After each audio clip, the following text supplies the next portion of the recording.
5, 6 different areas. A woman would go down right between the eyes. They had snipers. They had 5 snipers. That's all it took. And those 400,000 or 500,000 women said, "Oh my God, what's that? Oh, look over there. What's that?" A woman shot right between the eyes. And after 5 or 6 of them go down, then you start hearing the purr through the vast number of people. And then they said, "Oh my God, who would do that?" And they're incredible people, but they've lived so horribly. They've lived so horribly. You know, Iran was a great country. If you go back 25 years ago or so, the Persian people, they're incredible, smart, brilliant, actually. And I know so many. I know coming from New York, originally, I know so many people from Iran. They're incredible people, incredible energy, and very, very brilliant people. But when you're standing in a group and protesting, and you have a woman, in the case of the woman, remember the Great Woman March? Everybody was saying, "Oh, this is the end of the country." And then snipers selectively picked. Every single one was shot right between the eyes from a long distance. They were on top of buildings. Nobody even knew where they were. Where they coming from? This wasn't like a machine gun, which is also very bad. They've done that too. They did that recently. This was snipers sitting on the top of buildings, aiming and hitting women.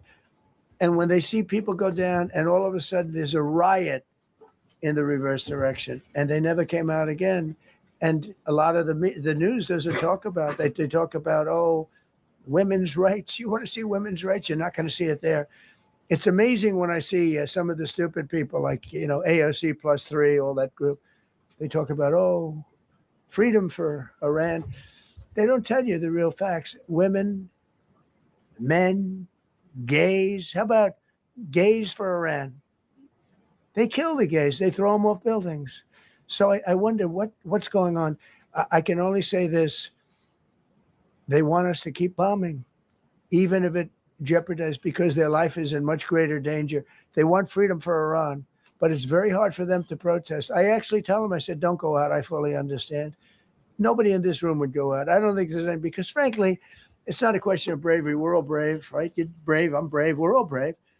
But we're also intelligent.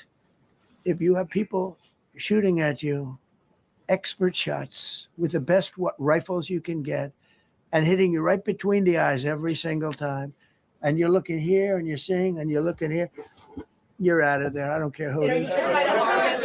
Please. Mark Meredith, Fox News. I know that. Oh, thank you. How would I know that? Go ahead. America's watching. No. Good job. Can we go back to the weekend? First off, was everyone on board with the operation, or were there people that were trying to talk you out of going through with the operation this weekend? Not everybody was on board. Somebody else within? No, there was military people, very professional, that preferred not doing it. These two were totally on board, which was very important. They weren't. I would have had a little difficulty. But no, there were military people that said, "You just don't do this." You don't go into the heart of a very powerful military. You know, this is, hey, you have countries and countries. You have some countries where military is not their strong suit. This whole thing is militarized like nobody's ever seen before. Half the people are wearing uniforms. And we had people within the military. Usually it's not done. That's one of the reasons. You know, I was surprised. Somebody said it's the only time it's ever been done. I said, that's not possible. But it is possible, because you're going into hundreds of thousands of soldiers along the path. I mean, look at some of the helicopters, how they got hit. So, yeah, there were people within the military that said it's a wise. And don't forget, how many men did you send altogether, approximately, for the operation? I'd love to keep that a secret. Okay, well, but I will tell you the number. I'll keep it a secret, but it was hundreds and hundreds of these people. It's pretty good. Is he central casting? But hundreds of people went into this journey.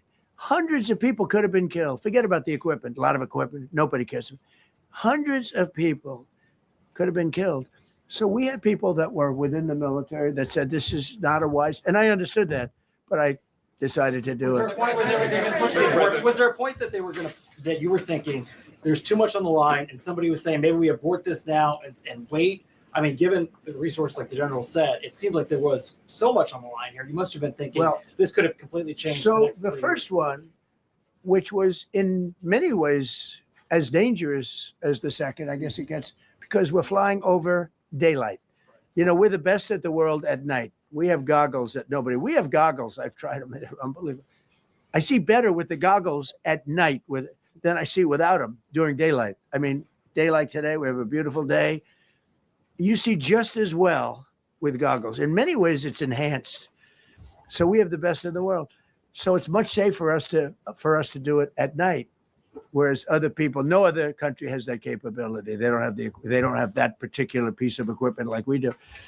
But when I was told flying and in daylight, I think we flew 7 hours over Iran, and that's a long time, over unbelievably hostile territory where they have nothing but weapons. We took out their anti-aircraft, which is great. We took out their radar, which is great. We took out a lot, but they still have, what hit this one was a handheld shoulder missile, heat-seeking missile. So it's not like, they're totally whatever, and they had probably a little luck because you got to get lucky, but they shot it and it got sucked in right by the engine. But these guys were out of there. They were great. Their timing was great. But no, I was told that this is a very dangerous mission. I understand. They didn't say it's a foolish mission. They said, we're going to be sacrificing hundreds of people do this. You have tankers that are flying over this area so that because the flight was so long, they had to refuel. It's a very dangerous mission. I just felt it was worth it. If you would have told me that we would have been successful, gotten both, and nobody was even essentially injured, I would have said that would be impossible. Yeah, please. Mr. President, thank you very much. Thank you, sir. We'll come back to you. Okay. Thank you. Given that you are now dealing, you say, with a more reasonable, less extreme leadership in Iran, what does that mean for the protesters, for the human rights movement in that country after this conflict? Well, What's your expectation? Yeah, if they assume control, if we do something and they assume control, I think it's very positive, a big step. I don't think you'd see the radicalization that you have seen in the last. Look what happened. Women are being executed because they're not properly clothed, they say. They're not properly clothed, and they execute the women. They shoot them right on the street. No, you have a much different group of people. Now, I'm not saying we are dealing with them. Essentially, they have till 8 o'clock tomorrow night, Eastern time. But we are dealing with them. I think it's going well. Mr. Witkoff is here, and JD's involved in the dealing. Mr. Witkoff is sitting right here, and I think it's going fine, but we'll have to see. You have to understand, we've been dealing with these people for 47 years. I'm standing here with a much more powerful Iran as of a month ago, not anymore. Right now, they are decapitated. But I'm standing here a month ago with a much more powerful Iran than it was at any point during 47 years. This should have been handled by 7 presidents, a lot of presidents. And those presidents are saying now, every one of them to their friends, we should have done this a long time ago. So it's not something I like doing. It's very dangerous. And we're getting them at the height of their strength.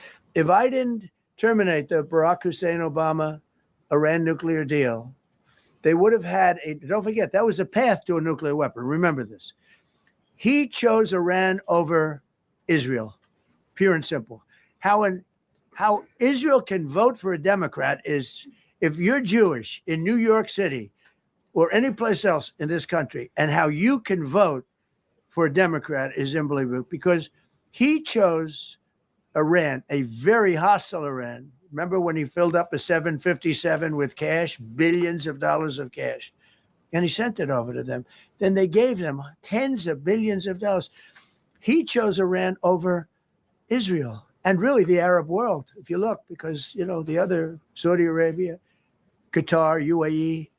You take a look. I can add Kuwait and I can add Bahrain, and you can add others. He chose such an unlikely candidate.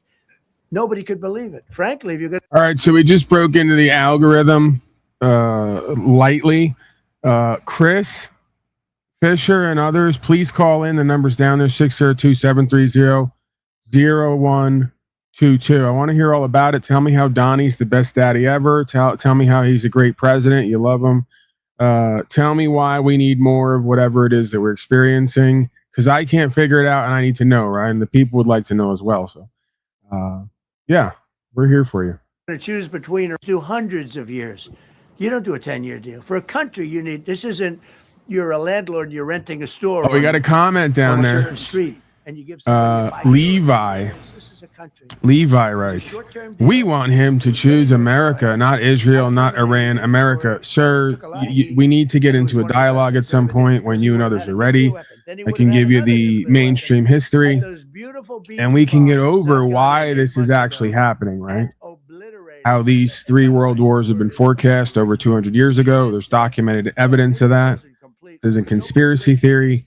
And that this is going to lead to an economic organized collapse, some might say, through the built to fail, backed by nothing currency, with the inflation going through the roof. We're in everything bubble, right? Gold, silver, homes, everything is going up in price because we're losing purchasing power. Okay, it's coming up right on the 100th anniversary of the Great Depression. Excuse me. So Greater Depression 2.0, right on time, because the first one was engineered and organized. We have all the history for that. And the they, the them, or the spirit behind the they and them is about to do it again. Some might say, right? So this isn't a random Iran war. They've been calling for this war for 30 years, beating the drum. And this war is, in fact, the third piece of a long-running plan to change the landscape of the world and the banking system forever. And again, this has all been done before. We can show all this. We can kind of prove all this. I mean, you can't really prove anything in life completely. It's why it's beyond a reasonable doubt. So Donnie and all the rest of the presidents are never for and have never been for the people and rights and freedom. They are for the corporation that is on the District of Columbia. It is a foreign takeover. That's why these folks go all over and bow to all these kings and queens. Americans were never supposed to do that.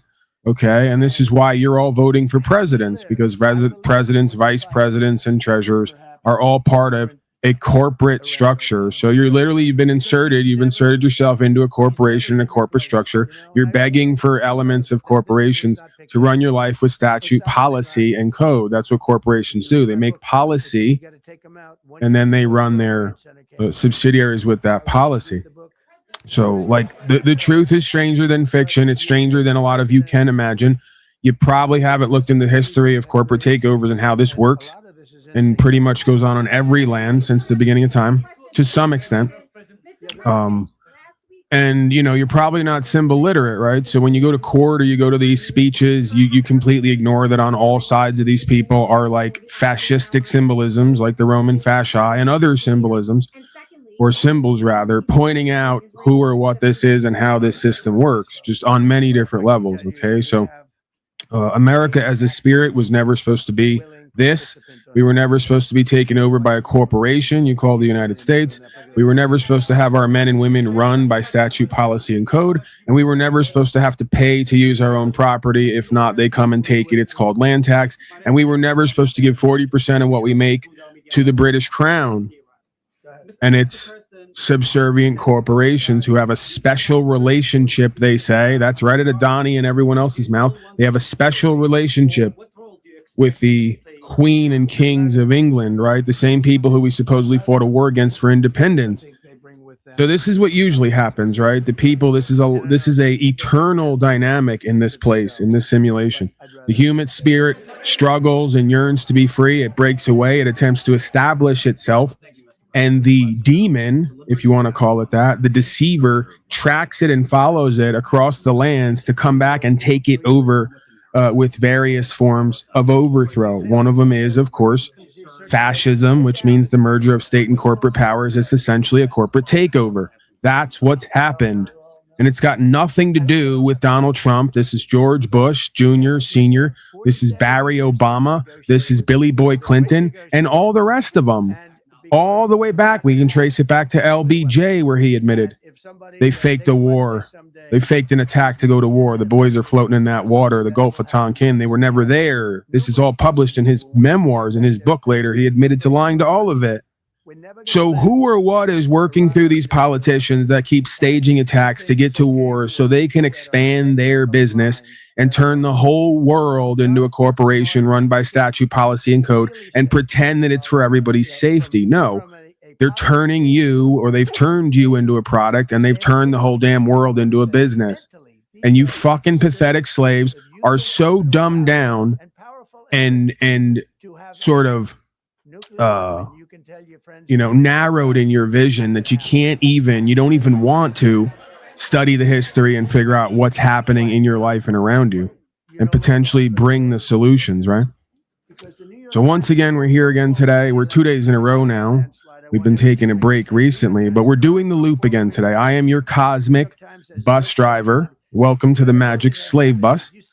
Go ahead, get on. If you got a destination, go ahead and let me know. I'll take you down and back, right? This is all that I do when I come on here, for the most part. I'm your cosmic slave bus driver instead of a school bus, and I just take you down and back. The corner of Slave and Tax Street. Drop you off, let you get a look at it, what it all really is about, okay? So none of this is American. This is all anti-American. This is all anti-life, and this is all anti-Christ. If you want to get down to the archetypal value and power dynamics, value and power, rather, excuse me. All right, let's get back to Donnie as we watch him pretend, like so many others, to be a maverick who just came out of nowhere to lead the country to rights, freedom, principles, and spiritual faith. And he predictably, as I told you all before it ever happened, lied to everybody and is serving the ends of the central bankers, as always, and is working with the state of Israel and other nation states that are actually corporate, spreading their system, their legalism, their corporatism worldwide, right, with their parliamentary democracy. Because it affects them also. A lot of people are affected by this. We need to hear more. We need to get more live. Giving them till tomorrow, 8 o'clock Eastern time. Oh, another.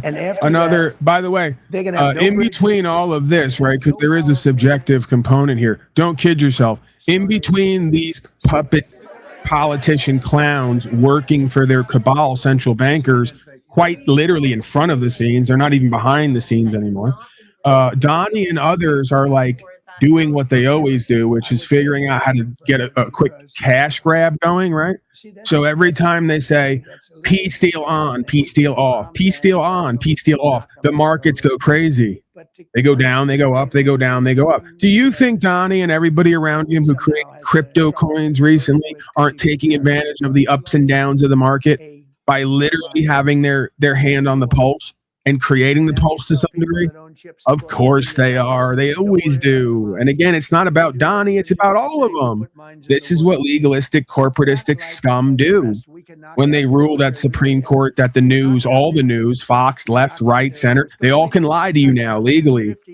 So they're going to sit there and lie to you. They're all going to make bets on poly-slave market. They're all going to cash in on the fake-ass news that they're putting out.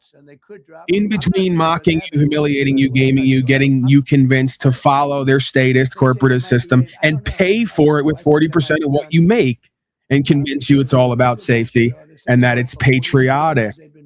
Fascinating. Facebook was beautiful the last couple days. All of the old women and all the old boomers now begging to have ICE and other corporatists on the street masked up, not even giving their identities as supposed servants, running around asking people for papers, please, right? They want more of it. They love it. They say this is what they voted for. Outright Nazism and fascism. And I don't give a fuck what your reasoning is. It's a violation of due process, okay? When are you folks going to get your heads out of your asses? You're all traitors to this land of America. You're all treasonous. You're all ungodly. You have no idea what right from wrong is, and you have no idea what free and brave is. But all I want to see is I want to have a safe world, and you're not going to have a safe world. There we go. Safety. Israel will be gone. You know about safety, though. The Middle East will be gone. They don't know anything about freedom and bravery, but they know about and I have safety. to tell you, I'm very disappointed in NATO. Very. I think that NATO I think it's a mark or Zone, NATO that call will never in. disappear. Never. Zone, call in. We want to hear from you. Another drunk, fake-ass Christian who sits online all day, nameless and faceless because he's ashamed of who and what he is, and for good reason. And he's going to come here and tell me that I'm backward. I don't know what's going on. Go ahead and call in so you can become the content here today, projecting onto me when that's you. You're another status bootlicker who acts like voting for some guy in a suit is somehow going to make the population more free, more courageous, more lawful. See, there's a difference between legal and lawful, right? We can go over that again for the 1,000th time. Somehow, some way, voting for the Island Boys in between taking trips to Epstein's Island. I could perform the song that I remixed and wrote for you, Elton John's, Daniel's song, right? Donnie's traveling on a plane to Epstein Island, the whole deal. I can give it to you if that's what you need. Lift your spirits. But yeah, that's not me. You're projecting onto me. You're gaslighting like you and your system does all day, every day. You are of your father, the devil, and you do exactly what it and they do all day, every day. You project and you gaslight. Just like Donnie said last night, Iran, a whole country, a whole culture, all of them, every one of them are sick. They're twisted. Their ideology's twisted. They're violent people. And I'm sitting there going, that's literally you and everyone around you. Starting these endless wars you campaigned on stopping every 3 to 5 years. It's literally sitting up there, Donnie, saying he loves when Kim Jong-il's people treat him with such respect. He wants Americans to sit up at attention and treat him like a dictator. That's what he says. That's what he wants. At the same time, while telling everybody else their whole country and nation is sick, they're all one thing. They all need to be dealt with because they're so unsafe. More projection, more gaslighting. Because he and others are the criminals. They're the sex traffickers. They're the drug runners. They're the ones who've been caught like the Bushes and so many others on both sides, like Clinton with Mena, Arkansas, running drugs from other nations, same nations they were at war with, in quotes, right? Behind the scenes, running guns, running drugs. Human trafficking, selling organs. You want to talk about that? Yeah. Slaves don't want to talk about the organ harvesting industry. While Donnie and the others talk about how they have to be the biggest and the best and compete with all these other nations. You think they're just competing with oil that they're stealing and everything else? Yeah, you slaves are going to have to get a clue at some point about what fascism and mafiosi is and how it works. And it doesn't matter how many times in public they say, well, we don't deal in the hookers and we don't run the drugs. Yeah, you do. We know you do. That's to try to keep up appearances and keep the heat off of you. But behind the scenes, we know what groups of criminals and con men and scum do. It's lucky for you, I guess, that the slaves don't want to know, don't care to know, don't need to know. They're just going to keep voting, paying, and complying. Because the whole world's pimping and hoeing. They just don't know it. Go ahead and call in, Zone and others. We want to hear from you quickly. We need you. So many. Oh, we have a call. See, I'm not getting my notifications. I check my system with my number. I get the notification. You guys call in. I don't get it. It's amazing. I have to call. I have to be on the horn with StreamYard every other day. I have to be on the horn with YouTube and Google every other day. I got to be all of these services because they just can't fucking do what they're supposed to do. This is the theme of our time. Whether it's the people, places, the things, nothing works the way it's supposed to. Nothing is performing its function as advertised. I don't care if it's the Island Boys and Donnie or the goddamn Google Voice. All right, so go ahead, Zone. Like I said, I need you here is really what it is. I think I know something, but I have no idea. This is the diary of a freed slave.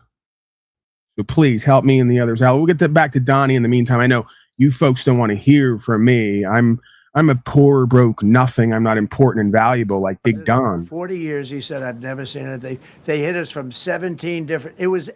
They were all set. They saw that big, beautiful aircraft carrier, the Ford in that case, and planes were pouring off it at 1 o'clock in the morning. So typically when you see that late at night, you know, you could be in trouble, right? And we were all ready. They had their equipment. It was Russian. And they had Chinese equipment. It was all set. They were going to give us a fight. He said, and then they came. And they came at speeds like we've never seen. And they came at 17 different angles. the general and his people. That was a lot of angles. All right, let's hit him from every angle. He said, still some retarded slaves down there who need my help, and I can barely stomach Donnie's bullshit lying and spins that he's paid to do because he's a front man for the mafiosi corporation, cabal central bankers. Let's help this guy out. I made a new meme. Go ahead, not sign up. There's no signing up. Everything is we tell it, we don't sell it here. Go to my Facebook, Paul Unslaved. You'll find this meme. This meme's great for you folks, and I'm going to make even more of them. This is what we need. This is Operation Slave Wall, is what I'm calling it. We sign up to. This is my new inspiration I'm putting out for you folks. Go and steal this meme. Take it. Right? It's for all of our usage. And go join your local online digital slave camp in the form of left-wing politics, right-wing politics, right? Like the MAGA Trump tards, the leftists who say they got the idea and it's all the right-wingers. You go and you take this and you just spam it in every one of these groups and every one of these pages, right? And just point right in their face about how they're all completely duped and in denial and they're delusional. So let's go over it once again. I'm gonna keep promoting this every day. On one side, we have a Republican. He's pointing to the other side saying it's them. On the other side, we have a blue-haired leftist. By the way, I should probably switch those. The leftist should be on the left and the right wing on whatever. They're pointing at each other saying it's them, right? I'm in the middle, somewhat confused and frustrated and pointing out that you're both status slaves who pay tax to the island boys to use your own property while they rule over you with policy and code. It's not law. It's policy and code. Better go back to the Declaration of Independence. There's a phrase in there. It's called the just powers are derived from the consent of the governed. If you go to Cornell University and take a 4 to 6 year fucking course, it might reveal to you, or you could just go on the website. Consent of the governed means each and every man and woman. You know what that means, ladies and gentlemen? That means whether you accept it or not, you somewhere in your life through some kind of contract or application have voluntarily accepted your own slavery. Because they have no power, this corporation we call government, unless you consent, unless you fail to invoke proper jurisdiction, right? And we've, of course, go over many times how I've been to court over half a dozen times in the last 5 years. Everything's been dismissed over and over again because I understand dual jurisdiction, and I got the judge, in quotes, the administrator, the magistrate at state court in Colorado to admit that. And it all crystallized in that moment. I said, I got you now because you admit there's dual jurisdiction. And when I went to U.S. Code, it talks about legal persons and natural persons. And what's the difference exactly? Well, one is essentially a corporate entity. It's run by policy and code as its law. That's all of you. If you didn't correct that status and standing and you call yourself a United States citizen, United States is defined as a corporation, you owe allegiance to the corporation and policy and code is your law. And then there's an American state citizen or an American national is one way that you can put it. I don't like these statuses and titles and designation. I just prefer a man under God with God-given rights. Let's just boil this all down and overly simplify it, right? So again, I got off the mark there from the meme, but it's because I always have to comment on these pieces. You folks need to go back and do your homework and understand what that Constitution is as a contract, what the amendments say later on, how they created a separate jurisdiction for congressional citizenry and used policy and code to interfere with your rights and property until, and I'll give you a maxim in law and then we can continue with the meme. One of the maxims in law is he who wished to be deceived. Another one is ignorance of the law is no excuse. Another one is, I'll give you 3 instead of 1. Another one is a man who does not invoke his rights ceases to have any. Okay, so when many of you folks go to court or you do business in your day-to-day life and you fail to invoke a certain jurisdiction that folks would call constitutional or common law, you retain an administrative and corporate jurisdiction. That means you don't have any natural rights. You got duties and obligations and policy and code, right?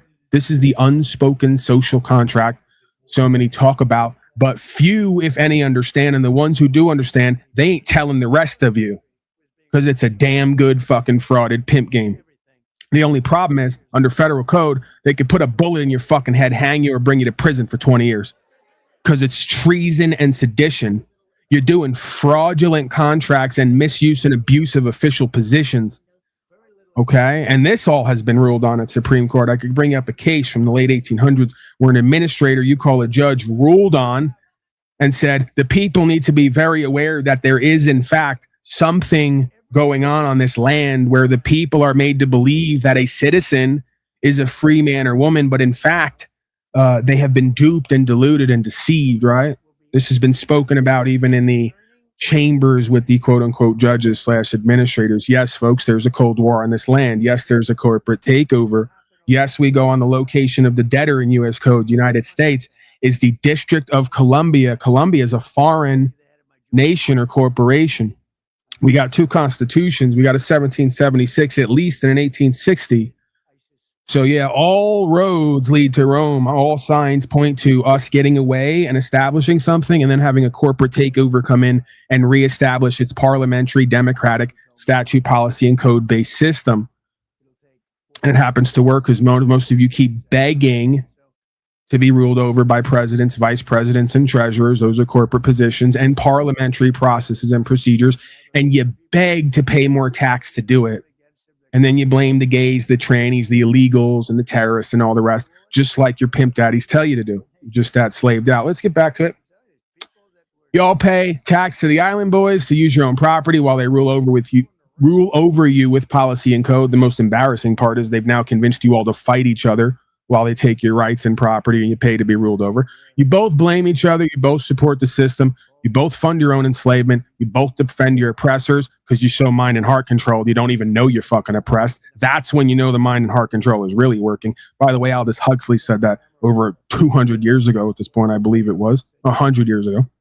He said there'll come a day through the media and the narcotics and the events that the slave will love its servitude and not even know that it's in service to the corporation, to their masters. That's the best kind of slavery and mind control, when you don't even know you're under it. You both ignore the facts. You're both the reason this is happening. Wake up, question everything. Stop feeding the machine. Freedom isn't left or right. It's out. And of course, on both sides, we have the same dynamics. It doesn't matter who you vote for. We have taxes at all, right? I thought that the whole idea of America was private property and ownership. If you have to pay tax to use your property, if not, they come and take it, then you don't really own it. You're leasing it for a small fee yearly, right? So higher taxes on both sides decrease purchasing power because both sides support a fraudulent economic system where they took away the gold and silver in 1913, created the Federal Reserve Act, and created a private corporation that now prints debt notes that they lend to you and your politicians for interest. That is fraud and scamming and Ponzi scheming. But neither side is going to tell you about that or change it because they're both benefiting from frauding you and scamming you. Let's move on. Inflation rising. Because why? The last thing I just said. The dollar is backed by nothing. It's not lawful currency. It's legal tender. It's printed up by a private corporation and lent out at an interest. It's paper lent at an interest to your middlemen pimps. So then they can funnel 1 to 10% of whatever they steal back to you and then claim they're keeping you safe, right? We got to give you something for the roads while you're 40 trillion in debt. It's your debt. They signed off on it because they're the agents, right? Every time the president and those guys get up there and sign a bill, they're the agents. Guess who the principal is? You dumb slaves. Of and by and for the people. And you don't even know how this all works. You didn't get your rights. They took all of them. You no longer have private property, and they're going to stick you with the bill for doing the endeavor, the corporate endeavor they call governance. What an ingenious and hilarious scheme they've sprung on all of you pathetic, cowardly, stupid slaves who are then going to point at me and tell me I'm the problem in this place, the dirty sovereign citizen who doesn't want to comply and doesn't want to suck boot and pay for his own enslavement. Technocracy taking over on both sides, right? Neither side's going to stop it. Matter of fact, the Republicans just love it. They love that tracking and tracing Elonic system, right? They love it all because it's part of their fascistic wet dream, tracking and tracing, spying and getting all your corporate data. They're big on the corporate stuff, right? Those Republicards. Yeah, totally anti-American values on any level. Lockdowns on both sides, right? Matter of fact, Donnie admits he's the daddy of the vax, and we shouldn't all forget it. Don't worry, Don, I won't forget it, and I'm going to keep putting it all the magatards' faces. fake ass lockdown for something imagined, or something's real that they created when they let the disease out of Wuhan lab and turned all the 5G on. Some might say I can't prove it. Put all the small businesses out of business, made all their buddies 4 or 5 times richer year over year. Father of the vax. No trials for Fauci, no trials for Bill Gates, no trials for any of them. Hell, we didn't even have trial tests for the vaccine itself. We can't talk about that, though, because they'll say you're doing health misinformation. You're not an expert. Poison in the air, food and water because of those contrails that definitely aren't chemtrails, right? Oh, they're contrails, all right. When we were growing up back in the 80s, 90s, and early 2000s, we didn't have any of that. The sky wasn't blanketed with these lines. We remember what contrails were. The plane goes by, it sits there for a couple minutes, it disappears. It doesn't linger all day and spread out and make a sheet blanket over everybody's head and then rain the next 2-3 days. But hey, nothing to see here. You fucking dirty sovereign citizen theorists are just making shit up again. Right, we got it. Corruption with the medical system and medicine goes hand in hand with lockdowns, but it doesn't begin or end there. We got the poisonous drugs with all the side effects and the corruptions of all the natural plants, herbs, and roots they use to make their poisonous chemicals with side effects, right? Oftentimes without disclosing all that, oftentimes while testing it unlawfully on other human beings and doing irreparable harm, but we won't talk about that. Even though it's all come out over and over again. We got the endless wars that Donnie and others campaigned to stop, and he started 3 to 5 more of them. And now he wants a Nobel Peace Prize for stopping all the wars he started. Isn't that special? Loss of rights and private property, that one should speak for itself, should be obvious and self-evident. But again, you're dealing with a pack of fluoridated slaves here who are just totally over the moon happy about paying land tax and house tax and car tax to use their own property. And if they don't pay it, the state comes and takes it and redistributes it. That's not only Marxist tenets, that's socialistic tenets. The abolition of private property and the redistribution of wealth. We're already in it, folks. We've already been in it for the longest time. A lot of you are like that special they did with the Asian Korean guy who was born in the concentration camp, and he didn't even think there was a problem because he was born in the fucking camp. To him, it was just home, right? Birds born in a cage think flying is an illness. That's what we got going on here. All right. I said enough. I'm doing a lot of yapping and rambling. Folks don't want to hear from me predominantly. We need more Donnie. Got right between the eyes. Here. From a long distance. They were on top of buildings. Nobody even knew where they were. Where are they coming from? This wasn't like a machine gun, which is also very bad. They've done that too. They did that recently. This was snipers sitting on the top of buildings, aiming and hitting women. And when they see people go down and all of a sudden there's a riot in the reverse direction, and they never came out again. And a lot of the news doesn't talk about that. They talk about, oh, women's rights. You want to see women's rights? You're not going to see it there. It's amazing when I see some of the stupid people like, AOC +3, all that group. They talk about, oh, freedom for Iran. They don't tell you the real facts. Women, men, gays. How about gays for Iran? They kill the gays. They throw them off buildings. So I wonder what's going on. I can only say this. They want us to keep bombing, even if it jeopardizes, because their life is in much greater danger. They want freedom for Iran, but it's very hard for them to protest. I actually tell them, I said, don't go out. I fully understand. Nobody in this room would go out. I don't think there's any, because frankly, it's not a question of bravery. We're all brave, right? You're brave. I'm brave. We're all brave. But we're also intelligent. If you have people shooting at you, expert shots with the best rifles you can get, and hitting you right between the eyes every single time, and you're looking here and you're seeing and you're looking here, you're out of there. I don't care who it is. Please. Mark Meredith, Fox News. I know that. Oh, thank you. How would I know that? Go ahead. America's watching. No. Good job. Can we go back to the weekend? First off, was everyone on board with the operation, or were there people that were trying to talk you out of going through with the operation this weekend? Not everybody was. Hey, listen, for the folks down there who want to play that game, I ain't no leftist or no liberal, right? We could talk about black folks and fake ass black culture and how it's toxic and dysfunctional and was given to black folks by, some other folks. We can put color aside and talk psychology, sociology, anthropology. What we're not going to do is sit in this chat and talk about till America is 100% white and free of the Zog, it is ruined. That's nonsense. It's never going to happen. So we're not going to talk about it because you know how it's going to come off, right? And you know how you look and how this place is going to look potentially. And that's not a reason that I necessarily do anything. I'm saying what you're saying is moronic. And furthermore, most of my life, my biggest issues have been with a bunch of white cowards in suits who want to use policy and code of their system to try to take whoever I am and what I have. My biggest issue hasn't been with black folks who don't want to follow policy and code and are willing to die or kill or go to jail for it. Predominantly, for the most part, right? I got to tell you, so I'm really not interested in that crap.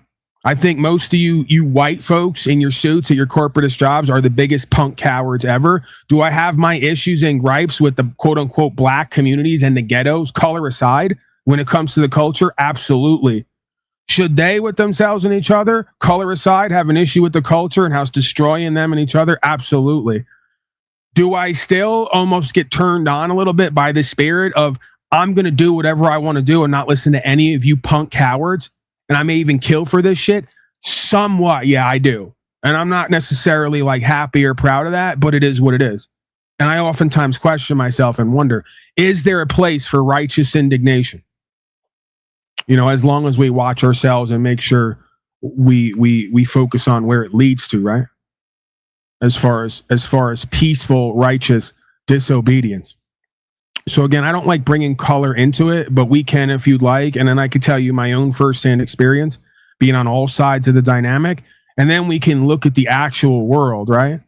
Like if you want to do colorism, I'm Irish and Italian. I don't identify with whiteness. I don't identify with any colorism. Right. But again, if you want to take a step back from it, the reality of it is it's not predominantly black folks sitting around writing up policies and codes trying to take your property and your future and your freedom. Right. So, start to get real with yourself and others. If you continue to spam that garbage here, I'm just going to remove you. Mostly, again, because it's nonsensical. Also because you're bringing the attention and the energy around here as some kind of operative or dupe agent, right? That I and what we do is about like white nationalism and racism and all the rest of this crap. I think you're all morons. I think black nationalists, racists are morons. I think white nationalists, racists are fucking morons. And it's not about what I think. I can point out in their ideologies and philosophies how they're all moronic and deceived, okay? Sucked in right by the engine, but these guys were out of there. They were great. Their timing was great. But no, I was told that this is a very dangerous mission. I understand. They didn't say it's a foolish mission. They said, we're going to be sacrificing hundreds of people do this. This is, you have tankers that are flying over this area so that because the flight was so long, they had to refuel. Okay, this person is so retarded. Thank you for proving my point right now. I'm pretty sure that when it comes to race, this person asks, race isn't color. We are different. Is a Chihuahua equal to a Husky? No, but that's the breed. I believe that's not the race. Correct me if I'm wrong. They're both dogs. So again, I think that's a false equivalency there, right? A Chihuahua and a Husky are both dogs. So they're both the same, I guess, race or species. Maybe I don't understand the difference. But again, the idea here is there aren't different races of humans. There are one race of humans and different colors and ethnicities and cultures of humans. Okay, so please, I'm going to ask you again, go somewhere else to project your moronic theories and feeling-based beliefs about what this all is. We're not going to separate humans by color and ethnicity when culture is really what matters. There are tons of black Americans who understand the idea of under God, God-given rights. They want rights, freedom, principles, spiritual faith, and they're willing to die for it. So they are my and all Americans' brothers. color and supposed race aside, okay? This is all nonsense. It's as of a month ago, not anymore. Right now, they are decapitated. But I'm standing here a month ago with a much more powerful Iran than it was at any point during 47 years. This should have been handled by 7 presidents, a lot of presidents. And those presidents are saying now, every one of them to their friends. Okay, can this person call in? Because you keep scrolling down there, and I actually think that you'd be good content if we can order you somehow, like if we can actually interact with you some way that's meaningful. So this person, once again, and this is just proof, this guy's an extreme projector, but still proof of the same idea that goes on with everybody to some degree, or most people. Christianity will be the downfall of white countries. You presuming that I'm a Christian or identify with that. You have no idea of that one way or the other. Your never-ending empathy grows some balls. Again, you presume that I need to have empathy in order to not divide myself from other human beings based on color or culture, and then choose hate and division, right? So it really has nothing to do with never-ending empathy. And also the presumption is that never-ending empathy is a negative or a bad thing. See, part of you and everyone else's problem who hates is you're devoid of any kind of empathic beingness or empathy. You're not actually human, could be argued. You have a broken spirit and a broken heart. You're not able to truly care, and therefore you're not able to truly seek truth and understand. Okay? But you still be good content. So go ahead, call in if you want to interact with me and tell me all about who and what you are and how you have the answer, and I'm going to be the downfall of America. I'd love to hear it. And by the way, just, for a clue, right, to let you in, I'm going to remix you and put you back out as content and show how you're a complete fucking moron, fucktard. I have no idea who and what you are, how anything works. That's the game here, right? It's just so you didn't say I didn't warn you. You don't care because you're so ignorant and lacking in self-awareness. You actually think you're on to something, right? Most stupid, retarded, cowardly people in this world, I've learned, are ignorant and arrogant as well. And they actually think they know something and are on to something. That's what makes it so fascinating to interact with these people. It was a short-term deal. It was ready to expire. I terminated it before it expired. Took a lot of heat, and it was one of the best things I ever did because he would have had a nuclear weapon. Then he would have had another nuclear weapon, had those beautiful B-2 bombers not gone in 8 months ago, and obliterated that site. And by the way, the word is obliteration. CNN said, well, maybe it wasn't complete. It was so complete that they still haven't been able to get it. It was obliteration. But if we didn't hit them, that was a courageous Okay, decision so he too, says because we he had tried all to those call planes in. flying in it. He says he tried to call in, and it looks like I do. See, I'm not getting any notifications, not even on my call list. So this is something I can't really avoid. Yeah, I'm the white nationalist. It's calling in. Give me a call back. Okay, so there we go. The only broadcast that calls you back. See, he already knew he'd be good content to call in, and we didn't even know it was there. I knew he was meant for us. I got an eye for this kind of thing.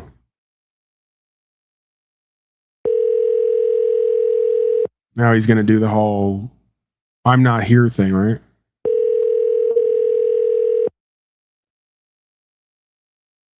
Hi, you've reached. All right. 509, Mr. White Nationalist. I attempted to call you back. Go ahead and call back. See if we can make this connection here. You're too busy scrolling my chat. Stop scrolling in the chat and answer the call. We need to hear from you. Numbers dropping insanely at this point.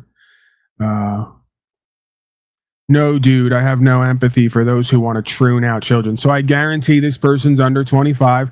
I guarantee they watch Nick Fuentes or some equivalent variant. And I guarantee that I'm going to be able to reverse engineer their whole philosophy and ideology with another 2 or 3 sentences and then start revealing who they are, that I should have no idea those details, right? I'm going to start revealing that like I always do here. So, because we already caught the troon word, right? All we need to do is get 3 to 5 buzzwords to reverse engineer who your pimp daddy is, who uploads you with your talking points. Then we just destroy those one by one. So easy with you folks. You've never had an original thought in your life, right? That's what you need to. The biggest thing that you can realize here today is you've never had an original thought in your life. You're not even capable of it. 509, you there? you remember the Black Lives Matter rally? So I live near Seattle. Do you know what I watched blacks and non-whites do to the entire city? They turned it into chaos because some retarded ape overdosed on fentanyl and he couldn't control himself from smoking drugs. So they burned down the entire country. Can I stop you? Yeah, what? Who stopped everybody from owning guns and having their natural rights to defend themselves and their property during that event? That was the liberals. That was the left. The liberals. So again, the left wingers, and I'll take your philosophy and run with it because I'd rather meet you where you're at to show that you're ridiculous.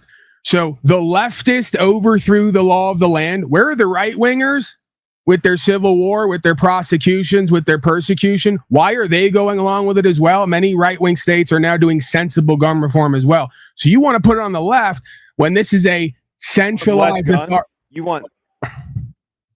You think that we need more gun control? Have you seen Britain? I don't. You're not even capable of listening to me. You're so projecty right now. Get out of your projection. I'm the opposite of that. I'm an actual what you would call Republican and conservative, the way you and other cowards could never be, because you comply with policy and code all day. You don't know what your natural rights are, and you definitely don't exercise them and express them. And when you go to court, you hire an attorney to talk for you. Okay? Did you get the COVID vax? No, I didn't, sir. Not in 1,000 million years. That's a good thing. That's somewhere we can start with. Okay.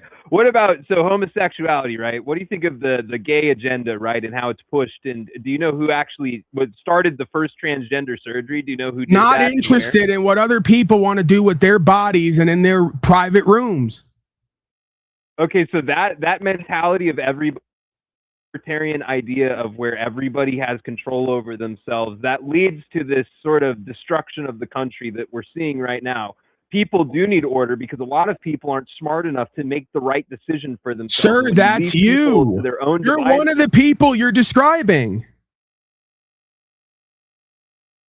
You have no idea how political science works. Not that I feel that way. We can explain this. It's all definable, demonstrable, explainable, experiential, and repeatable. I'm not just making this up. It's not my feelings. You have no idea right from wrong objectively. You couldn't explain it to me if I asked you. You have no idea what the law is. You have no idea how banking and credit works here. You have no idea how anything works here. What did you think about the Austin Metcalf situation?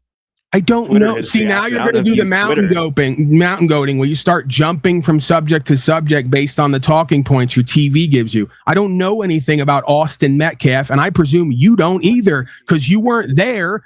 A part of whatever happened. You're now going to tell me about what the TV told you again.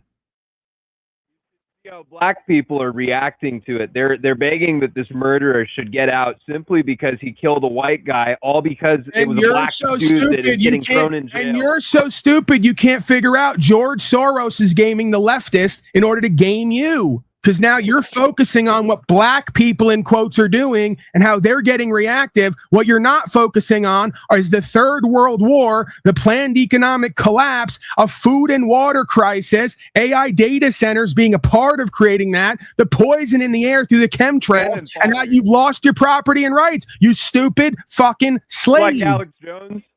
So here, let's avoid the ad hom. I haven't engaged in ad hom with you. I'm not interested in your rules for debate. You are in fact a cowardly, stupid slave. It's not an ad hom. It's a description of your current condition. If you don't like the truth, don't come here to talk about it.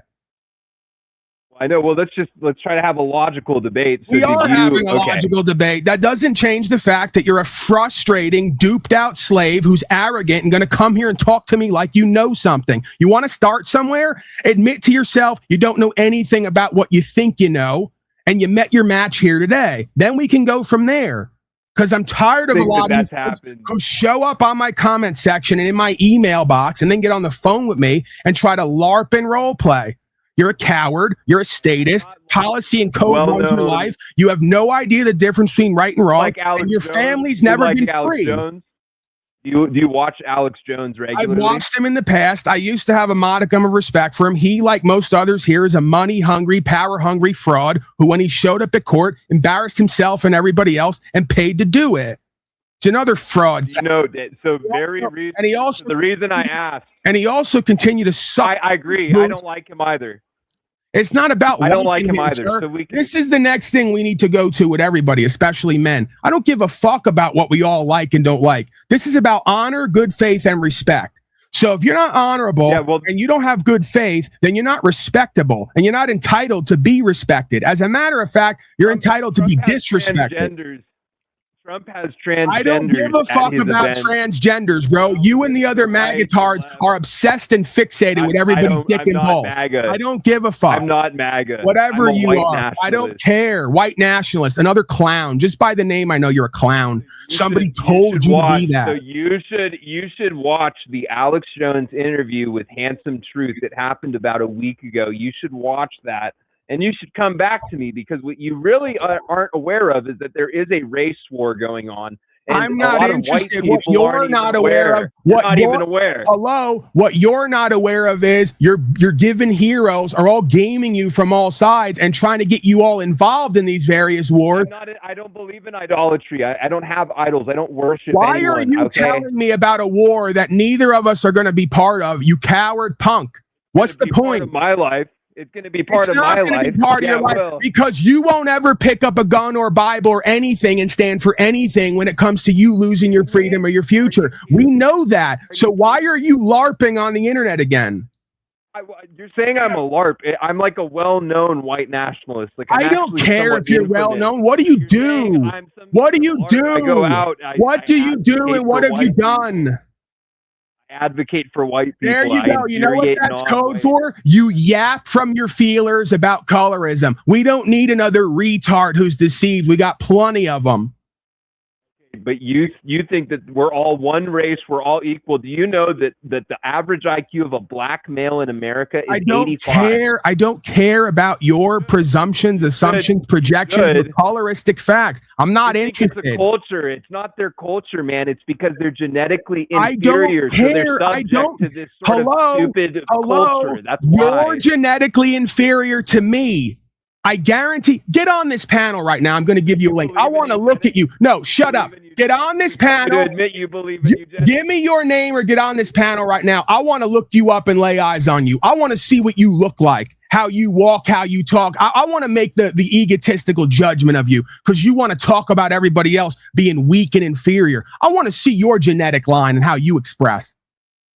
So Google Goyam I guarantee you're a skinny, dweeby, punked out coward who wants to be the next Charlie Jerk. You've never stood for anything in your life. You've never put your life on the line. You've never had to get anything out of the mud. I would bet anything on it. I've done it a lot more than you. Do you know how many news articles I've had written about the things I do? I don't give a fuck. I've actually do anything. You don't do anything. You already proved to me the have been written about you. How many news articles have been written about you and your You want to play this game? We'll play the game right now. I'll shut you up in 3 seconds. Give me your name. I'm going to do the Google search on you, and then we'll do the Google search on me, okay? So Google search the City Council Death Squad. So the City Council Death Squad. I'm sure I'm going to get a lot of hits on that.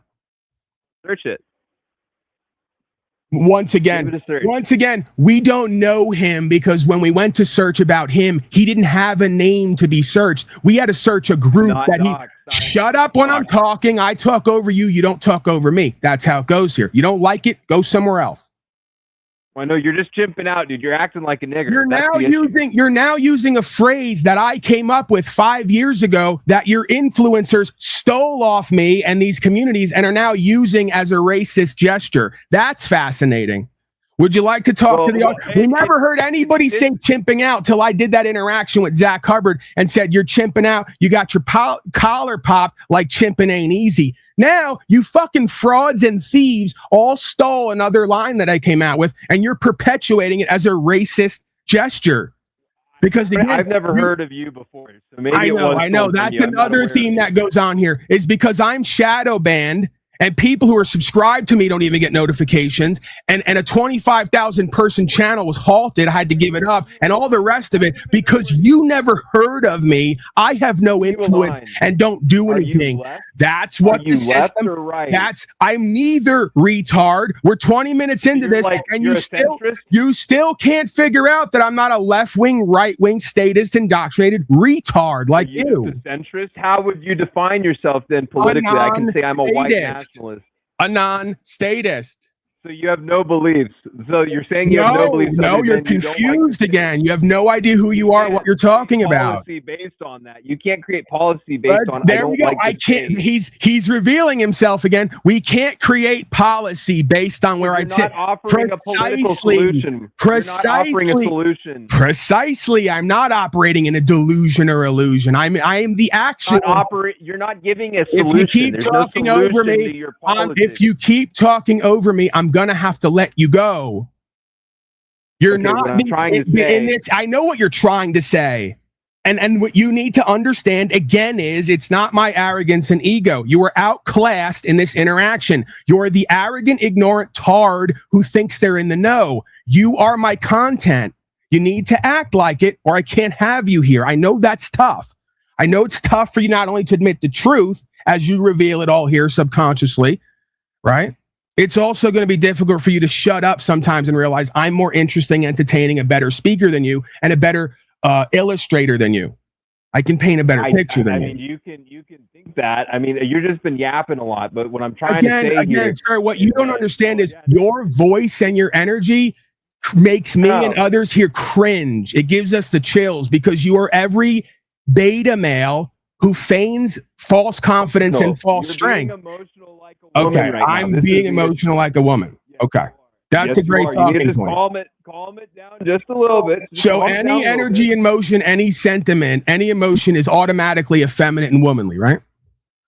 No, I'm not saying that, but I'm telling you that when you're having this conversation with me, I can tell you're emotionally charged, and you're not going to be able to have a second. You know what? I think you're right. I'm going to have to give that to you. You know, let me really change my perspective and my energy here because I want to make sure. You're not offering a solution. No, please. No, please. I'm disaffected. No. Do I have a name for you? I know that you're the city council death squad, Mr. Larper, who's never killed a housefly in your life. I know you're the city county death squad, but can you give me a name so that we can get more acquainted? Can you give me a name? Brad? No, I'm not giving you my name. Brad? Search up cost committee. Is it Brad? Is it Brad or Chad, the white nationalist? Dude, I am a Chad. So I mean, you can refer to me. Notice how ashamed he is of who he is and his name. I'm going to ask again for the third time, Mr. Death Squad member. Can I have it first name? Can I have it given name so I can get more acquainted with you? Yeah, Judy. So I go by Judy Stroyer. So they call me Judy. Okay, so Stroyer. another fake name within a fake name, huh? Interesting. I'm Judy Stroyer. And your fake name? I've also gone with Kate Hikes. Kate Hikes, yeah. All right, so you're LARPing as women. That's good. Judy and Kate. No, I go by Nick. I use Nick too. Nick. Okay. I like that one. Yeah, right. Yeah, you're so clever. Do you have your own channel and your own broadcast? I bet you're a hit. I do. I bet I bet they love you. Okay. Go to goamtv.st. City council. Be quiet, please. I'm looking up your death squad now, Mr. Larper. The city goamtv.st. Please stop. Please stop. No. Please stop.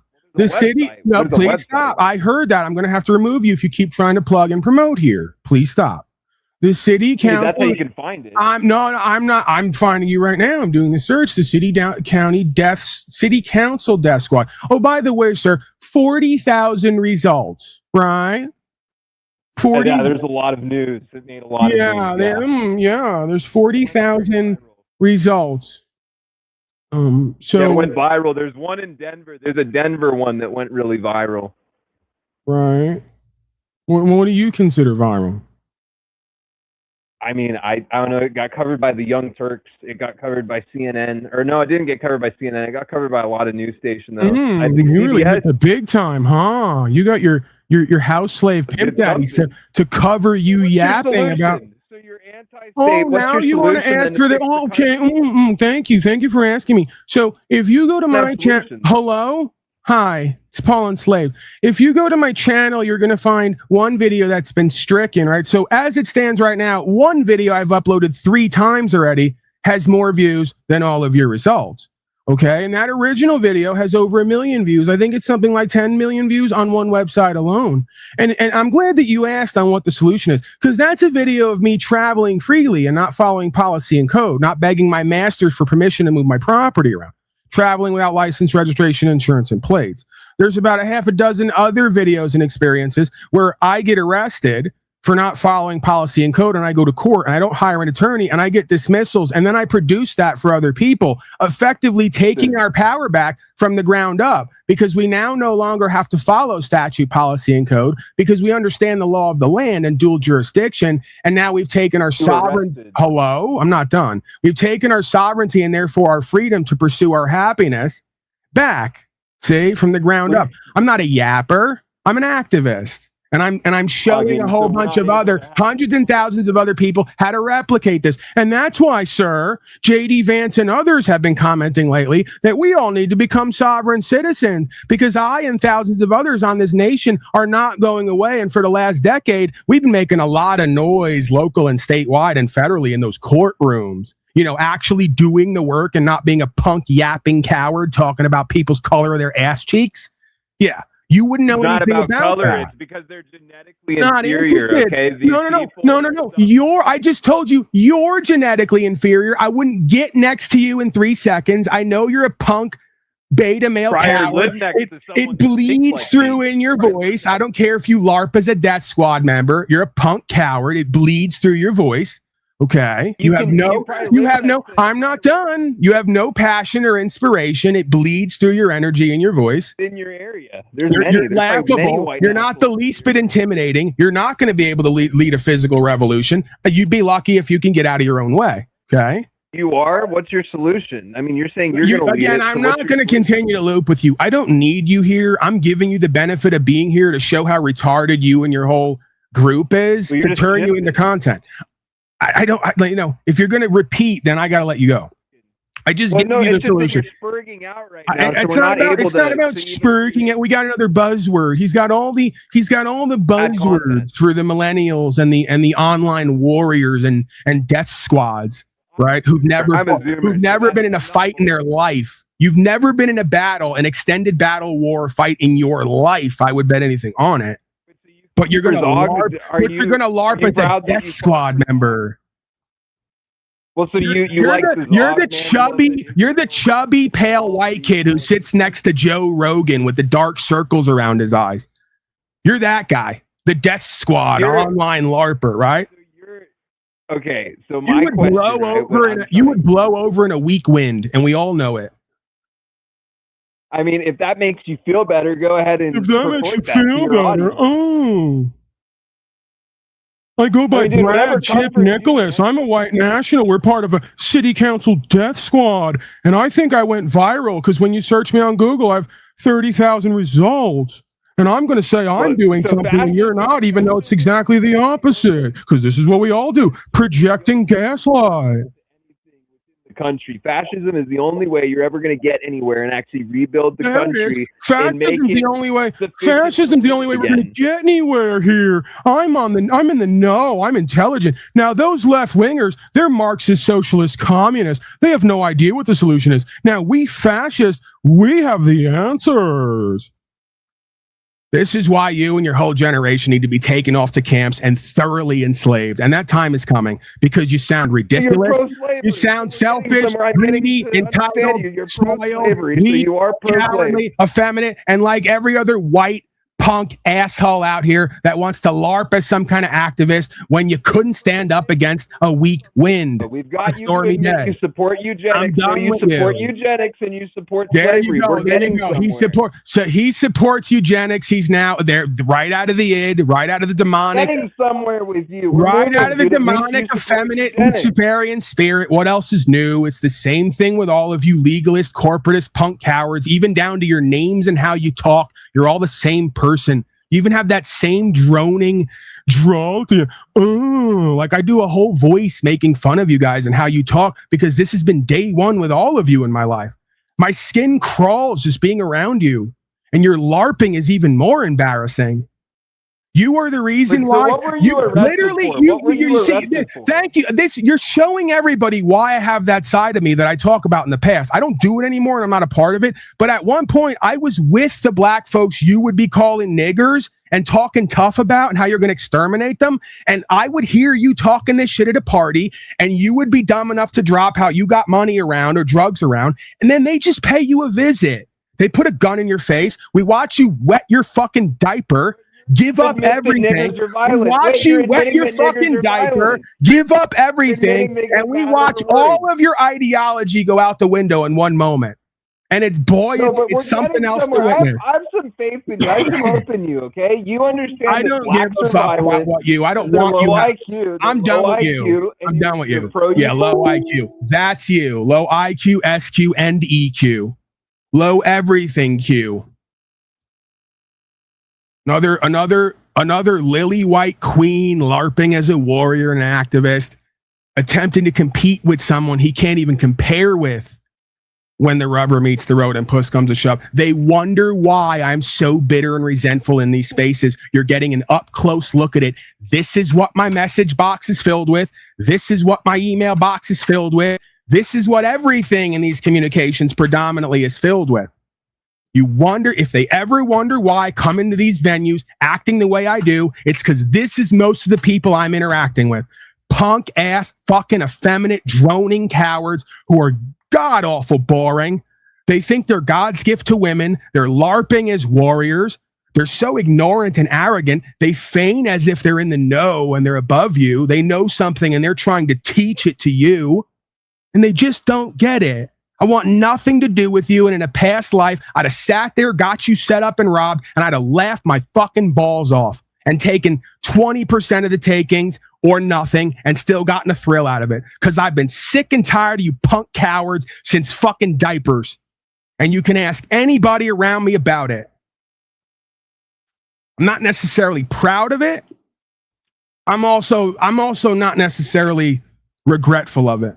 Because I've learned a lot about these periods and these experiences. I have grown as a human being. I wouldn't wish harm or be a part of harm on anybody as much as I could muster it at this point, right? Or direct and control myself. But just the way you guys smirk and smug and that fucking smarmy, snaky energy that just comes off of you, it brings the ultimately archetypal, instinctual, natural part of the gorilla out that says, stomp the snake now, stomp it. You don't want the snake in the hen house. You don't want the creepy, crawly creature slithering around all the valuables. That's what it is. There were times in interactions where I had some smirking, smug, white punk like that had the nerve to run his mouth in the middle of town because it was broad daylight during a festival, and they thought they could just do whatever they wanted.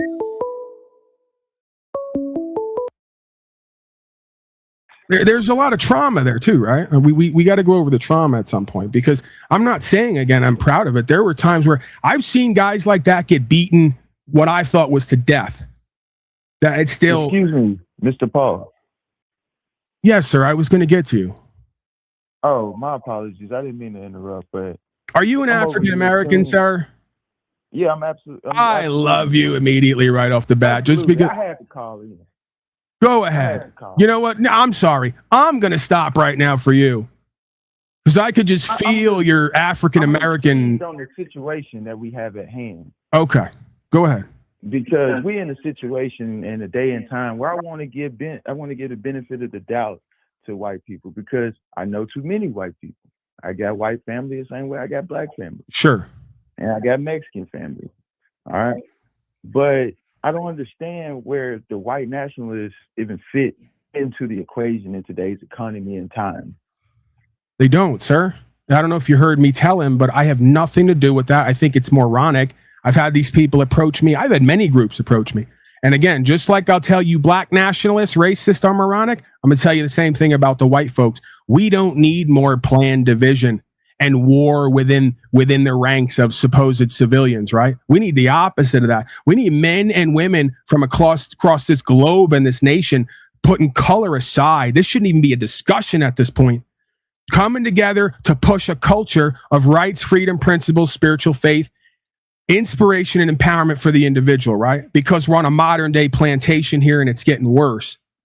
Okay, see that person's an operative. Side of the white nationalists, the blind side that they're not seeing is that regardless how they feel, they want to enslave a race, but they're already slaves. Every day they work for shit that they're never gonna own. Their kids not gonna own it. Right. That's the point of what we do here. We reveal the real issues behind the fake issues purported to be real. So like when I put this meme up, this is just 10 of them. I could put another 10 up. But this is the point. They're focusing on all this crap, trannies and everybody's genitals and homosexuality and race and all of this garbage. While meanwhile, we got the taxes to own your own property, so you don't own your property. Like you said, black folks and white folks across the nation and world can't own property anymore because they got to pay yearly tax to keep it. If they don't pay it, they're coming to take it. That's not property ownership. That's leasing, right? Decreased purchasing power, inflation rising, technocracy taking over, lockdowns to try to push shots on everybody, ventilators in the emergency room, thousands, hundreds of thousands killed, maimed, irreparably harmed. We're not talking about that as much as we should be, and folks are not being held accountable for it. Poison in the air, food and water, corruption with medicine, endless wars. Right now. Right. So this is all we need to understand. When you hear these certain people or watch them write on social media or hear them, you need to start calling them out. Whoa, whoa, whoa. Let me stop you. I don't know where you got this from, but that's agent garbage. It's all that is.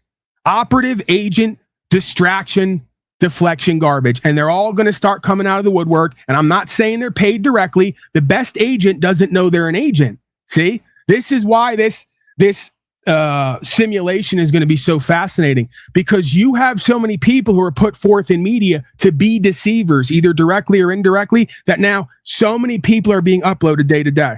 From the Joe Rogans, the Nick Fuenteses, the Alex Jones, all the feds, the operatives, all of these white guys, whether they're LARPing as warriors or not, who never stand on anything when it comes to rights and freedom. They're not activists. They're tax-paying, code-following punk cowards who go to court and cry and fake cry and embarrass themselves. We're done with all that. That was before the entry of Paul Enslaved and other folks in these venues, right? And that's why we're shadow banned, because we're the next layer of pundit, of talking head, who actually is doing something on the ground and making change, who's actually inspiring people to stop obeying, paying, and complying. That's the fucking solution the retard kept asking me for, that he's not going to listen to, nor is he going to engage in, because in his heart, he's a fucking coward. They're all too afraid to kill, die, or go to jail for what they believe in. So you're never going to have it. That's what history shows us. Only the people, and I'm taking kill out of the equation, only the people who are willing to put their life on the line, civilly disobey, die, or go to jail for what they believe in are going to be the ones who get recognized, respected here, and make change. The rest of you are laughable and embarrassing. You got a brilliant point on that. And see, I look at it as like, it's just the way it was taught to me when I was younger, but I look at it like, as a man, like that, I call him Rumpelstiltskin, the guy you just had that nobody know his name. He had like 17 names.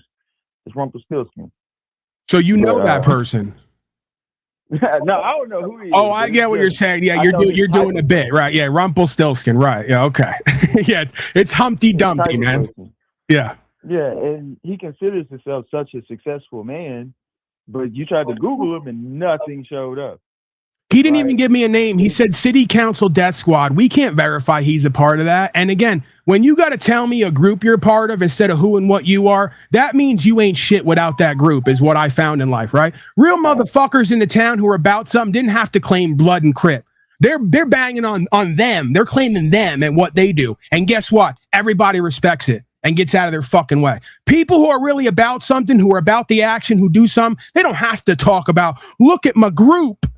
You're a weak ass bitch without your group. That's the bottom line. And that's why I don't do activism with most of these folks. Shit, when I was on the street, that's why I wasn't going to join the Bloods and Crips. One, because I'm not a fucking groupthink person. Two, because I'm quote unquote white, technically, I guess. And I'm not crashing out to prove something for other people. Right? Well, you don't have to prove nothing for other people as a man. The only thing we get dictated as men is based off of how we bounce back from shit that happens. Right. This is you a get judged off of how did you make it back from that situation. Yeah, your boat might have sank in the ocean, but you made it back to land.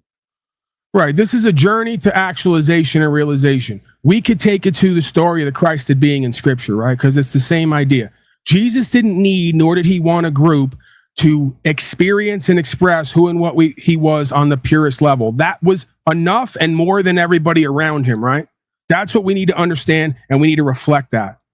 And again, these folks are not Jesus was trying to reflecting save that. everybody, not just one skin color. He didn't address himself as I am the white Jesus or African Jesus or whatever. You know, he didn't. He was just himself. Shit, he only had 12 friends, and one of them screwed him over worse than anybody in history. Right. Someone needs to tell the city council death squad what we learned in middle school and high school, that when you time to get charged and go to court, nobody's there, dummy. Your boys, your buddies, your gang, all the rest of it. You're lucky if they don't rat on you and turn you over. So when you tell me about city, county death squad, I already know you're LARPing. That's a fantasy. When push comes to shove, they ain't going to be there. It's going to be Todd Jones with charges, standing there like a punk coward, fake crying and begging some other guy to get him out of what he got himself into. And you ain't going to convince me of anything different until you show me something different. You can't get a reputation with me by telling me to Google you. Show me who and what you are. Squad member that ain't killing nothing. Right. You got to show me who and what you are and what you're about. Because you know why? Every other person, you go to jail, you learn that. Everybody's a Muay Thai expert, a Golden Gloves expert. Everybody's got a diamond and gold bullion in their backyard worth $1 million, right? Everybody's a helicopter pilot till they got to show you. And then they got none of that. It's all, as they say, all cap. So I'm not interested in none of that, man. When the day comes where you're active and you do the right thing, you won't need to refer to the death squad. And motherfuckers will know you by who you are and what you do. Until that day comes, you ain't shit to me and you ain't on the radar. And as far as your masters are concerned, the same is true. They don't respect you. They don't recognize you. They think you're a punk coward and they're going to treat you like it. Yeah, I feel bad for him, though, that Rumpelstiltskin guy, because he makes the government look even worse than it already looks, because he just stated that he worked for the government, and that's his mindset. Well, that's the thing. This is what's so fascinating. He may not even be getting paid directly, but he's admitting indirectly he's an operative and an agent spiritually. They're all going to start coming out of the woodwork, sir. That's what this World War III and the fog of war is about. You know, the occultists who've been uploading all of these morons with these various beliefs love when these certain periods come where they can unleash all these morons to muddy the waters, to deflect, to demean, to devalue. And then if they can get it done, to start a war at some point, because that's where this all goes, right? Everybody's disenchanted with government. The economy's fucked. It seems like there's no solution. People are getting desperate. Most of them are not going to listen to me and do what I'm saying, right? Doesn't mean we're still not changing something. But, you know, all it takes is the right set of circumstances where they and their family don't have enough food, and they start blaming in media the blacks and the Jews. And next thing you know, we got a civil war type scenario on our hands. And if you think the occultists and the centralized authorities aren't hoping and prodding for that and praying for that and attempting to repurpose that, absolutely, that's the name of the game. Color revolution. Nothing new when you understand history and global politics.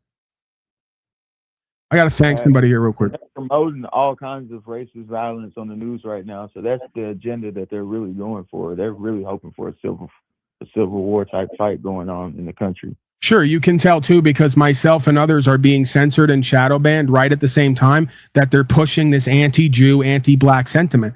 And I'm trying to, in my own area, explain to these duped out slaves before they create another civil war holocaust that you're being played and gamed from all sides. The issue is with the Zionists, and the Zionists are with the central bankers and the cabal, and they're not exclusive to one race, one color, one creed, one organization. They use those. Absolutely not. They've had grasp on our country since before JFK. Sir, they're like me. They know the truth to a certain extent. They know how the world works. They just put on a different mask. I'm P.T. Barnum today. I'm Honorable Judge Unslavvious tomorrow. Ultimately, the truth doesn't change. And they take it to the next level, right? Oh, I'm a Jew, I'm a Christian, I'm a Catholic, I'm a Republican, I'm a Democrat. It doesn't matter what mask they wear. Behind the mask, the pimp game is all the same. We're going to convince you to do what we want and what we say and pay us for it. It made me happy when you explained to them that fuck if you're a Democrat or Republican, left side, right side. It's about who you are as a man, as a human. Like, that made so much sense. It made my day hearing that. Right. This isn't a patriotic, socialistic endeavor. If anything, this is a moralistic endeavor. This is about the character of the individuals involved. And when you look out and interact with the majority of folks on the world stage, they are sorely lacking in character. That's the reason he wants to blame blackness and all the rest of this. No, the one thing we can see across all financial scales and all color scales is a lack of true care, a lack of logic, morals, and ethics. Now that makes sense. He's part of it. The blacks in the ghetto who don't want to care for themselves and be free and want to live like modern day gangbanging slaves, they're part of it.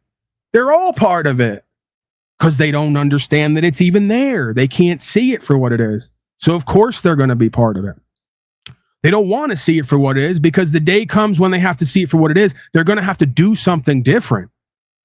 See? And this is where then I say, hey, I think the gangbanging thugs in the hood are more up to the task. They might actually civilly disobey and be willing to pop somebody or be popped at. You white punk ass cowards, when the day comes, you're never going to stand for anything. You're never going to go to that jail, have to sit there. You're never going to stand up in court and say, fuck the police, proverbially, metaphorically. I would never tell anybody to court and say that, but you get where I'm going, right? Absolutely. Well, I see it, bro. I live in the South, and I see it as a black dude with dreads that date a lot of white women. I've been through way too many. It's amazing how many times I've heard a white woman look me right in the face and say, well, I just don't like white men because my dad touched on me, my uncle touched on me. And these same white men, when I see them, she blows like, hey, that's him right there. The same guy wouldn't hurt a fly. But it's sad that their family will know that that guy's a rapist or, whatever title that he has at that time. But it's like, and they'll never do nothing about it. But they'll swear up and down when they're drunk. If a nigger come across his yard, I got it. I'll take care of that. But they won't even hurt their family member who raped their kid. Right. You know how you troll them and flip the whole game? And this is what black people are starting to do now. Start calling them niggers. That's the next layer of this. Stop being offended by it if you ain't that and start calling them that, because niggers are all colors. It ain't about black and white and all the rest of it. Most of the niggers I know in my life were white, quite frankly. There's dozens of them on these panel verses. Don't work, want assistance from the government, lie to themselves and each other every day, play the victim, don't want to create nothing, and then blame the white man. Blame the government for why they ain't shit in life. Yeah, right. So again, you're right. You're fucking right. Yeah. Imagine one of these hayseeds walking past your house and you got the straw hat on and you go, I better not see one of these niggers coming across my property. It just completely blows their whole world up. It just mind fucks everybody at this point. All right. And now we have the clown and chatter things. We're going to scroll. We're scrolling the N-word, right? Oh, you're really trolling. You're really teaching us a lesson here, right? Show. They can say whatever they want in the chat, but it's your show, and you got the freedom to say whatever the fuck you want on that, motherfucker.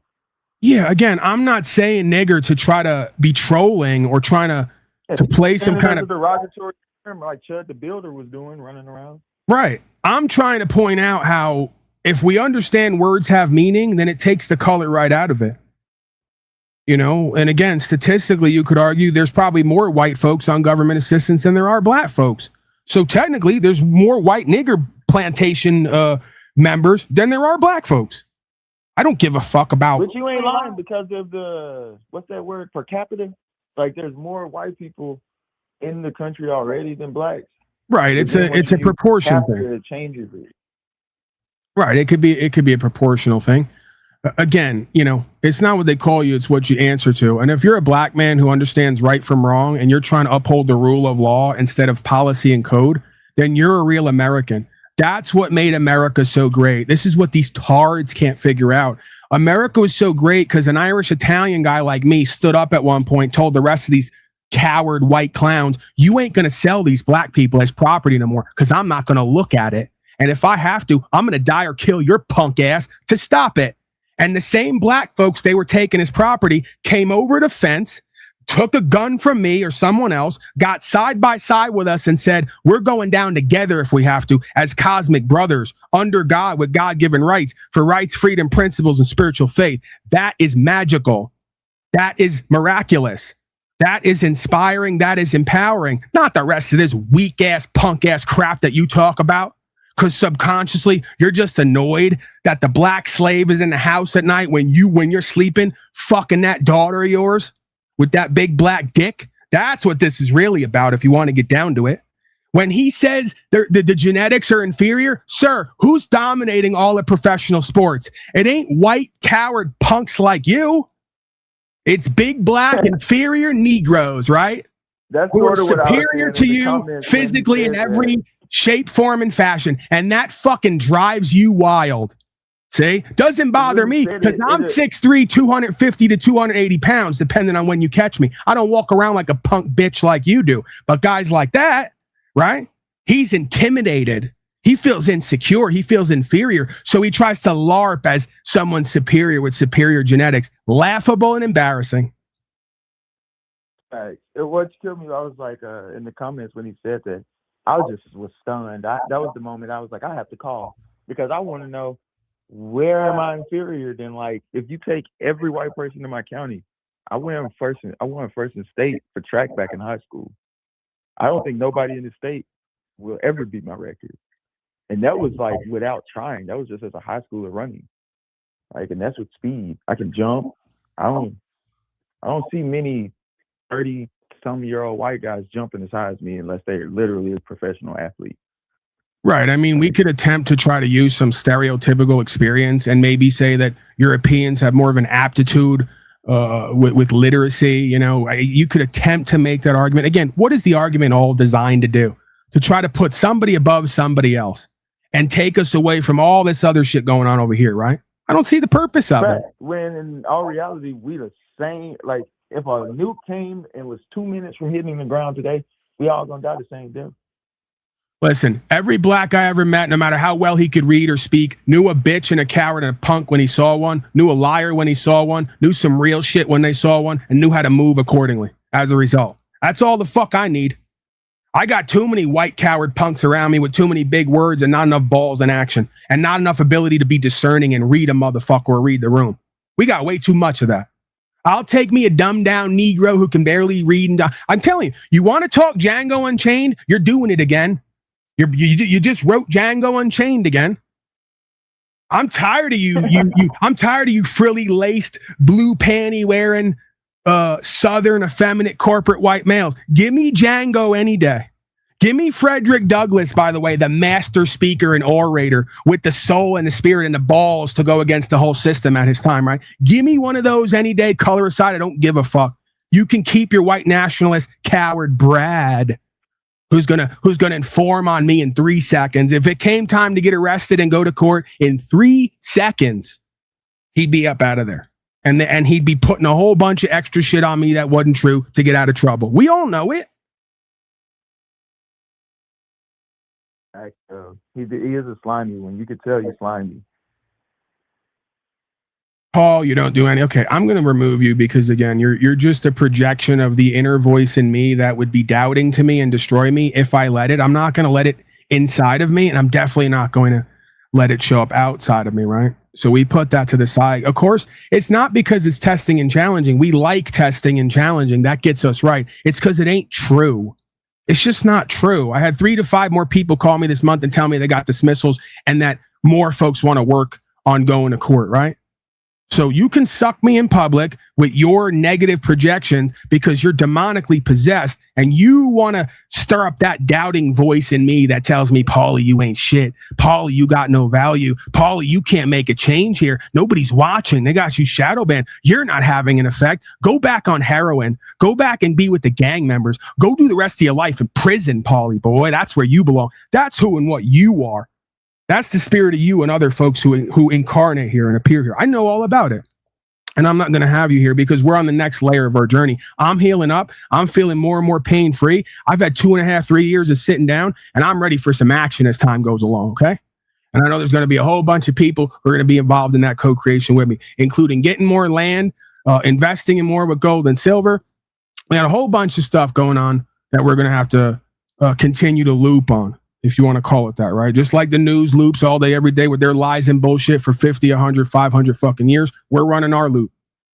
Okay, so keep telling me I ain't doing shit when more and more people are getting dismissals, passing the information. That means more and more are going to get dismissals and learn. We're making a fucking change as we get more land so we could be tax-free with it, actually own something, grow our own shit, be self-sustainable and sufficient, and actually fucking create community and change the world on all levels in our little corner of the universe. I'm cool with that. I want you to keep it up personally because I feel like your show, I just came across it today through a friend. And I'm glad I came across it. I like it better than Alex Jones completely. I fucking hate him. Alex Jones is a fraud and a coward, unfortunately. You know, I'll be behind anybody.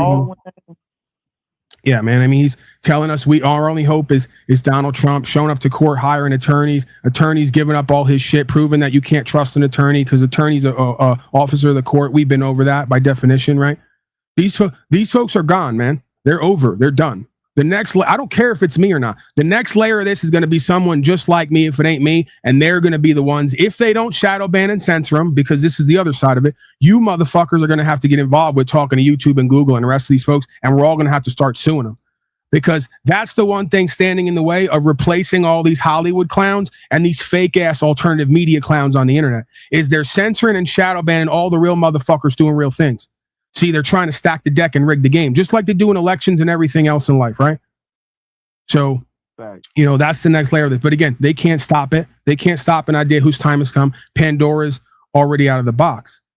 So this is already circulating. This is already happening. People are going to start selling their houses, paying off their mortgages, becoming debt-free, going to get land outright, practicing being tax exempt, right? This movement is already moving. It's already happening. Cameron's got, I don't necessarily agree with doing it the legalistic side, but I'm not going to hate. If anything, I'll support it. Maybe he knows something I don't. It doesn't matter how it gets done. He's got 4 or 5 bills now, apparently. He's putting into Congress, state by state. So listen, we ain't going nowhere, bro. You either got to whack us or kill us, and then you got to whack and kill every person we've dealt with who's a reflection of us and what we know. You're never going to be able to get it done. Right. So now the next phase of this is you better do a mass extinction kill event and then try to slave whoever's left. And potentially they're working on that. Chemtrails, 5G towers, radiation, all the rest of it. Food and water poison, always a possibility. Right.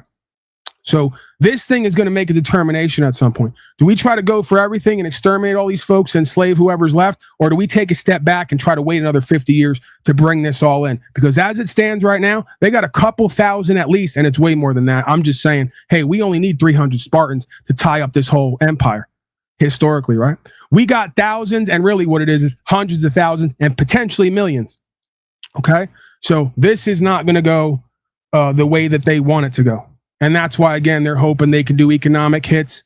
They can use the modern day guillotines, the poison in the air, food and water, and they can create civil war events and world war events to try to call off all the folks who would potentially stand against this, right? That's kind of where we're at in the movie. Put the stoppers in the cars that make the car stop. Right. Thing the cop got to do is just press a button and you pull it over. Well, because again, if they can't exterminate everybody and you ain't going to comply, the next phase is to make you obsolete and disconnect you from the grid, right? They're working on that as well. Oh, you want to get in the car? Got to be safe and compliant. It's got to be a 2020 and after, right? That'll be the game at some point. By 2030, 35, got to be a 2025 car and after. Well, what does that mean? It means every car on the road is going to have face scan if they get it done, right? This is the game. I'm not saying that they're all powerful. Really quite the opposite. These are a bunch of effeminate punk cowards who got together in groups to try to run the whole world and turn it into a business. 300 or 3,000 of us stop this tomorrow. Those of us who've been through the ringer, right? We've seen it all, man. I've had my whole family and friends die from cancer, from drugs, from all that. I have few, if anybody, left. I don't have my own kids, right? What the fuck else am I doing here and left for on a certain level, right? So this is where it's at. They know it and I know it, and they're burned up. They're never going to talk about some of us by name because their whole game is we don't exist. You saw what the white nationalist racist operative just said. We don't know of you, Paul. We never heard of you. That's the game. Oh, you never heard of me. But the woman, what's her name, who came on this broadcast and gave me like $50 or $100 one day, Jaguar Wright, who's up there doing millions of views. talking about the Frico cases and Jay-Z and the Island Boys and all the rest of it. She's heard of me. Oh, yeah, Steve, what's his name? Been to the Hall of Fame, NFL, right? He's heard of me. Carl Lentz, who's like one of the main guys in the common law community. He's here regularly. He's heard of me. People who worked at DARPA I've counseled with. Certain folks in governmental positions and areas. So, you're not going to gaslight. You're not going to project. This understanding's out there. It's going from bottom to top and top from bottom now. We are already in a Cold War. It's going to go hot at some point if folks don't get their act together. And guess what? Like Beanie Siegel, everybody can feel it in the air. They know it right now. They can't deny it. You go to these courts, Cameron just confirmed what I've been saying for months and years just the other day. He's going to court doing things the legal side. You can't call him a sovereign citizen and play the games you play with me. And what did the judge tell him? We need more of you folks in here who know this Constitution and know how to understand the law and move this court. They're begging for men and women to show up and stand in their square. And more of them are going to do it, right? Because we're going to continue to do it. And we're going to inspire them and show them the results. And it's a chain reaction. That's why they had to go hire 80,000 more IRS agents. Because guess what? Each agent probably has, we could take a guess, 3-4 people? Let's just say, I would say that'd be a minimum, right? You got 8 hours in a day for an IRS agent, even part-time. They got 3 or 4 clients per person. So by my math, right, I'm just making shit up, but by my math, we got about 240,000 folks. What did the Bible say? 144,000? We got 100,000 more than that by my made up math. So we got about 240,000 people who ain't going nowhere. They ain't going to pay your slave tax no more. Hey, they'll talk with you honorably. We'll correspond. And if you can explain to me how you have a right to dictate that I'm going to give you 40% of what I make every year so you could go build a Epstein Island extension or go to war in Israel, let me know how that all works. But until then, we're not budging, right? They got a serious problem on their hands. And you think this has ever been like it's been before on the back of a COVID lockdown and everything else? This is a perfect storm time. This is the best of times. This is the worst of times, right? We have so much shit converging and so much opportunity. They're getting it on this tight grasp with the way that the IRS and all these rich people are doing their taxes. And, well, let me correct myself. They're not doing their taxes. Right. And bailed completely the fuck out. So us, like you said, we're paying literally about 40% of everything we own just to breathe in and out around a place that we own or some property that we own, whether it's a car, a house. Right. That's the thing I'm going to start pushing more and more. You're going to hear me loop this like there's no tomorrow. You all, especially to the Republicans and to everybody, you all no longer have private property. That's the cornerstone of Marxism. If you don't pay your $300 a year land tax for 3 years in a row, they're coming to take it, even if you own it outright. You don't own it outright. Okay? That should never have been allowed on America, and we all now know it. We're now all waking up and realizing what the fuck we're in, how far we've come, and now folks are going to have to dig themselves out. And it's not going to be easy, right? Now, there are certain loopholes to property taxes. We're done with that. We're done. Again, Cameron went to court the other day and confirmed another idea I've been putting forward. The judge told him, this is out of his own mouth from his own court case. I love this because the court judges are now talking like me to guys trying to practice the legal way. They're talking to you as men going, why are you even doing this? Just be a man. The judge told him, you entered a pleading. What do I always tell everyone? Pleading means beg. You entered a pleading. He denied it. He told him, if you'd have just entered it as a notice and demand, I'd have had to done what you say. So we're done with the loopholes. We're done with asking for breaks and benefits and privileges. We're telling you now, I know that I'm a man under God with God-given rights. I know I have a right to own property. I don't have to pay you to use my own property. If you can explain to me how it's different, I'm willing to listen. But until then, I demand complete ownership and control over my property or trust property. Nothing less than that is acceptable. If you had a family member that died or a pet that was pretty much like an emotional support animal, or like this person's going to be removed. Stop. I got to get rid of these fucking scum. You sit in my chat and you tell active lies. All of this guy's friends are in jail. That's a lie. That's bullshit. Most of my friends have been arrested, inspired by what I do, and they're not going to jail for extended period of time. Okay. And guess what? If me and everyone around me was in jail, that still wouldn't change that what we're doing is true and what's right. That just means we're willing to really put up for what we believe in. You, again, are a My punk best ass friend's a fucking Major coward. League Baseball player. I don't really got friends in jail. Like, one of my football coaches was an NFL player. Most of my friends from childhood are dead. The other one, again, I've been a different kind of person. You want to have that conversation, we can have it. I don't have many friends in this life. Most people are associates up until they disappoint me. Okay, that's a whole other dynamic. But again, for the people who I really consider friends, who consider me friends, we all respect what we do, and we would never sit around like you complaining about one of us being in jail because of what the rest of us are doing and saying. You punk ass coward. It's quite the opposite. It's so-and-so's in jail again. That's a real motherfucker. That's why we're friends. Stupid. They don't even understand the difference. They don't understand why they would never be my friend. Because you're sitting online hiding your face and who you are, afraid to go to jail for what you don't believe in. That's why you'll never be considered my friend. That's why most people I meet can never be my friend. I can't consider someone a friend who's a punk coward who would sell me out in 3 seconds if they had to and got the chance. Sorry, call me a criminally minded gang initiate in my own way, right? Because I kind of came up with that. Whether it's just been inserted in my head through media and partially life experiences and I ran with it, that's who I am and who I've always been. I could be friendly with you. We could be nice and hee ha ha. I could appreciate the experience. But ultimately, I'm never going to call you a friend if I don't trust you and respect you. And I don't trust and respect punk-ass cowards who lie to themselves and others and submit to the rule of other men and then make excuses about it on top of it. It'd be one thing if you just said, I could probably be your friend and respect you if you said, hey, we're all punk-ass slaves. I'm a fucking coward. I bitched out and I let these people run my life. I don't like it, but that's what the fuck it's going to be for the time being. Now I got to respect you because you came real and correct, right?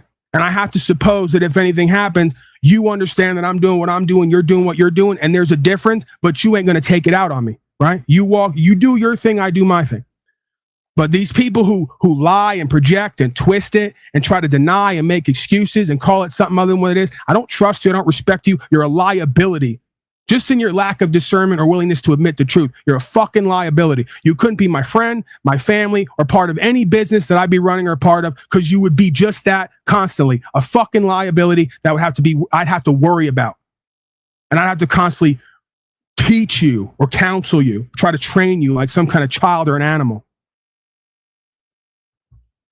That's the thing people don't really understand about love. You could tell me unconditional love. There are conditions. I don't care if it's your friends, your family, your dad, your mom, your uncle, right? You can't trust them. They're not honorable. They're not good faith. What fucking love do you really have? Tell me all about the feelings that don't translate to the facts.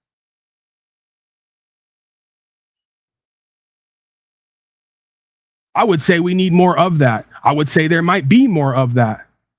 And most people just don't want to admit to it.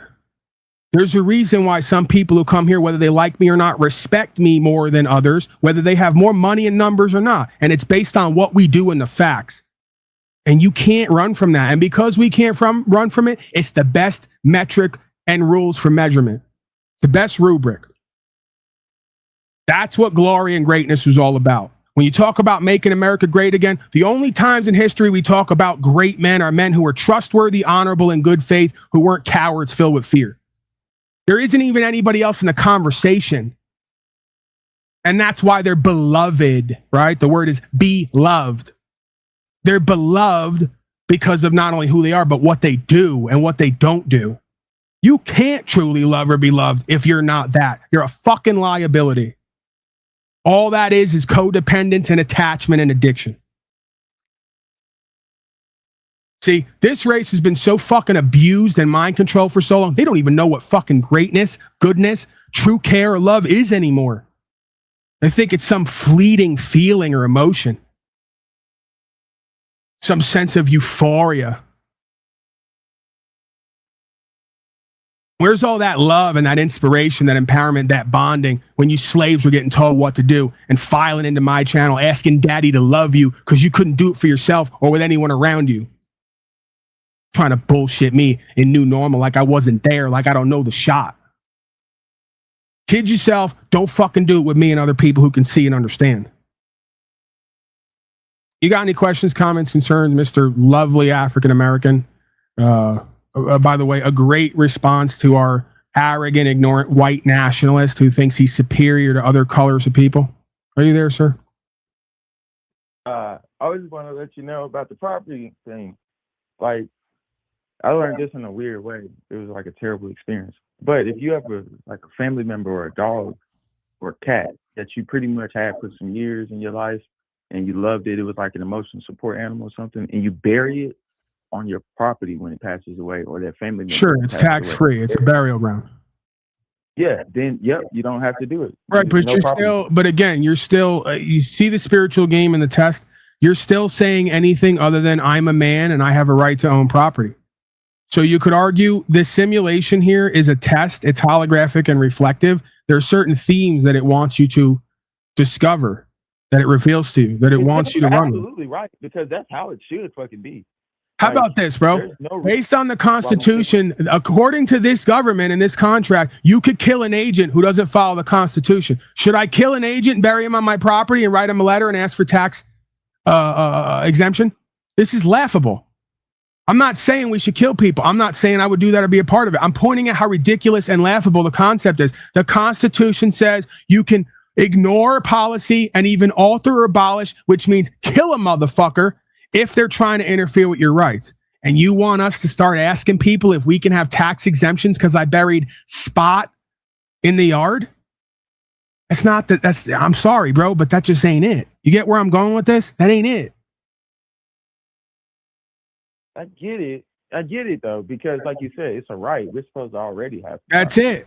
Once you got to ask permission, you're indirectly agreeing you no longer have rights. Once you no longer have rights, they can deny your permission request. That's a problem.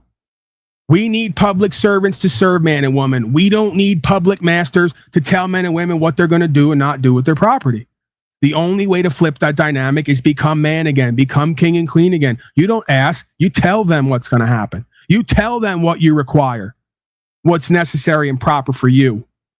You let them know, if you keep imposing this tax on me, which I could argue is unlawful, whether it's legal or not, they're not the same thing. You're going to cause me loss, injury, or harm. You're interfering with my rights, and you're going to try to take my property one day if I get sick and I can't pay your slave tax. Fuck you. And of course, you don't curse them out or do any of that. But that's kind of the sentiment behind it, right? Just like I tell these white dweeby cowards when they call me up, Paul, can I have an hour of your time? Yeah, sure. You know that I'll give any of it to anybody for nothing, right? Well, we did a $2 million deal this year. And I go, why are you telling me this when I'm in a trailer? And what the fuck does it matter? See, that's when they play this game with me, and then they get a little bit, it's almost like they like it. They go, let's call the gorilla. We know he's going to challenge us. Nobody does that anywhere in our life because we buy them off. All right. I go, you guys come here. You tell me about your $1 million deals and all the shit you have when you don't even have your own balls and your own free will. What's the point of having fuck you money if you can't tell everybody fuck you? Not only can you not tell everybody fuck you, you're worried about not breaking the code of the policy because you might go to jail and they may come take your shit. You have less than having something. You not only don't have something, you have nothing because your paper backed by nothing runs your life. And there's no point in having millions of dollars of it if you can't tell someone as a man, I'm going to do whatever I want to do. You got a point. That's why I laugh at these black gangsters and clowns and cowards of all colors. But I'm saying I laugh at these cowards that talk. I'm running the bag up. I got chains. Yeah, like a slave, a chain around your neck. It's perfect how they mock you, right? I got chains and jewelry and hoes and houses and cars and all this shit. But you ain't free, motherfucker. You're run by thousands of policies and codes. And I can't understand how all these other males don't feel the same way I do. That they woke up in a world today where they have to ask some coward clown who's running children, having sex and eating children, permission to use their own motherfucking property. How do you not? I'm confused why the white guy has to be the biggest nigger in the equation with the prison mentality of, don't you want to be respected around here? I'm tired of giving my store over to people running the prison. I'd rather get stabbed and taken the fuck out of here. Give me the flight out. I'm tired of being somebody's punk ass bitch. I'm confused as to why there are not way more motherfuckers who talk all this bullshit on the internet with this gang culture and all the rest of it who don't feel exactly how the fuck I feel. And that's why I think the majority of it is just that. Nonsense and bullshit. I'm going to shoot this guy for that. I'm doing this. I'm running it up. You ain't about nothing. When it come time to stand for your freedoms and rights and go to court, you ain't there. You're never there. Talking about going on drills and shit about other clowns on the internet, all the rest of it.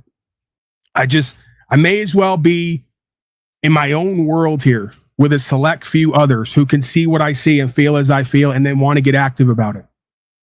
The rest are literally non-player characters. Not only are they not doing the mission God put us here for, they're killing God's people with excuses and justifications over nonsense.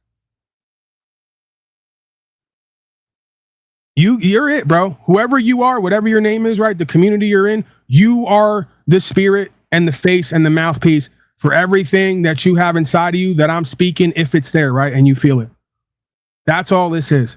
You bring this understanding back to yourself and your life. You practice wherever you're willing and able, and you give it away to brothers and sisters of all colors, right?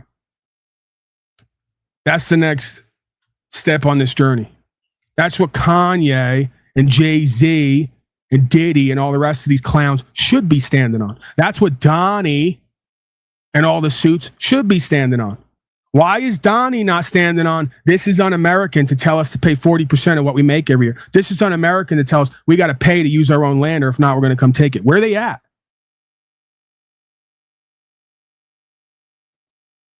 Donnie, he's trying to keep everybody out them Epstein files. Yeah, well, you know, right. I guess there's more important things than freedom to travel, free speech, because you're going to get censored and shadow banned, right? The right to have a gun to protect yourself and the right to own property. The first 4, 5, 6, 10 amendments in a supposed Bill of Rights / Constitution that all these clowns like to talk about. We don't have any of it anymore. And instead of them talking about that, worrying about that, we don't hear nothing about it. That's a problem.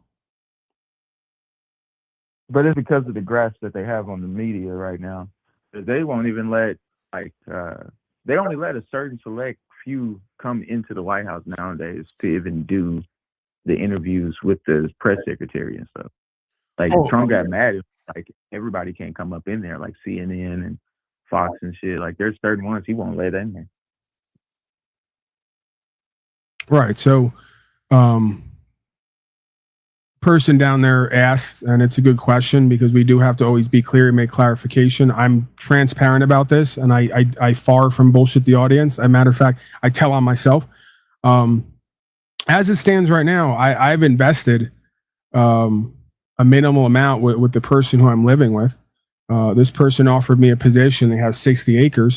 So he told me, come on down and stay, right? I've invested to a minimal level, but essentially, we spent the last couple years looking for property because we both want to sell these properties here and then go in with ourselves and others for better property where we can either drill a well or have a well on property, and then do what I said, practice property tax exemption. I have not done the property tax exemption here because I don't have a claim on the property. I could easily do it. I probably will. As a matter of fact, well, I guess, you know, I could always say what I'm going to do, whether I do it or not remains to be seen. But I intend to and have intended for a long time, and I suspect that I will more and more as I feel better, put some of my extra time to practicing some of these things, right? Even if I have to buy a $2,000 to $5,000 piece of land, you know, maybe I'll even do it with a few other folks just so we barely have anything into it, and we practice with that. The bottom line is, we have examples of other people in the loose network of, in quotes, sovereign citizens. I don't use that term, but just so we know, you know, so the average slave knows what we're talking about. We already have examples of this and that it works. We have it with sales tax as well. I don't know if Shively's around here. He claims that lately he did the process that I've talked about here many times. I've done it in my own way, but not the official process with the passport. I have a credential. With the change of the record reflecting your natural person status, you are not subject to sales tax. Okay. If you get one, you get them all, is how this works. It's about jurisdiction, right? So I've already confirmed with folks in the network who I've walked into the store and they've scanned their passport and they get sales tax exempt. And that makes sense, right? If the corporations can do it and they're in a corporate capacity, how can man not do in a private capacity what corporations could do in a corporate capacity when the government here can only regulate corporations and those who are a threat to the public, right? So literally, we've been doing shit backwards the whole time. Corporations been taking advantage of the code and getting what the men have access to that the men don't even know they have access to. If you remember, there was a whole political movement called the corporations are people too. That's part of what I believe that was all about. They literally turned the corporations of people and people into corporations and flipped the script, as they say on the street. They gave corporations sovereignty and rights, and they gave the people the duties and obligations, policies, and codes that were meant for the corporations, right? Once again, an ingenious inversion pimp game flip. But yeah, I've already confirmed this, right? So we're not even talking about theory at this point. We're talking about confirmed practice and process that works. Once you get it once or twice or 5 times, you got it forever for everybody. Unless they decide that they're no longer going to honor it, in which case we got an even bigger problem, of course. So, yeah, bottom line is the sales tax thing is effective. It's been confirmed. I'm going to do the passport process, even though I have a credential, because I find that the slaves have a very difficult time accepting in just day-to-day interactions. Some won't accept them at all. You literally have to fight and argue. That's probably what I should be doing, is suing everybody and taking the long, hard way. But, you know, like as we practice, we've gotten dispensaries and other places to accept the credential, even though it's not issued by a United States corporation. At first, they wouldn't do that. Then you practice law, you uphold the law, you explain to them what the situation is, and you get them to get their superiors, and you go into U.S. code and you explain to them, this is my status and standing, it's lawful. Okay, this is my lawful credential. If you discriminate against me based on my status and standing, I'm going to sue you, because this is essentially telling me you're not going to honor me and give me service because I'm an aboriginal or whatever the fuck you want to call it, right? We're not doing these games. So the point of checking ID is to verify age according to you. Do you believe that I'm under 21 years of age? No. Does the credential say or read that I am 37 years old? Yes. Do you have any reason to believe that that's fraudulent or that I lied? No. So then you got to go ahead and give me access to services. Don't tell me that I have to go to U.S. corporation and have a certain status and standing to access the public marketplace in town square. I know you'd like to have it that way. I know they're working on getting it that way, where they're going to face scan everybody before you even walk in. Oh, it's going to be glorious. And Paulie Boy and the other non-compliant folks who won't accept the status of house slaves, if they get it done, which they'll never get it done, never happen. They can't even put the flock cameras up because people are cutting them down. And no, I'm not supporting that and promoting that publicly. Yeah, they're going to try to get it done to where they don't have to argue with Paulie Boy and follow the law anymore, because they're going to have everything run by AI, which will be uploaded with statute, policy, and code. And you can't argue with that because it doesn't argue. It says, access denied. You ain't a federal citizen, slave, part of the corporation. You don't have any social credit with us. We're not going to let you in. Maybe what they'll do is they'll provide extra services for all the other undesirables, and you'll have to pay double and triple if we get our capitalistic, corporatist, fingers into it, right? See how we can turn more of a profit. But I don't think that's even, if they get it done, that's not what this thing wants. This thing wants at some point to take everybody in, put everybody into this matrix system and tokenize them, or keep everyone who's not in the system from the services attached to the system. This way, they'll say, we didn't cause you loss, injury, and harm. We didn't put you in a jail. The AI, we didn't even do it. The AI denied you access to all the services. So if you can figure out how to get water and food and grow your weed and whatever the fuck else you need out in the desert, good luck. If not, you got to be in the smart city or suburb, tracked and traced on the record as a citizen slave and scanned everywhere you go for your social slave credit to be access to the services. We know it's not that we know, like we dug up a secret. They literally came out and told everybody this is what they want to do. And they projected onto the sovereign that they're the useless eater, right? They have a gadget like that in China going on, right? It was China. It was in China. They got a thing going on exactly the fuck like that. Of course. Because this is a spiritual principality thing that starts to incarnate, show itself through men. And it makes sense that the Asian culture is going to be one of the first to show various elements of New World Order, because they're the most atheistic and godless, right? They're the most collectivized. If you were to look on it, well, we're not doing the race thing, but we're doing the culture thing, right? Color and aesthetics aside, if you look at the culture of the Asian person, it is the most likely to be inhabited by the Luciferian spirit because it doesn't care for or know for freedom at this point. It is completely hive mind groupthink. It thinks that statute, policy, and code is law completely. It doesn't care if it owns guns or not as an individual. It doesn't believe in questioning authority, right? On the whole, I'm not saying everybody, but on the whole, it's pretty much, if you were to take all the cultures, it's the most acceptable of authoritarianism and centralization. Yeah, straight up. For the generally most Asians, yeah. Yeah, even the Asian warriors, they talk about the Buddhists. Folks don't realize Buddhists talk about love and peace because they spend a good amount of their time going to war. And any motherfucker who knows when you go to war consistently, you need a balancing perspective, right? So these weren't romantic, lovey-dovey people. These are people who, in between fighting for their freedom and their land, had to go off and meditate to regulate their nervous system so they didn't, I would know this, by the way, so they didn't become sick and diseased or live in a perpetual state of dysfunction and internal war, so that while they were fighting war, they could be more effective, right? Because a peaceful, conscious, aware person who is balanced can strike more efficiently than a person who is unleveled, right? Who's erratic. So even the Buddhists and these warrior traditions, right, and these cultures are completely disarmed, are for the most part cowardly and authoritarian. They've over time been domesticated and had that free spirit, that warrior spirit bred out of them. So all you have left is some heaping soft pile there who's meditating and talking about love, but is not a threat on any level to a predatory group that wants to come in and take their property and their rights. That didn't used to be the case, right?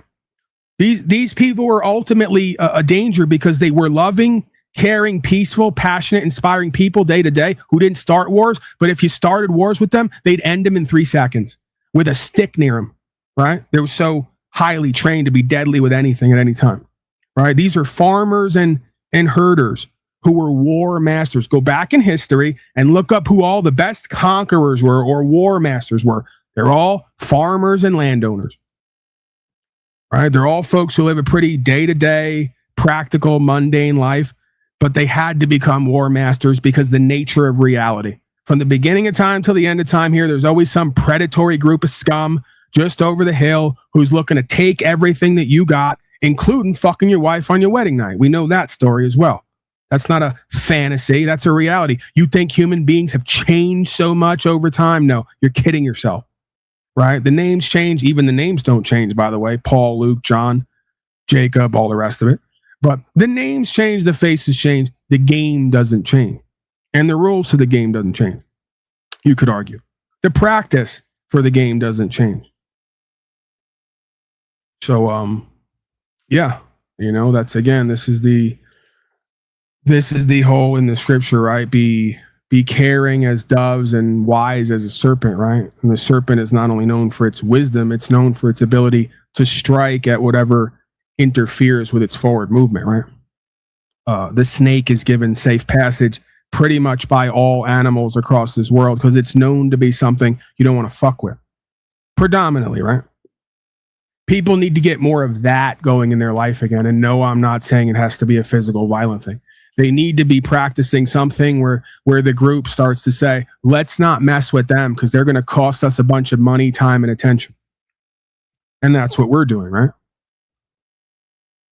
I've had folks call me recently, go, we didn't even get to court or trial, and they dismissed it. I said, you know why? Because I told you folks for the longest time, they won't even fight you. They're the bully at the flagpole. They're the guy in school who always popped shit about how good they were at fighting, but we never saw him fight. And when one guy finally said, you know what, I'm going to take you up on your offer, let's fight, all of a sudden they didn't show at the flagpole, right? They're that guy. They're big, bad, they're tough. They beat up everybody till someone finally calls them out and says, you know what, I'll meet you at the flagpole 3:00. And I ain't leaving till one of us is carried out, right? Oh, all of a sudden they got something to do. That's who and what this thing is a lot of the time. I'm not going to say all the time, right? Sometimes they may spank a motherfucker and teach him a lesson. I can't deny that.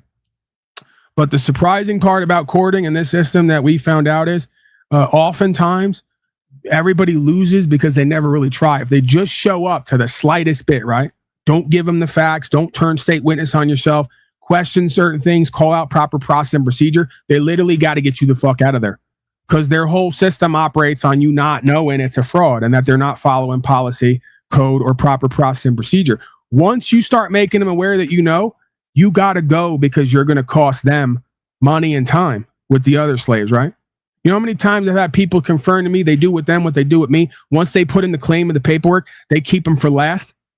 People call me, they say, I went to court, they took me last, they let everybody else leave the room. I said, that's how you know you got them. You got to start to learn when you know you've won. This is Sun Tzu War Master talk, by the way.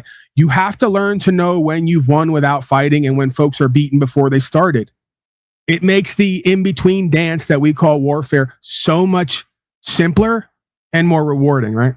So once you call me, once I know, first of all, I don't even wait around till 3 o'clock like they try to do. This is another thing the slave can't figure out. When they call you to be at court for 9 o'clock, first of all, they don't have jurisdiction for you to even be in that court. But let's say you're going to show up because you want to play, you want the action, right? You told me that our meeting's going to be at 9 o'clock. It's now 9:20. We will have this meeting now and settle this today, or I will be leaving and I will not be showing back up to present myself. Wow, you feel that? That's a man in charge who doesn't give a fuck about your nonsense. And you could do whatever you want to him. He knows who and what he is, what he's going to do and not do, what is acceptable and not acceptable for him. That's respectable. You don't call me in for a meeting at 9 o'clock and keep me sitting there till 3 o'clock, lest you think I'm your property or your hoe. So I tell everybody, you come in at 9 o'clock and sit till 3, you've already lost on some level, because you confirm to them you're a hoe. And when they tell you come at 9 o'clock and say, you know what, hoe, I'm busy till 3, hang out, and you sit there and wait for them to spoon feed you, they already know who and what the fuck they're dealing with on some level, right? But that's okay, because there's levels and layers to this shit, right? You could argue there's never one moment where you're completely done. It's a series of moments that work together. Again, courting is courting. I don't care if it's dealing with a woman or administrator. There's going to be a series of moments and events that after you add them all up, that woman or that judge is going to make a determination whether you're a real fucking man or not. Very simple stuff, right? So they tell me, oh, Paulie boy, they brought me in, but they left me till 3 o'clock till everyone else was out of the room. Yeah, that's how you know you got them. Because they don't want everybody else to hear what you're going to present. Because they know you got their number, and they know if the other slaves hear it, out of every 10 of them, one of them's going to try it. And that's going to turn from 1 into 10 of them into 100 of them over long enough time, right? So, yeah, I mean, there's, I don't know how we got off on that. Or how I got off on that. I'm doing the royal we, but there's a lot of signs and symbols during these processes and procedures that kind of reveal where the power and value is at. So someone in the chat was saying just before, and I got to thank a couple people, that people are unsubscribing from me and my channel. Let's check to see how much of a lie that is. So, yeah. Oh, no, this is Paul and Slave. 21,157. He's right. I can't get over that 22,000 mark in that original channel. So, yeah, you lied. You definitely lied. We're up 20 or 30 subscribers since yesterday. Nobody's unsubscribed. And a few people have contributed and supported. So you can go fuck yourself. Right? Another loser, failure, hater. Keep an eye out for these people. It's good to be able to see them and know them and what they do, so you can take that back to your life and you don't get projected onto and gaslit and doubt yourself, right? And get demeaned and devalued. See, I know that. They say I'm arrogant and egotistical. No, this presentment was developed in a world where I had to become this. Because if not, they'd have kept telling me and I'd have kept believing them that I wasn't shit and that I didn't have any value and purpose here, right? That's exactly where they want a pimped out, hoed out slave. Julian Barbary writes, thanks and blessings, Paul. Thank you, Mr. Barbary, of course. A regular viewer for long time. And Alexander O. With no message. So links up top, contributions and support, non-taxable events. We don't do corporation here. We're not running a business here. There's no income here. Gifts are legally and lawfully non-taxable. And these are extended friends and family, right? We'll call it that. It doesn't really matter. Gifts are non-taxable either way. But there's also email up there. If you got news, historical, precedent, you have some historicity you want me to look at, something you want me to present, funny videos, whatever the case may be, send it over. I'll look at it. If I find it interesting, I will share it with the audience. So there's more than one way to contribute, right? That's just one of the ways. If you want to make a song, you want to create a video, you got a mashup, right? I always love that. folks take some words of what I'm saying that they find to be inspiring and impactful. They edit it all together, throw some stuff on top of it, and then put it back out, right? That's good for promotion, getting the word out. And if nothing else, it's fairly entertaining and flattering. Wonder how many United States Inc. terrorist military pig fusion center for trash bots agents here. I always wonder when people say that, if they're one of them. I always go, is that you, Bo Shane? He's got a long history here and a checkered past. So, but speaking of which, I'm getting the word that we have an actual, is this true? Yes, it is true. They're telling me my earpiece right now. Oh my God, this is glorious. We have an actual video of the average citizen slave whale in its natural habitat. And oh, is it glorious? Let's go to that. We need to see that on this midday. All right, I'm going to go ahead and get off there. I'm about to go check the YouTube. I'm about to go check the live. I want to see this footage. Thank you, sir. Yes, you can't miss this footage. What was your name again? It's Draco. Draco, of course it is, Draco, our lovely African-American phoning in. Blessings to you. Power to the people. Blessings to you too. And, hey, unlike Rumpelstiltskin, when you Google for Draco, I actually show up on Google Images. Right. Wait, so are you Draco something or other, or is there a way? I'm guessing there's more than one Draco, right? Yeah, but I go by Draco Banks. Like Draco Banks? I've been out for a long time, since I'm a 90s baby, but my actual birth name is Draco. Right. All right, well, thank you, Mr. Draco. I've been super original.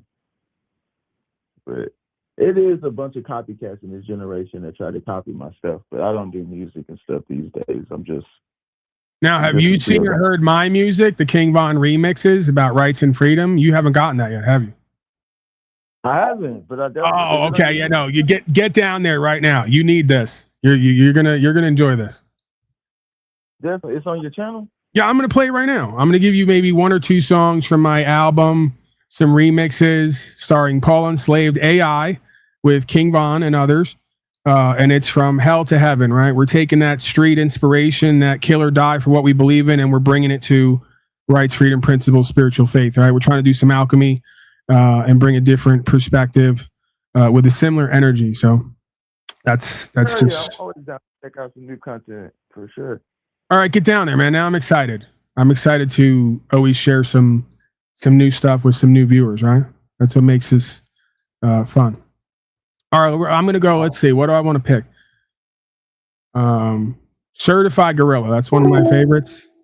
Certified Gorilla. And I think, well, we'll see. Do Certified Gorilla first, and then we'll go from there. Paul, Unslave made me do it. Paul Unslave made me do it. I'm a certified gorilla. I jumped off the porch and I verified the mission. Taking hoes for sport while people getting taken missing. Meetings after dark, doing business with no witness. I heard the popo got a collar. Goofy's on some funny shit. Why the fuck he holler? We was on some dummy shit. Yo, no hablo nada. I think he a little slow in his medulla oblongata. Talking all that shit, then cry to his partner. He ain't about shit. That little pepper ain't no scholar. Keep it quiet, keep it tight. Ain't no room for panic. One wrong move and the whole thing static. I'm a certified gorilla. I jumped off the porch and I verified the mission. Taking hoes for sport while people getting taken meetings after dark, doing business with no witness. He was loud on the front end, soft when the heat came. Started ratting quick, right on the E-way. Wasn't that some shit? I can't believe what he say. Yo, no hablo nada, keep it tall like Rasta. Life's a gamble like Borgata. He the type to get locked up, then blame it on his dada. Paul Enslaved made me do it, big surprise, another rata. Keep that same tone, say it with your chest now, better bring your own. If you come for respect, better stand on that, cause the line get crossed and it don't come back. I'm a certified gorilla. I jumped off the porch and I verified the mission. Taking hoes for sport while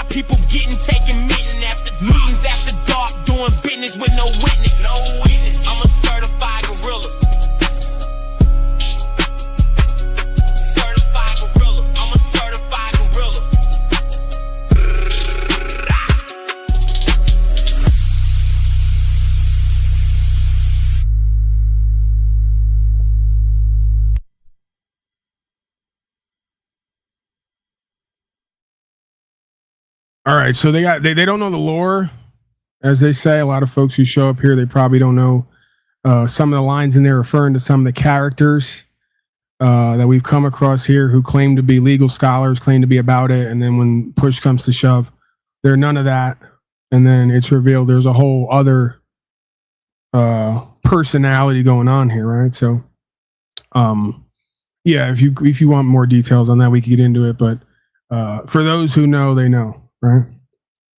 And if you are aware of certain folks, you might be able to deduce what's going on there with the imagery. We're being a bit indirect, right? At some point, we may get a bit more direct. You know, that's part of indirect promotion. Sometimes you got to shoot some shots, right? We're not hating; it's about the truth. Okay, so we'll do one more at least, and then we'll get back to a little bit of Don or something else, and then we'll end. I'm planning to end either on or before the 3rd hour. So let's go catching charges. In parentheses, back to back. Yeah, it's one of the newer ones. Gorilla here learned to cook in the joint. Paulie be making heat. Paulie be making heat.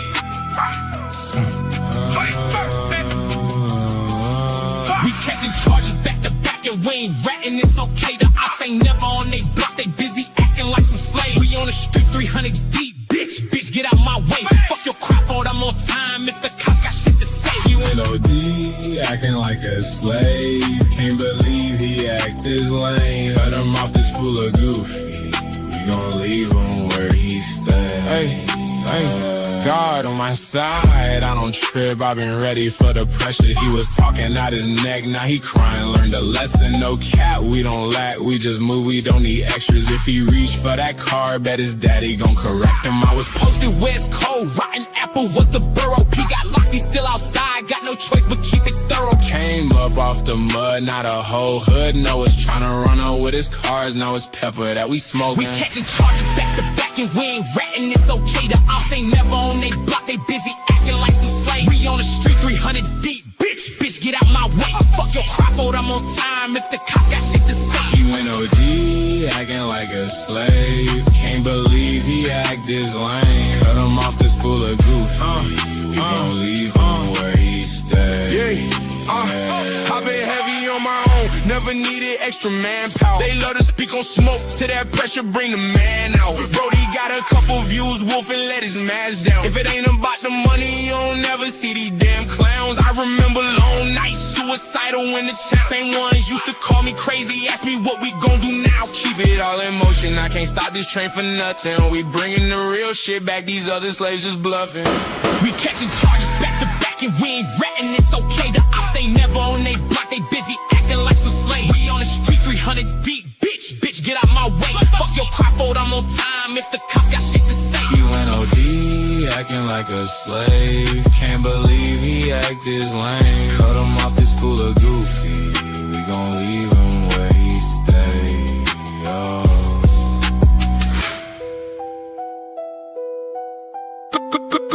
Gorilla here.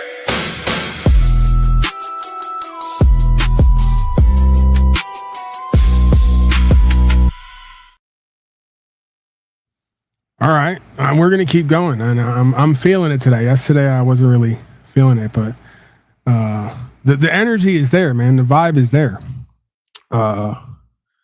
Let's see. Maybe we'll do one more, and I'm interested too for the African Americans out there because some might say we're culture vulturing. I'm a real white N-word, so I get a pass with that, as we know. Even ask the white people around here; they keep calling me an N-word, so that's proof. But for the this is a special call out for the African Americans who are with Unslavia, part of Unslavia. Let me know what your favorite is. We have all of them uploaded individually on the Proper Instruction Motivates People channel. You go to the video section, you'll see each video uploaded. When we do the music in the future or just in general, I'm curious to know what you guys, you people, right? I'm curious to know what you people's favorite songs are, right? That we need like Rob Cleveland, obviously very black and competent and capable when it comes to judging the hippity hop and the drill. So M. Davis as well, of course. one of our only, but still favorites, right? It doesn't matter if there's many. These are some of our favorite Unslavians, right? They happen to be very black, as I pointed out. Very real as well. So these are real N-words. We want their opinion on the real white N-word and what the vibe is, what everybody's favorite remix drill songs about rights, freedom, principle, faith are. I normally don't care. I wouldn't ask, but I actually am kind of curious what you folks are partial to. What gives me kind of some feedback about where I'm playing favoritism with what I'm doing versus like where the real energy and vibe is. So, all right, we got these slaves tough in parentheses till you lock them up. That's another DeCastro shot, taking shots at DeCastro. It's been a while since me and him got into it, but it's been one of the more notable interactions. So I figured I'd use it for some inspiration, right? Put some of the truth we experienced into the music. You got to draw your inspiration from the more testing, challenging, or revealing events in life. We'll do that one. These slaves tough in parentheses till you lock them up, and then maybe I'll run maybe one or two more after that. We're coming up on the end anyway. We tiptoed in the algorithm. We whooped some ass.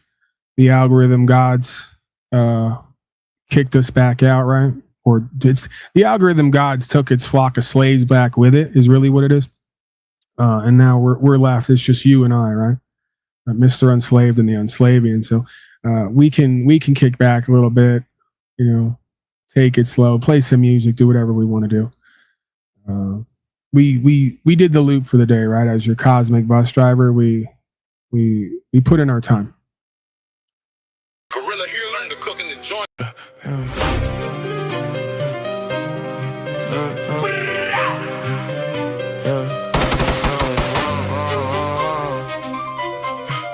These slaves be tough as fuck.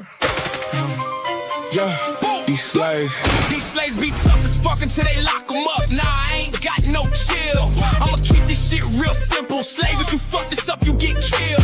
I can guarantee that bread ain't gonna stop your ass from getting buttered. March to my own beat like a drummer. I might get some charges this summer. These slaves play macho. They gon' range your ass like Tonto and have these slaves dancing like Michael. It's gonna cost you some cheese like nacho.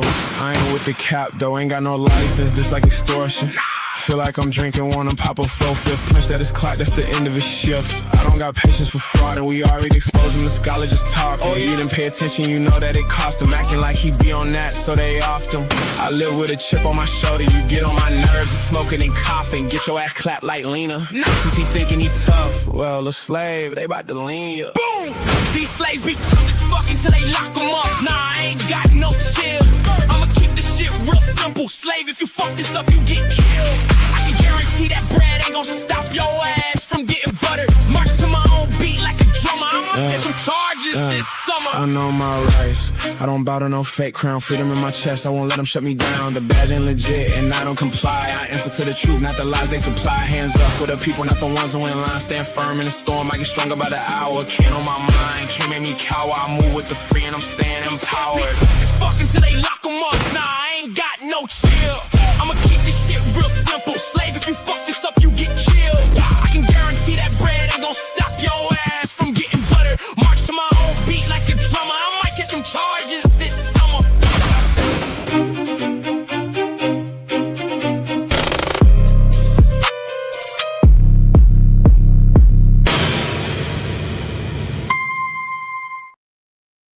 Well, see, the nude guru points out that I get a double whammy over here, right? There's no victims. It's just not only do I get hit with the shadow banning and censoring, we wouldn't even need to be shadow banned and censored completely because our polls here prove what the intelligence and awareness levels are and therefore dictate the level of resonance and alignment, right? So, okay, thank you for bringing that up. Let's go over there because I want to check the poll. We could do the quick math right now and you'll see that it adds up, give or take, right? 1 to 3 to 5% variation. A lot of this shit is mathematics.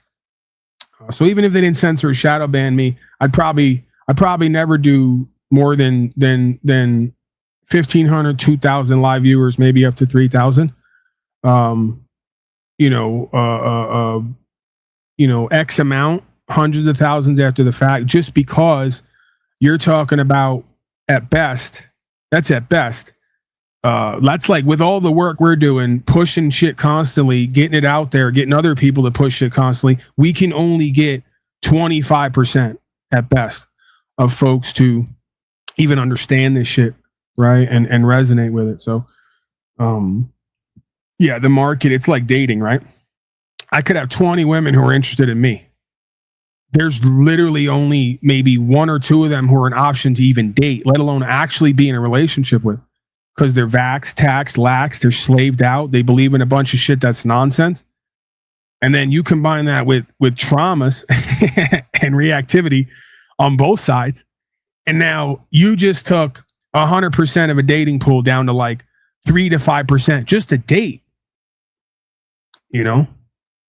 So that's just kind of the nature of, and again, no victims here. That's the test and the challenge. That's also potentially what's rewarding, because then when you do get the audience or the person, the mates that you're resonating with, it's way more likely to be powerful, valuable, or successful in some way, because we're against all odds, right? Whoever that person is that I'm going to wind up dating is not going to be a slave. They're going to be intelligent. They're going to be spiritually activated, right? They're going to be co-creative. They're going to be somewhat interesting and entertaining. They're not going to be a boring person, right? So you greatly diminished the pool that you get to draw from, right? But you highly raised, you brought the probability way higher, that from the very low probability of folks you get to screen and deal with, there's a very high probability of co-creational chemistry to varying degrees, right? So it is very much a quality over quantity endeavor, which is not really what most channels or seemingly most folks when it comes to courting are involved in. And of course, correct me if I'm wrong, but let's see here, just because I'm curious.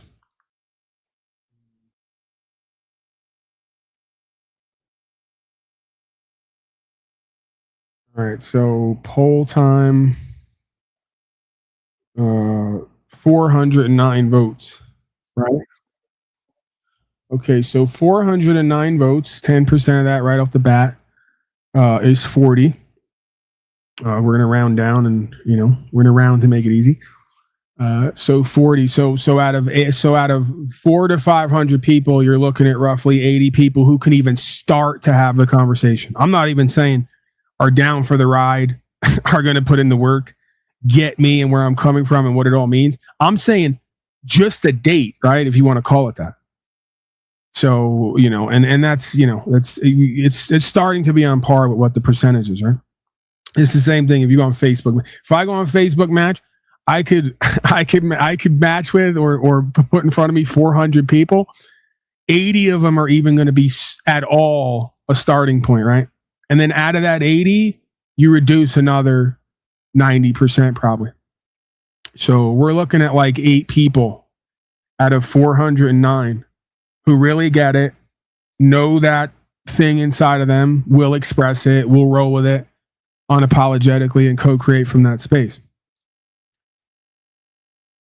All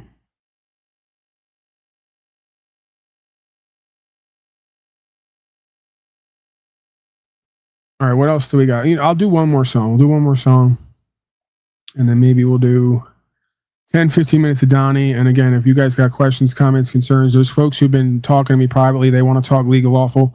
They got experiences, good or bad, at court. These are the times, folks, right? Like, don't make me have to snake charm here, get you out of your basket, get you out of your box, right? Like we're not in the algorithm, because they we want to respect the platform. They saw me go off for 2 years on all these other retarded slaves who came here to try to suck me dry and use me, or, deflect. And it's like, yeah, get over that. You're not them. I deal with them for a reason, the way they are. Don't act like we didn't just deal with a lovely African-American and many other folks who we share a bond and co-creational resonance with. I don't have to yell at them. I don't have to curse at them. I don't have to, they get it, right? So if you're someone who's not completely retarded and have bad faith, dishonorable motives, we're going to get along swimmingly. you know, and I'm gonna latch on to certain ideas and themes, and we're gonna talk about that, and it'd be inspiring for all of us, including the audience. So I appreciate some folks, you know, that's good that you want to respect me and let me take the lead with presentment. You also have to take the lead when it comes to certain ideas here, because that's the whole reason we're here, right? I get it, broadcast, infotainment, I'm doing my rap. What the fuck is it all good for? What does it all mean if we don't have reflections of, in quotes, unslavia showing up to present who and what they are and their findings and experience, good, bad, or indifferent, right? You know, if you got examples of, hey, I tried something that I got from you, Paul and Slade made me do it and it went horribly, I may need to hear that so I could, you know, switch up my game, my perspective, right, and the way I'm coming at a lot of these things, right? How do we create a private, non-taxable trust and open a bank account under that trust? Again, you say how, and I say who. And what I mean by that is how, the same way you do everything else with the same themes, right? What do you think? There's some official process that you have to know for you to be legitimized? So the reason I say who is because there's someone out there who has already or is going to write down on paper to create a record and a document.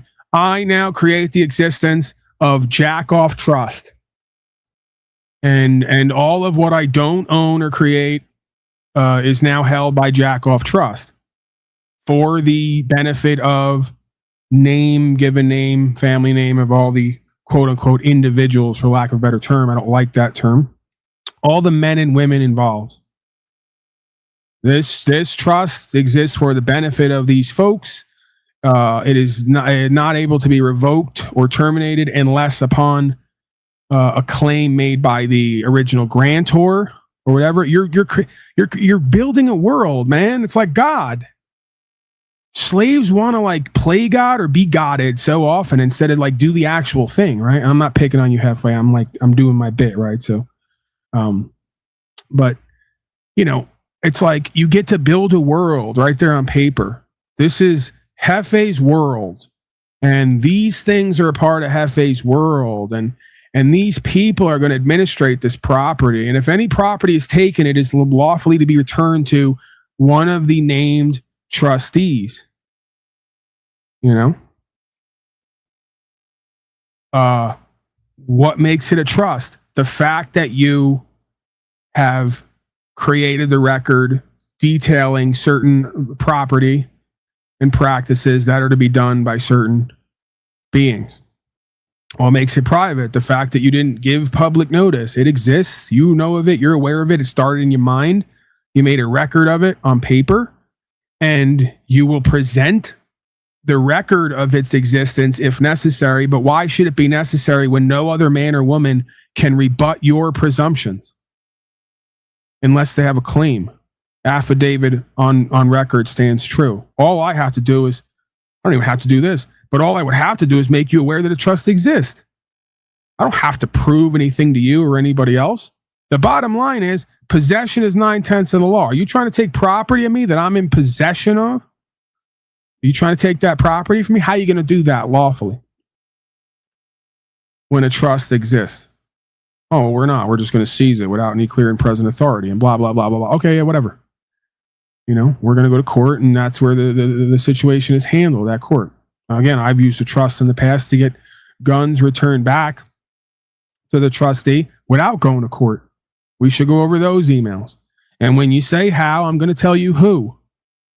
Because I'm one of the few, if not the only ones, who's going to get on the phone and on the email every single day and tell you in a nice, kind, polite, but unwavering manner how you got my property, you're holding it unlawfully, you don't have a right to hold it or destroy it. It must be returned via the trustee, by way of trustee.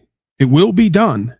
That's my requirement. I don't care what anybody else feels about that. You're giving a notice and demand. You're making clear your requirement. The law is expressed, not implied. If they don't agree, they can disagree. It doesn't make what you said untrue. It doesn't change the order and the demand. They're going to fill that order and the demand as a public servant, or they're not. And if they don't, well, then they get charged.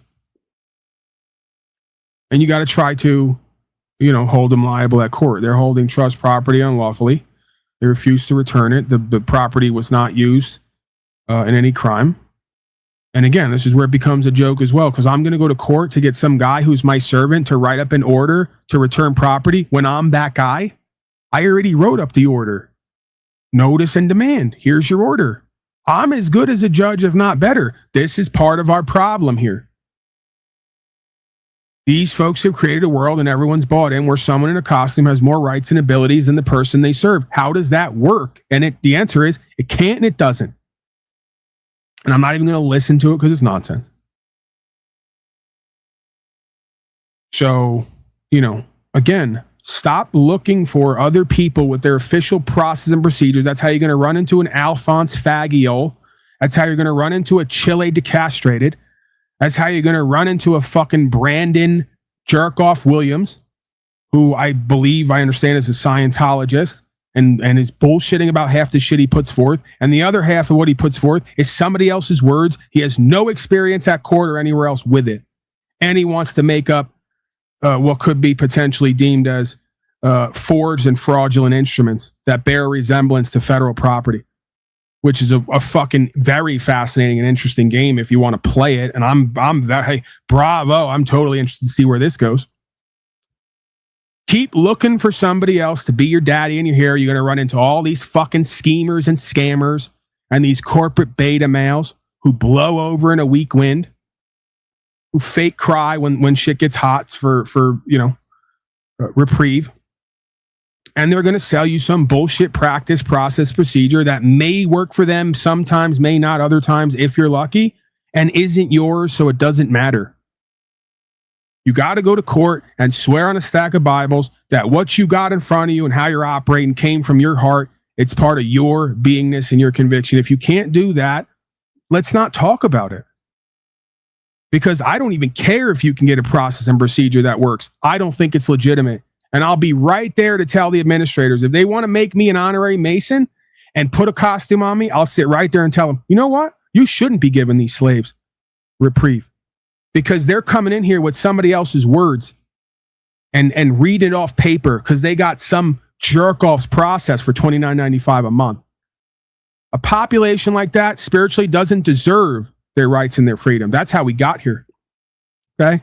So again, not who, not how, who. That's what you need to ask yourself every time you ask how. This is, I'm giving you your life coach motto for the day. Don't ask me how.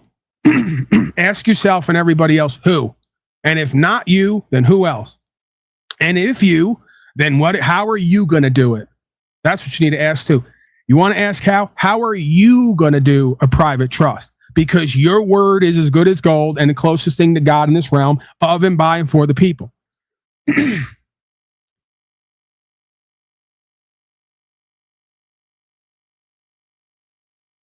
Again, the whole point of court is somebody's got to come in at some point and rebut your presumptions or make a presumption that you got to rebut.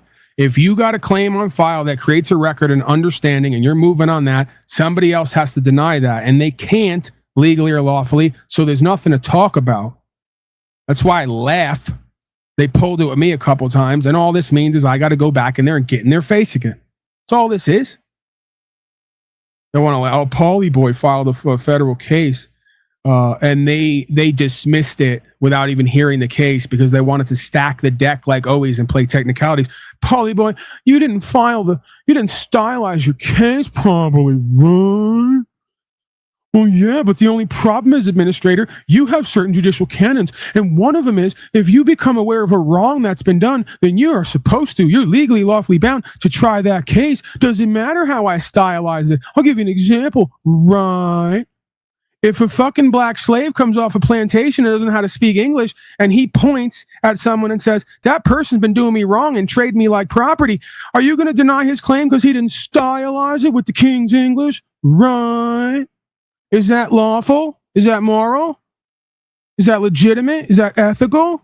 Or are you trying to play power games that only people who are part of the legal society get access to redress a grievance, which is a right that everybody has with the corporation you call government? Oh, so the rest of us don't get that because we didn't go to school for 4 years and learn how to stylize our claim.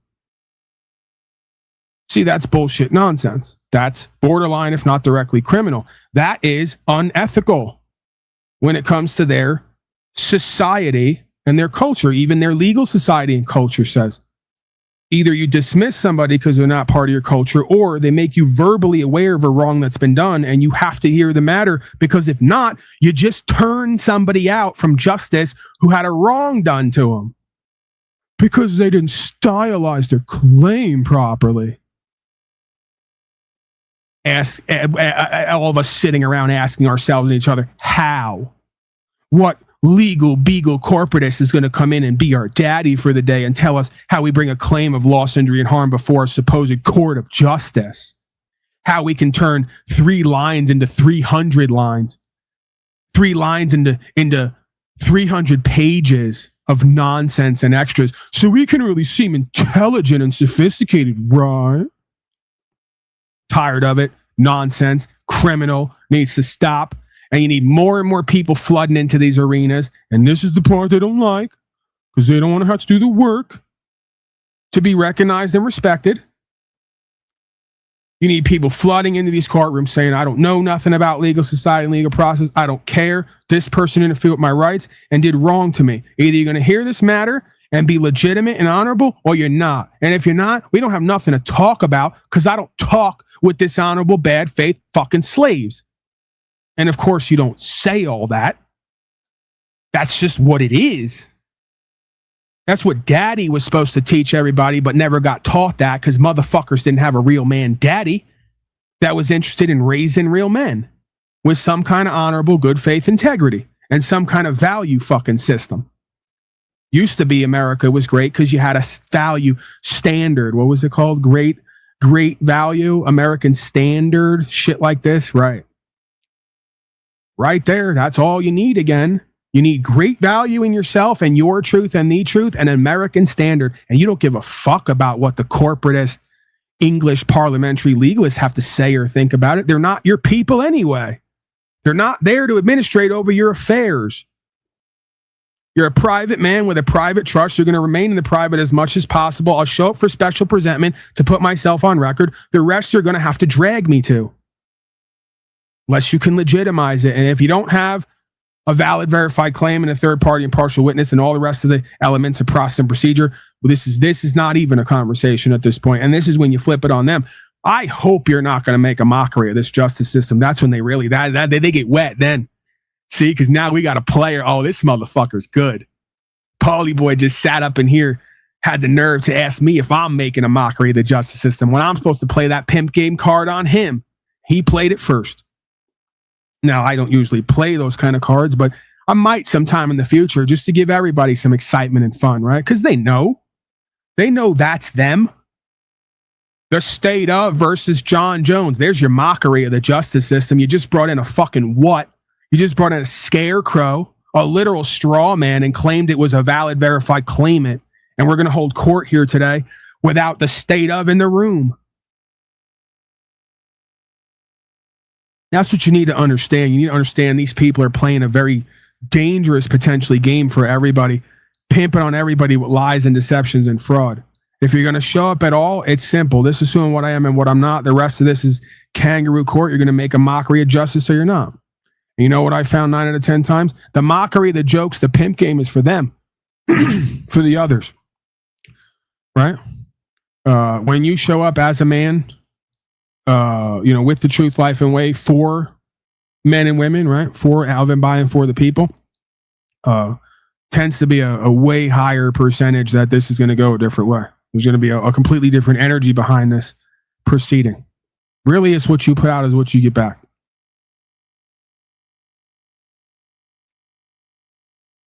Legalese, yeah, like Chinese, Japanese, Vietnamese. You gotta love the game.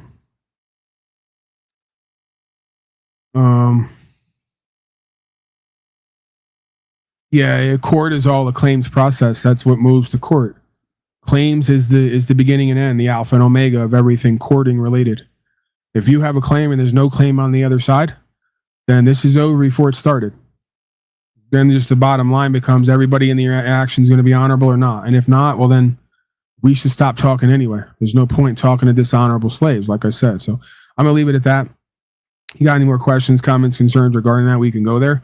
But I think again, it would benefit you and everybody else to keep this shit as simple as possible and understand that all you're doing in every situation is either making a claim that they can't rebut because they don't have a man or woman to come do it, or rebutting a false claim they made because they don't have a man or woman to do it. And then reminding them every time some fucking fraud third party wants to stand up and not swear in and start yapping and include you, who's this person? What's their status and standing? Do they have a valid verified claim on file? Do they have any firsthand knowledge? I don't know who this person is or why they're speaking on behalf of me or this case. And then even at that, at some point, I take a step back. Hey, you all want to do this and run this game or whatever with this all caps legalese entity? Have fun with it all. That's not me. I'm not that. And I'm not a part of any of this. And the day you want to actually do court, I'm here for you. Until then, I guess you're going to have to fraud me, lock me up, and throw me in the cell without my compliance and participation. Pretty simple.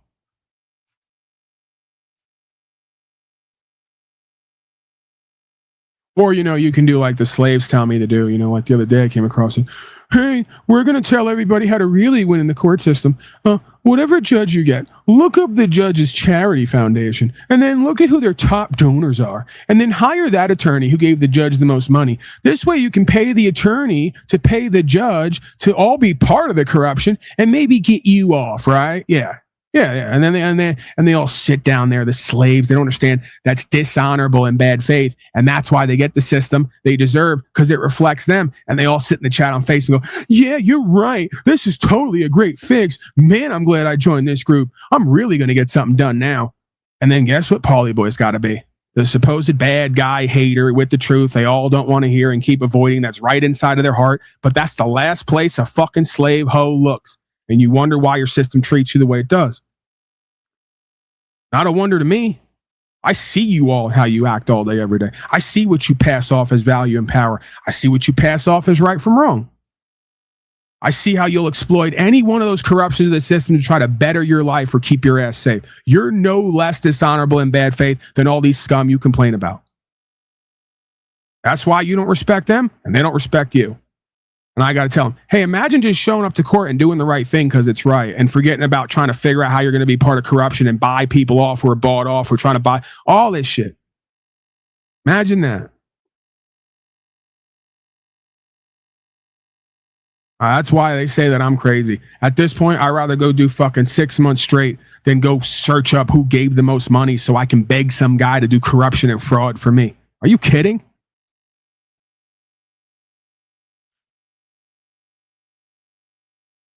Let's go, Donnie. Let's go down. We're coming up on it anyway. Third hour. Let's go, Don. Everybody loves Big Don. Why not? And then we'll get the hell out of here. Night. I mean, we have a concept where we'll charge tolls. Okay. I thought you meant. I'm going to eat something. I'm going to eat something in the meantime. Your question it's time for meals. Your question would have been more accurate if you said us. Go ahead. Thank you very much. Just to clarify, in order for Iran to successfully meet your deadline tomorrow, do they have to make a deal, open the strait, or both? We have to have a deal that's acceptable to me. And part of that deal is going to be we want free traffic of oil and everything else. Thank you very much. You've said glory be to God in this conflict. Do you believe that God supports the United States' actions in this I do, war? because And have you God sought is his good. direction? Because God is good, and God wants to see people taken care of. God doesn't like what's happening. I don't like what's happening. Everyone says I don't enjoy this. I don't enjoy it. These two guys don't enjoy it. People say, "Oh boy, they're so tough." I don't like seeing people killed. I've ended 8 wars. Nobody's ever done it. The person who won the Nobel Prize came to me and said, "You deserve the Nobel Prize." She announced that when they announced, they said, "Goes to Maria. She's a great person, really a good person." She said, No. This is ridiculous. They gave me the Nobel Prize. President Trump ended 8 wars. I could go over every one of them, including India and Pakistan, where the Prime Minister of Pakistan said, President Trump saved from 30 to 50 million lives. That makes me much happier than what we're doing right now. That makes me much happier. We have one more to end, by the way. Okay. President, you called yesterday in your Truth Social, you called the Iranians crazy bastards. True. What is your response to critics who say that I don't care about critics. What is your response to critics who say that it is your mental health that should perhaps be examined as this war continues? I haven't heard that. But if that's the case, you're going to have more people like me, because our country was being ripped off on trade, on everything for many years until I came along. So if that's the case, you're going to have more people. Dasha, go ahead. Dasha, go. You said that very little. Yeah, it's being ripped off by all the people he's seen in videos at parties with dancing around looking drunk and high. Yeah, those people who he doesn't know and was never really involved with, right? Is off limits in Iran as far as targeting, including power plants, bridges. You've mentioned those. Very little is off limits. Are there certain kinds of civilian targets, though? I'm thinking schools. I don't want to or tell you that. hospitals that you I don't want say to tell is you off that. limits. We have a plan because of the power of our military, where every bridge in Iran will be decimated by 12 o'clock tomorrow night, where every power plant in Iran will be out of business, burning, exploding, and never to be used again. I mean, complete demolition by 12 o'clock. And it'll happen over a period of 4 hours if we wanted to. We don't want that to happen. If I ever do this again, that's going to be the head of my Joint Chiefs of Staff. And we worked it that way, didn't we? And it's amazing. He took out ISIS. We defeated ISIS in 4 weeks.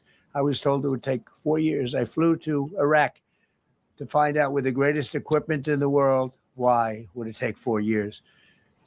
And he told me, sir, it won't. It'll take 4 weeks and you'll have time left over. And that's exactly what happened. So he's great. And Pete, all I can say is that he was treated very unfairly. And now those same people that treated him unfairly, that fought against him, they called me up saying, what a great choice he was. They said, well, what happened during his nomination? What happened to you? I'm telling you, people that were not for him, senators, friends of mine, sir, I don't think you're doing the right thing. Now they're calling me up. What a choice. These two guys are fantastic. And John Ratcliffe was incredible. It was actually their genius that called us from, he was 40 miles away. And he said, you know, we're seeing something moving up in the mountain. This is at night. And they kept the camera on him for 45 minutes. He wasn't moving. And they said, you know, probably wrong, but we're seeing something moving. This is a vast mountain, vast, thick, with bushes, trees. He said, we see something moving 40 miles away. It was the head of a human being. I'm telling you, it's moving. And then all of a sudden, 45 minutes later, he moved a lot. He stood up. And they said, we have him. And that was really the beginning of something incredible. We had an idea where he was, but not specifically. And it's a big mountain. So I want to thank the CIA, too. I don't think they get enough credit for the great job they've done. Yes, please. Yes. Thank you very much, Mr. President, for this great opportunity. Country, it has super army. You make a difference, Mr. President. Thank you for your greatest leadership. Thank you. I have 2 quick questions, Mr. President. What was your reaction when you learned that Kurdistan region had resumed exporting oil to the international market with your support as United States of America? Well, I expected that. We've gotten along with the Kurds for a long time, so I expected that. Another question, what would be your reaction if the Iranian people rise up against their regime during a ceasefire, Mr. President? Well, they should do it. But again, the consequences are great. I mean, they were told if you protest, you will be shot immediately.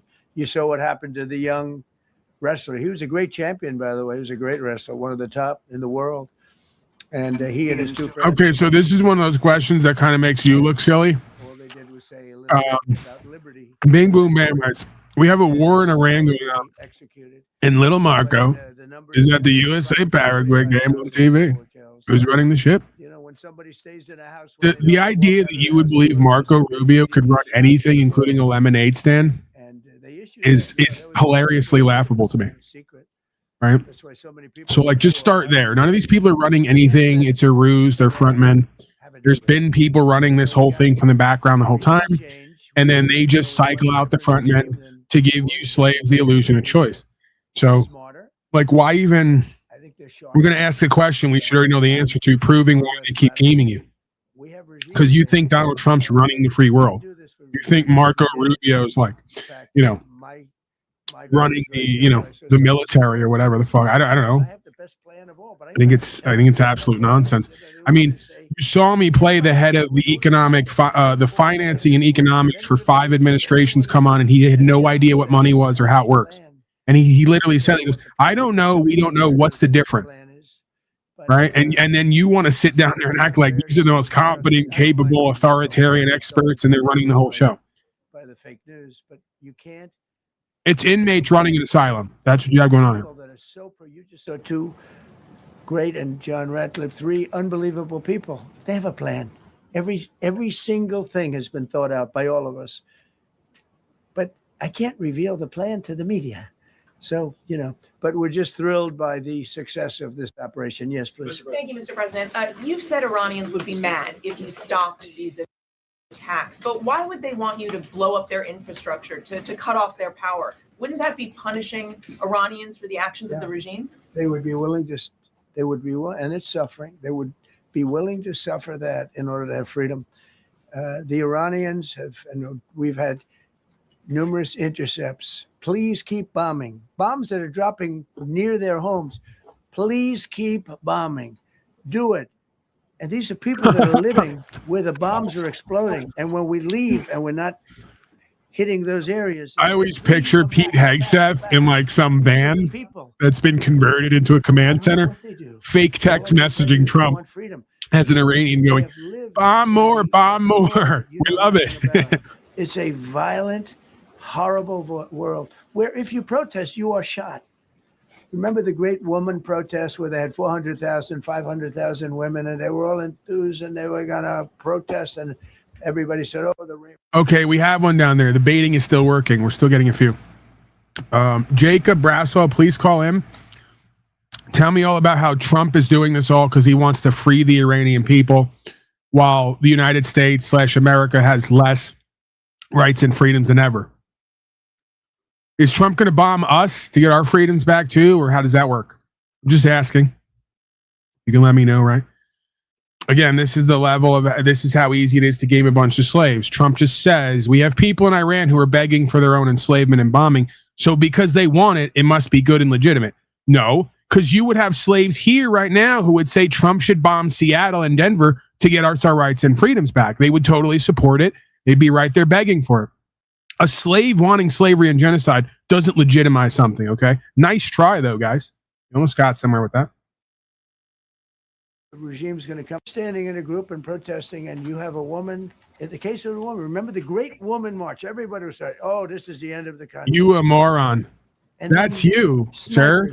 Thank you for your participation. Every single one was. Hold on a second. We never went to it before, and I was just reminded we have actual official coverage of the average citizen slave whale. We just caught a glimpse of it in its natural habitat and environment, and boy, is it glorious. I think you're going to like this, and you're going to feel at one with the citizen slave whale. I have a feeling, Jacob. Here we see the average citizen slave whale guzzling the semen of its master known as the political whale. The average citizen slave whale guzzles up to 10,000 gallons of its political master whale's semen yearly. It's believed that doing so makes the slave whale feel safe and cared for. How glorious. Right, so that's you. Pretty much. That's how you look when you show up to my broadcast from the left or the right. Guzzling the semen of your master, the huge political whale. Simply because all that semen, it just like triggers endorphins. It makes you feel safe and cared for. You get a real deep sleep. So that's you. Thank you, Sade. I mean, you know, the woman's going to be back here. She may as well get a little bit of action, right? Very well timed, by the way, I must say. Okay, back to Don. We're baiting some more slaves, and I like this. Let's quiet. We're gonna do some MAGA slave hunting. The eyes. Care who it is. Please. Mark Meredith, Fox News. I know that. Oh, thank you. How would I know that? Go ahead. America's watching. No. Good job. Can we go back to the weekend? First off, was everyone on board with the operation, or were there people that were trying to talk you out of going through with the operation this weekend? Not everybody was on board. Somebody else within. No, there was military people, very professional, that preferred not doing it. These two were totally on board, which was very important. If they weren't, I would have had a little difficulty. But no, there were military people that said, you just don't do this. You don't go into the heart of a very powerful military. You know, this is, hey, you have countries and countries. You have some countries where military is not their strong suit. This whole thing is militarized like nobody's ever seen before. Yeah, you can't win. Wearing uniforms. We know you can't win. For all you fucking morons who keep acting like there's a possibility of United States corporation winning this war, they can't beat the Afghanis in the hills in sandals. There's no way they're going to be able to produce a quote unquote win as if anyone wins when everyone dies, right? They literally already beaten before we started, cannot actually win a war with Iran. They can't even beat a few hundred or thousand ragtag underground guerrilla fighters with 80-year-old Russian weapons. Beyond laughable, as the magatards claim. America's more powerful and respected than ever. You are beyond delusional and in denial. It's like literally at its unfortunately at its end. It's over. And we had people within the military.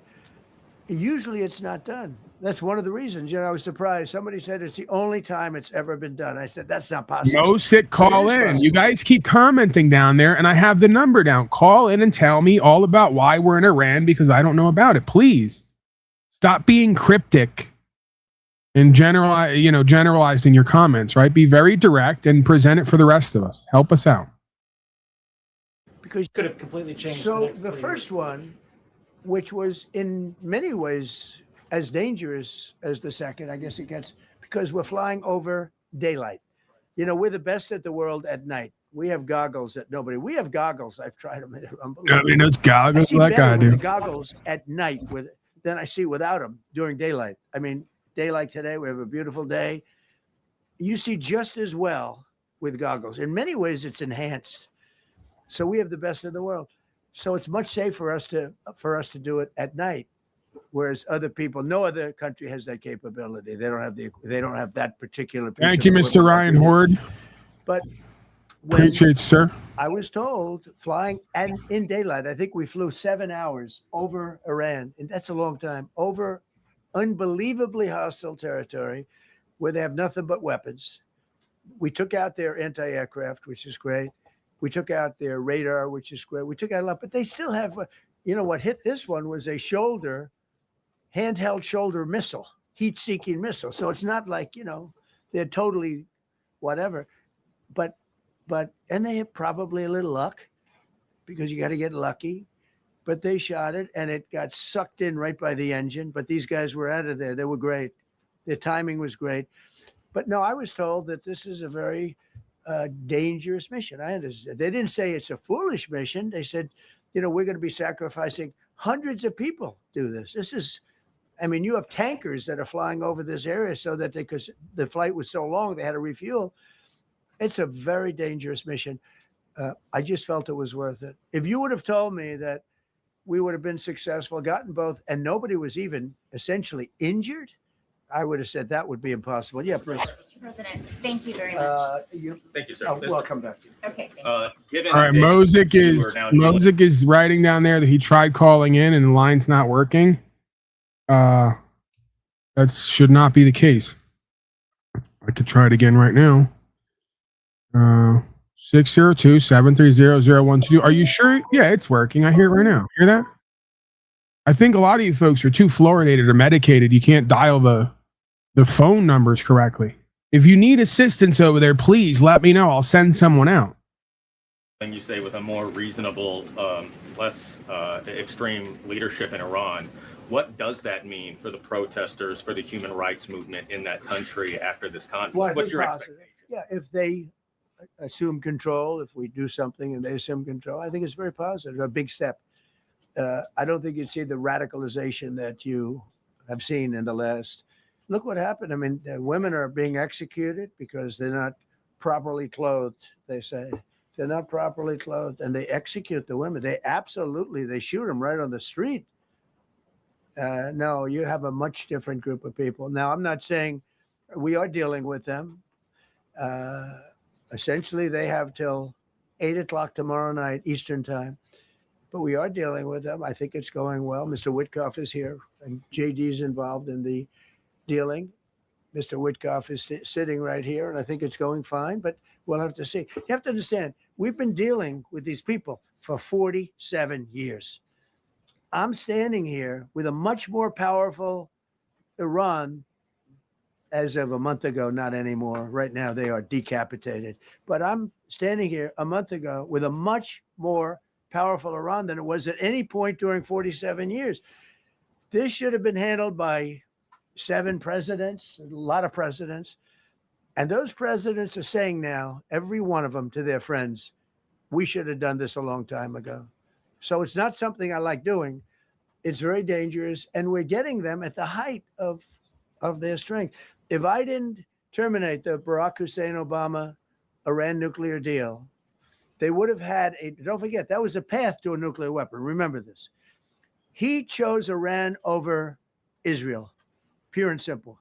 How Israel can vote for a Democrat is if you're Jewish in New York City or any place else in this country, and how you can vote for a Democrat is unbelievable, because he chose Iran, a very hostile Iran. Remember when he filled up a 757 with cash, billions of dollars of cash, and he sent it over to them.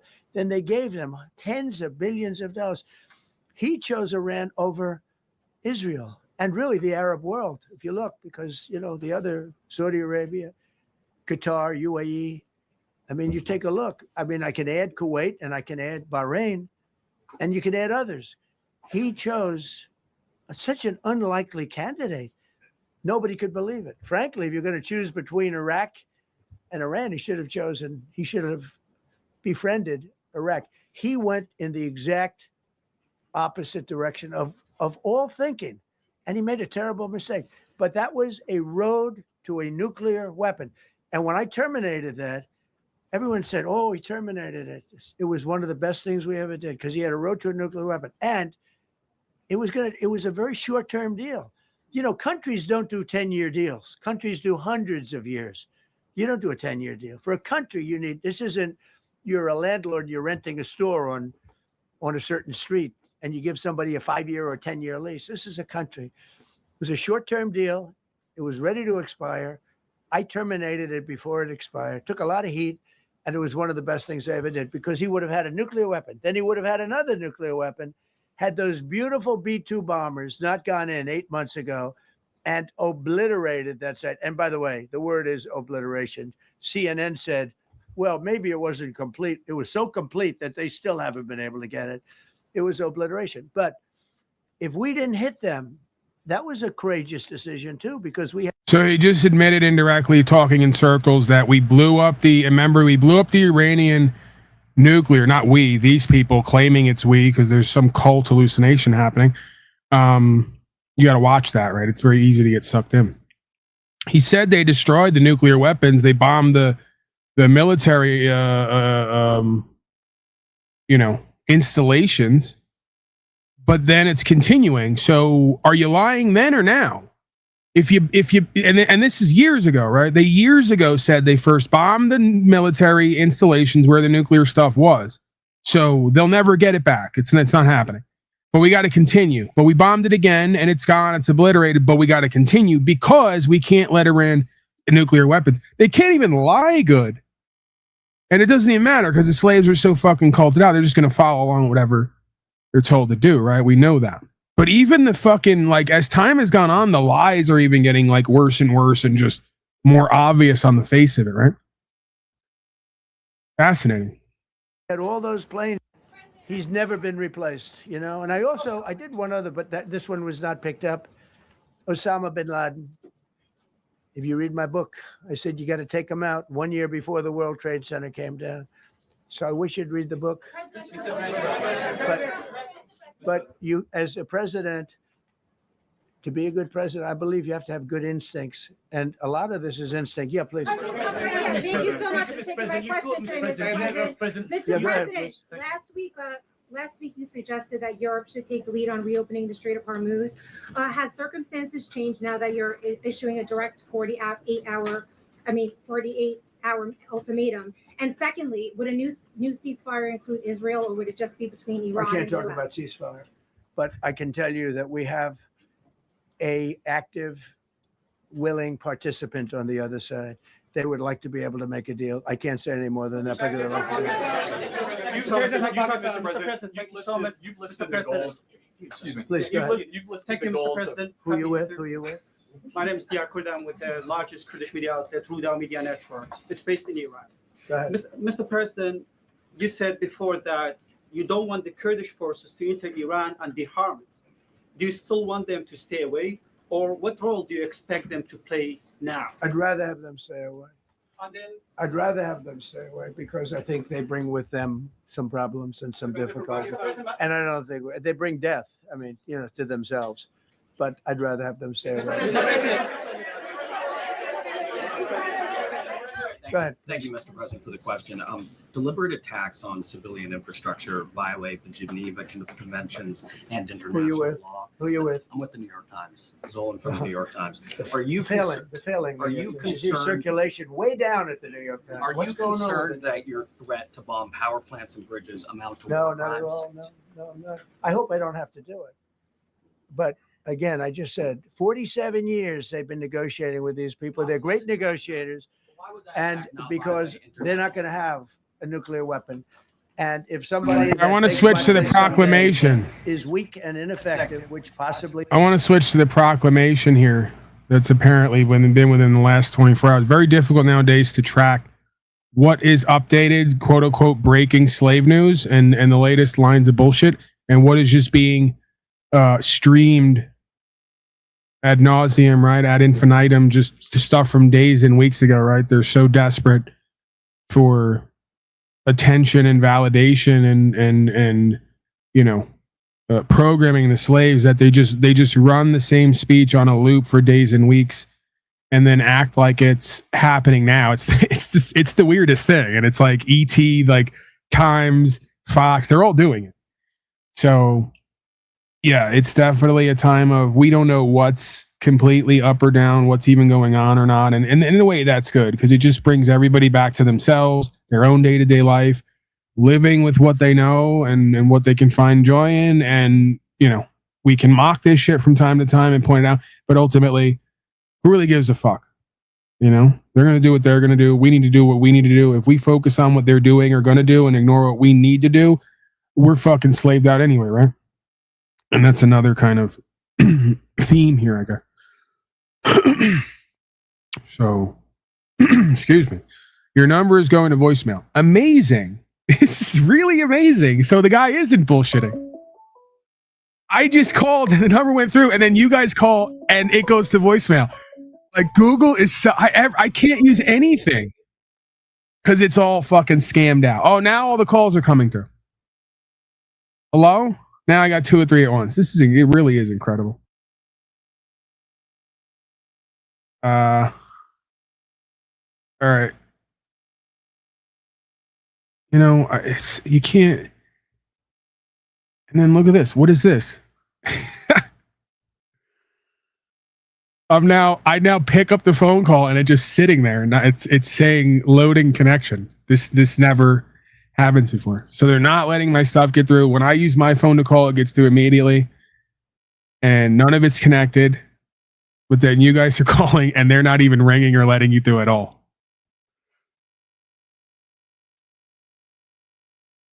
I swear it's, you know, neither of them. Now multiple numbers. They won't connect with any of them.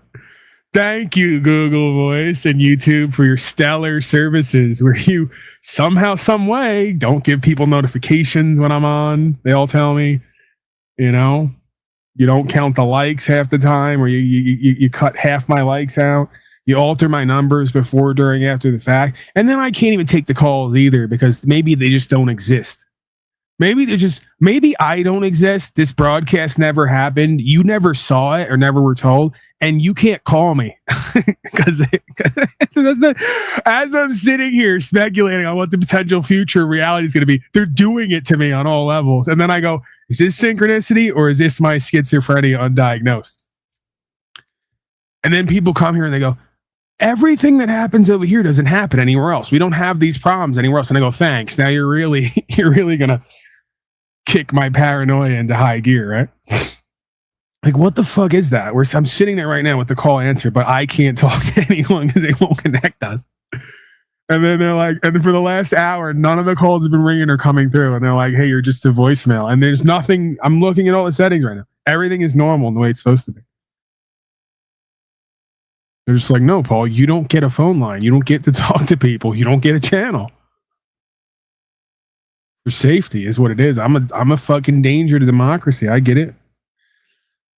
Oh man. All right, I guess I gotta find a new phone line option. That's the thing about all these services. They're free and available and pushed by everyone for a reason, oddly enough. Get your free Google Voice number where maybe you don't exist. Maybe nobody calls you ever because they hate you. Google Voice starts popping in notifications like, Paul on Slave, you should die today. No one loves you. Your channel doesn't exist. No one likes you and what you're doing, and no one's calling you. And they just hope that they hope you just pack it in, right? You get so oppressed and depressed, you just die. You just stop existing. You already don't exist in their world, so. I'm tired, boss. Right, exactly. All who? Wasn't that obese kid who got everybody arrested? Yeah, I think we remember something like that. Something about that, yeah. I almost want to leave this connected with the person on hold to just see how long it sits there. It says connecting. All right, let's see if we can. I'm going to end the call non-call. All right. Now, let's see if I can even. Maybe I can't even call anyone.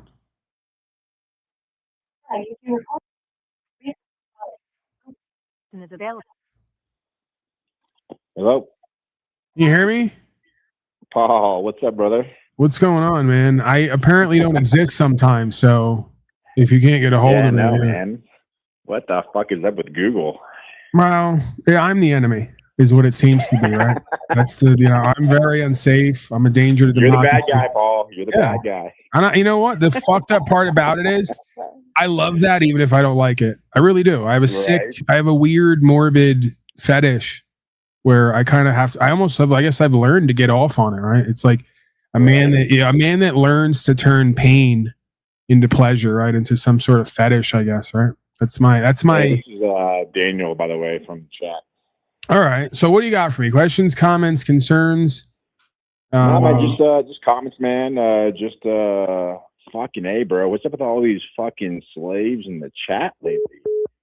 Well, we need Holy them. shit. We need them. They're part of. We do for sure. We need to open up their fucking eyes for sure. Well, not that we need them. We shit, appreciate them because they allow us to do content. Hold on. Now I'm getting calls all of a sudden. Let me answer. I'll come back to you. 970. 970? Yeah, that's me. All right. Give me a name. It's Mafia. I'm not giving you my real name. Okay. So you're the guy who wants to. All right. Can you hold? Because I got someone else. I'm going to go back to him and then I'm going to come back. All right. All right. All right, Dave, what do you got for me? Because we got a guy on the line who disagrees, and that takes precedence, right? That's how twisted we are here. No, hey. If anything, I'll just call you back. I just wanted to call and just bullshit for a while. Go ahead and take that call because I want to listen in and see how fucking slaved out this guy is. All right, perfect. See, you got the right attitude. Hang out, and then I'll get back to you. If you want to hang online, you can hang. I'll go to him, and then I'll come back. All right, man. All right, Mafia Oak, what do you got for me? Questions, comments, concerns? Tell me all about it. Anyways, how's your day going? First of all, I don't like this political stuff is going on in the world. Political stuff gets people all rowdy and All right. Well, thank you for asking. I have 3 more matches on Facebook dating. And the only problem is, I mean, it's not necessarily a problem, but the only issue I'm having is it keeps being obese black transsexuals. And I don't know if the black part's important. Apparently, as you've learned here, I have an affinity for black folks. So maybe I leave that out. That's not necessarily. Wait, I don't know if the rest of it's pejorative terms either, but yeah. So, I mean, that's how my day's going so far, but that's not necessarily a negative thing or a bad thing, right? At least I'm desirable by some group. Hello? Are you there? All right, let's move on. I feel like you're not really. No, I get it. I feel like you're not really resonating too much or really understanding my walk with the obese black transsexuals. Well, I understand. You do understand. All right. Yeah, obese runs in my family. Oh, okay. So, like, all right, we're then. All right, my mistake. We're bonding then. I misunderstood. It's more of an American thing if I think about it. Now, have you ever dated an obese black transsexual? More of a obese girl who kind of hit me here and there, but I just let her do that because I thought it was hot. They hit you. Yeah, that can be a thing. I've seen that. I've heard of that. Large women who they flip the power differential. You know, they date small men to beat up on them. You're right. Let's move past that. Forget about that. Don't want to. Right. Questions, comments, concerns. Didn't you disagree with me? Didn't you want to tell me I was an idiot? Yeah, you were talking about the Iran war going on here. Did you know? Because when it started out, I got concerned for a bit. I'm like, Mr. Trump, why are you going to start a war with this? Then I went back into the history. Nixon actually started promises around the countries, such as like, you know how gangs start promises with other gangs? That's how Nixon rolled. He promised other countries that we would defend them. If they went to war, we will go to war with them. So let's just say we were stuck with that. So Mr. Trump did that with them, and we sort of got held into that with the Iraq war, and more of a Nixon problem. Okay, so you're doing the thing where these are all individual events. Every president runs. They're actually elected. They really run the country, and they do whatever they want. That's your premise? A more of a historical problem that us people need to vote back on. It's more of a voting problem. Right, but again, the premise is that each president's their own person. They all come in on their own. They run the country, and they do whatever they want to do. That's the premise. Each president can't do what they... Do you know this? Each president has their boundaries, right? Right. So if a president wants to do a law, like say if Mr. Trump wants to pass a law, that law has to get voted by the executive branch, the judicial branch, and most of the other branches, right? Right. All the other people who are in the files with him going to the islands to fuck the children. Got it. Go on. Again, I'm just saying, I think that it's hilariously ridiculous idea to think that these are just random people who are individually up there, all trying to serve the people and pass laws, as you say, which is code for statute, policy, and code. I don't believe that. I don't think there's any evidence to suggest that. There's way more evidence to suggest that there's 100-year, as Trump just admitted yesterday, we make 100 and 200-year deals. He said that. There's more evidence that there are 100 and 200-year plans that are being followed to a T no matter who's in office. And that makes more sense to me when you look at what's been prophesied, what's been called for, what's come about, and what's still unfolding. That's the only thing that makes sense, despite all the other chatter and deflections we get day to day, week to week, month to month, right? I see your point of view on that, and I can't say I don't disagree, but I also say I do disagree on that. See, when you get... This is actually really hard. Sir, why do you think there are a handful of presidents who got bullets in their backs and bellies and heads when they decided to not toe the line of the centralized authorities behind the presidency? You think those are all random events too? Some random guy runs up? Abraham Lincoln stopped a war. People didn't like that because of enslavement. They wanted slaves. That's why he was shot. Right, but one of the contentions with Lincoln was he didn't do what he did because of the slavery. He used it as a talking point to get the people to do what he wanted to do. But again, if you like, I can play Clausen. I don't want you to argue with me. I'd rather you argue with an Israeli lobbyist who stood up 12 to 15 years ago and admitted all major wars have been organized by the presidents, and they did the things they knew they had to do to get to those wars. And he goes on to say, we all know we want to get to war with Iran. Now, again, this is over 12 years ago. It's about 15 years ago, I believe, or more, maybe 20. Well, says we all want to get to war with Iran, so we maybe have to blow up some submarines and sink them and blame it on people who's going to know why. I have him and others admitting, including Albert Pike, head of World Freemasonry, they're in the business. John F. Kennedy gave the speech. Woodrow Wilson gave the speech. We could go down the list of all the folks. Eisenhower, I believe, gave a similar speech, that there are centralized authorities, cabals, and groups working behind the scenes to not only influence, but to build the future for nations and the world. And they are more than willing to kill 1, 10, 100,000, 10,000, 1 million people to get it done. Not only are they willing to, they get off on it because it's a humiliation sacrifice ritual. They get you to beg for it. They get you to pay for it. They get you to repeat the lies and then push the narratives and the agendas, right?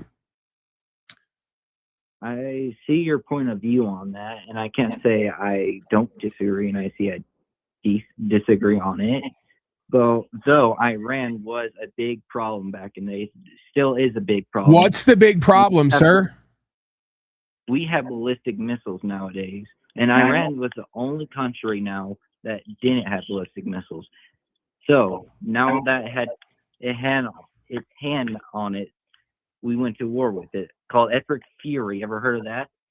I'm not interested in some fetishized, campaign title.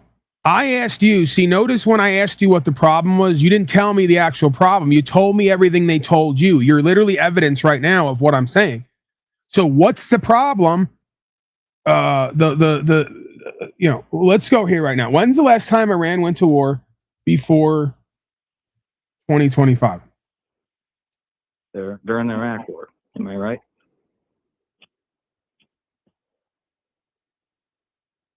Yeah, see, we have to go. We can't even trust this because Wikipedia and others are trying to conflate wars with Israel conflicts and all the rest as they're bombing and invading their land and taking their shit. Right. So this is ridiculous. The bottom line is, Iran is not on the world stage known as somebody who's regularly bombing people and taking over shit. The United States corporation is, sir. Whether we're in that or on that or around that and supposed to be part of that or not, I'm not. So I really don't care. It's a corporation. I'm not a part of it. I don't promote it. I don't pay it to do what it does. I'm out as much as possible. So I have no dog in the fight. As a matter of fact, U.S. corporation is one of the groups of folks who at times, if not them, their agents or folks they allow to be here interfere with my rights and property. So again, it's like every 3 to 5 or 10 years, U.S. corporation is bombing another group of people under the guise of they're so scary and terroristic. All the people they're bombing aren't bombing anyone else. They're not going to war, haven't been to war in hundreds of years. So you sitting around with the Epstein Island boys telling me about how Iran is a problem is glaringly hypocritical and non-credible. Because the people, again, projecting and gaslighting are doing the most terrorism. They're doing the most warfare. They're running all of their people's lives. They're telling us we have to pay to use our own property. They're telling us we have to pay and ask permission to move our own property. What is it we're not getting here? Iranians are not taking our rights and freedoms and our way of life. U.S. corporation is, because you're giving it all over to them and making excuses for their wars around the world, including wars on their people. Drug wars, civil rights wars, wars on speech, wars on channels, wars on guns. And they're doing it on all sides. So again, are you not seeing how once again, Iraq, Al-Qaeda, ISIS, they're all a convenient enemy for you to look at thousands of miles away who have nothing to do with the complete loss of property and rights and future being done here at home by the domestic terrorists, some might say? Are you not seeing how ridiculous this is? Sir, everybody has their own opinion. You believe that 9/11, I know everyone has their own opinion, but it's not based on anything other than what they've been told and what they feel. They can't actually make any sense of it. Do you believe 3 buildings were blown up by 2 planes and collapsed into dust? The bullshit fake story they sold us on 9/11. You buying that too? It was 2 buildings, not 3. It was 3 buildings. This is my point. Now the know-it-all is going to tell me what happened because he was mind controlled. Thank you. I needed that. I'm now going to show you why you and everyone else are mind controlled, because you just tried to correct me and tell me it was 2 buildings when it was 3, because you don't give a fuck about building 7. But I do. So now I'm going to show you the 3rd building that collapsed into dust that wasn't hit by any planes, that Larry Silverstein came out and said he told the firefighters to pull it, which is a demolition term, and the building collapsed into dust, okay? You need to do a little more homework, buddy boy, and that's just one piece. I'll give you 1,000 of those when you're ready. So building 7, collapsing into dust in its own footprint, 2 planes collapsed, 3 buildings, and Larry, and I'm going to play you Larry too, saying that there was a tremendous loss of life. Maybe we just pull the 3rd building, and then we step back and watched it fall into dust because they had demolitions rigged up in there, okay? Okay, 30 seconds. I got to re-sign in too, even though I can view it. There we go. Okay. So we got building 7 right here. Now you'll go ahead and you'll notice telltale crimping right here. I don't know if you can see my arrows. You'll start to see here's where the first weak spot gives way. You can start to see the plume clouds, the puffs, and that were in the first 2 buildings as well. All evidence of demolitions. You know what? Let's run it playback speed 0.25. So we can see all the action of what goes on, right? And of course, this building violating the laws of physics, having 0 resistance as it collapses at free fall speed. You can see puffs of smoke all the way down the sides as the foundation is blown out, right? Starts from the bottom, goes all the way up the sides, and the building clearly collapses into dust in its own footprint. And that building collapsed in under 30 seconds. They say if you dropped a marble at the top of that building, it would have hit the ground the same time that the building hit the ground, okay? The 3,000 architects and engineers came together and declared that an absolute fraud. It was a violation of physics, thermodynamics, and many other supposed laws of science for all the people who are so big on science. They're big on science till it comes time to apply the scientific method and prove the lies that were being sold, right? And then all of a sudden, science goes out the window. So, sure.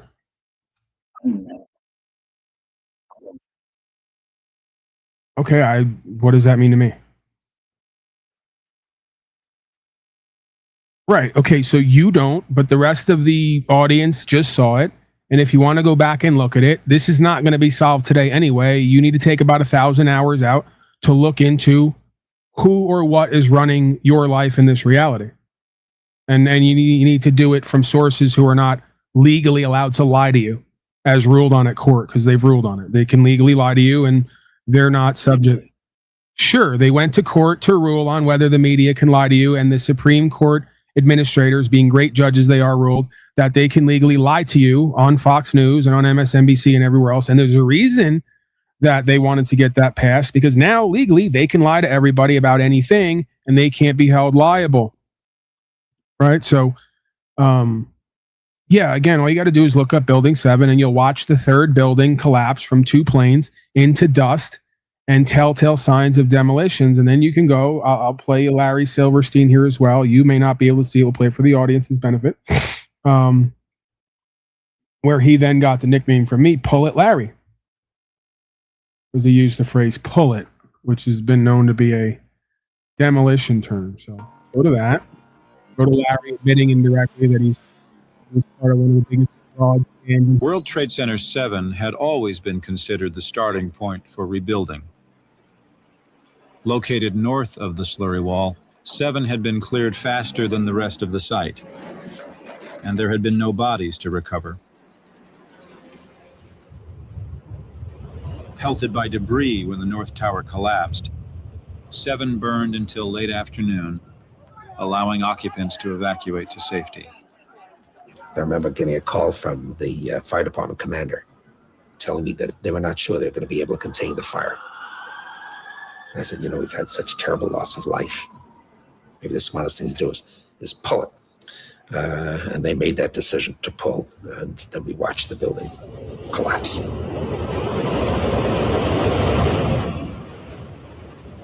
Yeah.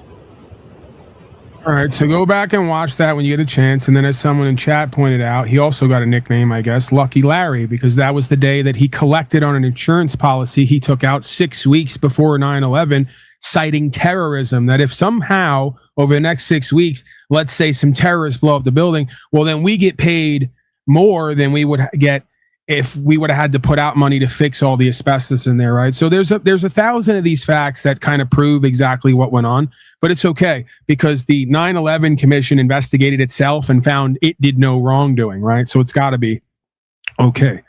Again, beyond laughable, the put options, the stock options the day before, betting 20 to 30 times the normal limits that the stocks were going to fall, which they did. Somebody cashed in on that. The insurance policy 6 weeks before, right? The avoiding of having to spend millions or billions of dollars to replace all of the internal components in the World Trade Center because they found asbestos. They went from spending money to making money off a supposed terrorist attack. I mean, Fahrenheit 9/11, I believe, is a decent documentary that covers a lot of these facts. Again, I wouldn't need a documentary to know that 3 buildings can't collapse into dust from being hit by 2 planes. You believe that, you'll believe anything. And that's part of how this whole thing works, right? The public on the whole literally will believe anything and do little to no research on it to verify the facts. They will always support what they want to be true.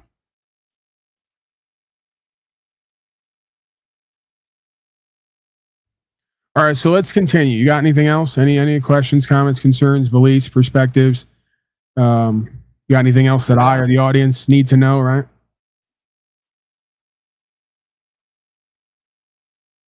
All right, fair enough. Yeah, man. Right. How old are you? Why won't you tell me that? I can't do anything with that information. That means you can tell me your age because I don't know who you are and I can't do anything with the information. Listen, you don't have to. I was simply wondering where you're at on your journey, right? To kind of make a determination, because let's say you're somewhere between 18 and 22. You're way ahead of the game. You're already questioning. You already know something's up. You're willing to let me give you my understanding and consider it. So you're already way ahead of the game. God's got you on a journey. At some point, you're going to get what you need, and you'll be back here with me and others laughing about the slaves and mocking them and how ridiculous their fantasies and stories are, right? That's all I was getting to with that.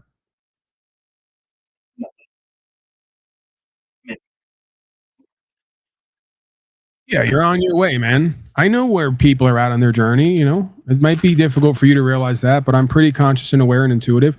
And I know the game. I know the journey and the walk and how people show up at what stage.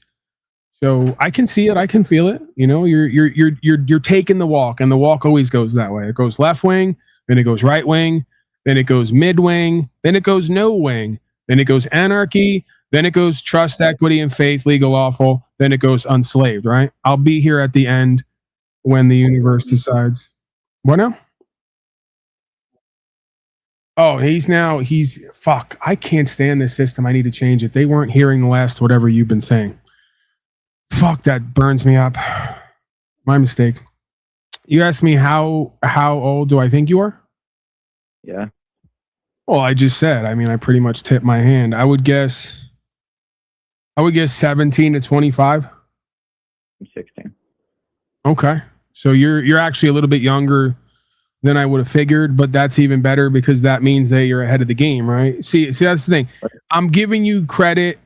I'm not giving you, but I'm trying to show you that while I talk shit and I call you out and say you got more to learn, you're still way ahead of the game because you're not even in this shit yet. If you're 16 and you already went left wing and right wing and are starting to see that it's bullshit and it's a game, then like I said, by the time you get to 18 to 22, 25, you're going to be back here. We're going to be talking legal and lawful, how to uphold the law and your rights, and how to mock these slaves and replicate the process with them, right?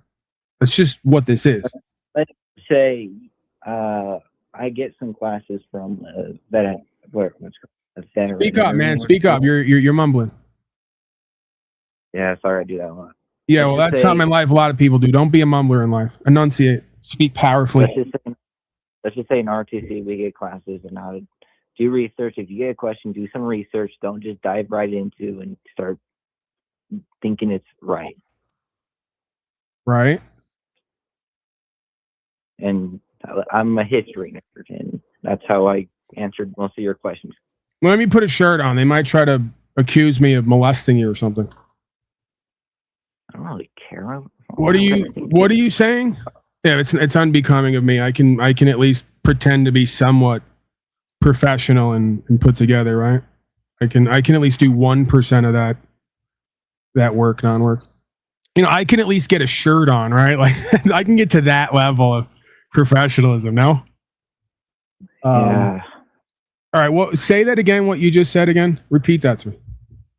In my classes where I take, if you have a question, say politics-wise, religion-wise, whatever, don't just dive right in saying this YouTuber, this TikToker, whatever is correct. Do your own research. Right. Again, and I don't want to poison your well, so to speak, right? Or taint the waters. But the reality of it is like, you know, you just saw the percentages. This is a numbers thing. And again, don't believe me or anybody else. Like you said, you go on your own journey and have your own experience. And then if I'm true and right, you'll have that experience and come back to me and go, yup, it's that. But from my perspective, 80-90% of folks you're going to come in contact with in any institution are going to be brokenhearted folks who don't care about what's true and what's right. They're there to just push papers and get a paycheck. They don't know the truth. They don't want to know the truth. And they don't care if you know it or not. They only care that they get you to pass the test so they can get paid, right? Then you're going to have 10% like me. They'll show up to school for free because they love the game and they want to be a part of making change and they really care about the truth. Those are going to be the people who you bond with and resonate with. And the rest of them, you're just going to intuitively know, don't even listen to this person, right? If you have to, I'm not with the keeping up appearances thing, right? If I don't respect somebody, I don't respect them. I'm not going to keep up appearances. Most people got to do that to keep their student career going and their job going. You got to make that determination and that decision, right? But yeah, this tests and all that shit, man, this schooling, this is all indoctrination when you get right down to it, the majority of it. There's very few things from my perspective you actually need to learn and know that you're going to get from school. All the shit that you need to learn and know, you can't get from school. And once you get the things you need to learn and know, you don't need school, is what the reality has shown me, right? Some of the stuff I learned in school was fencing and sharpshooting. I don't know. That's a different thing. If you live in one of these places where they still have, we have to be very clear here. There's still states on this, what we call America, where people are still in the 1800s. I don't have as much of a beef with them. They're teaching some level of, it's dangerous because mainline American history is bullshit, like all mainline countries' history. It's told and taught by the victors, as they say. But, you know, there was a time where the majority of schooling was like, hey, here's what you need to know, checks and balances. Here's how the governmental system works, civics, logic, moral, ethics. They used to teach that. That was the main curriculum.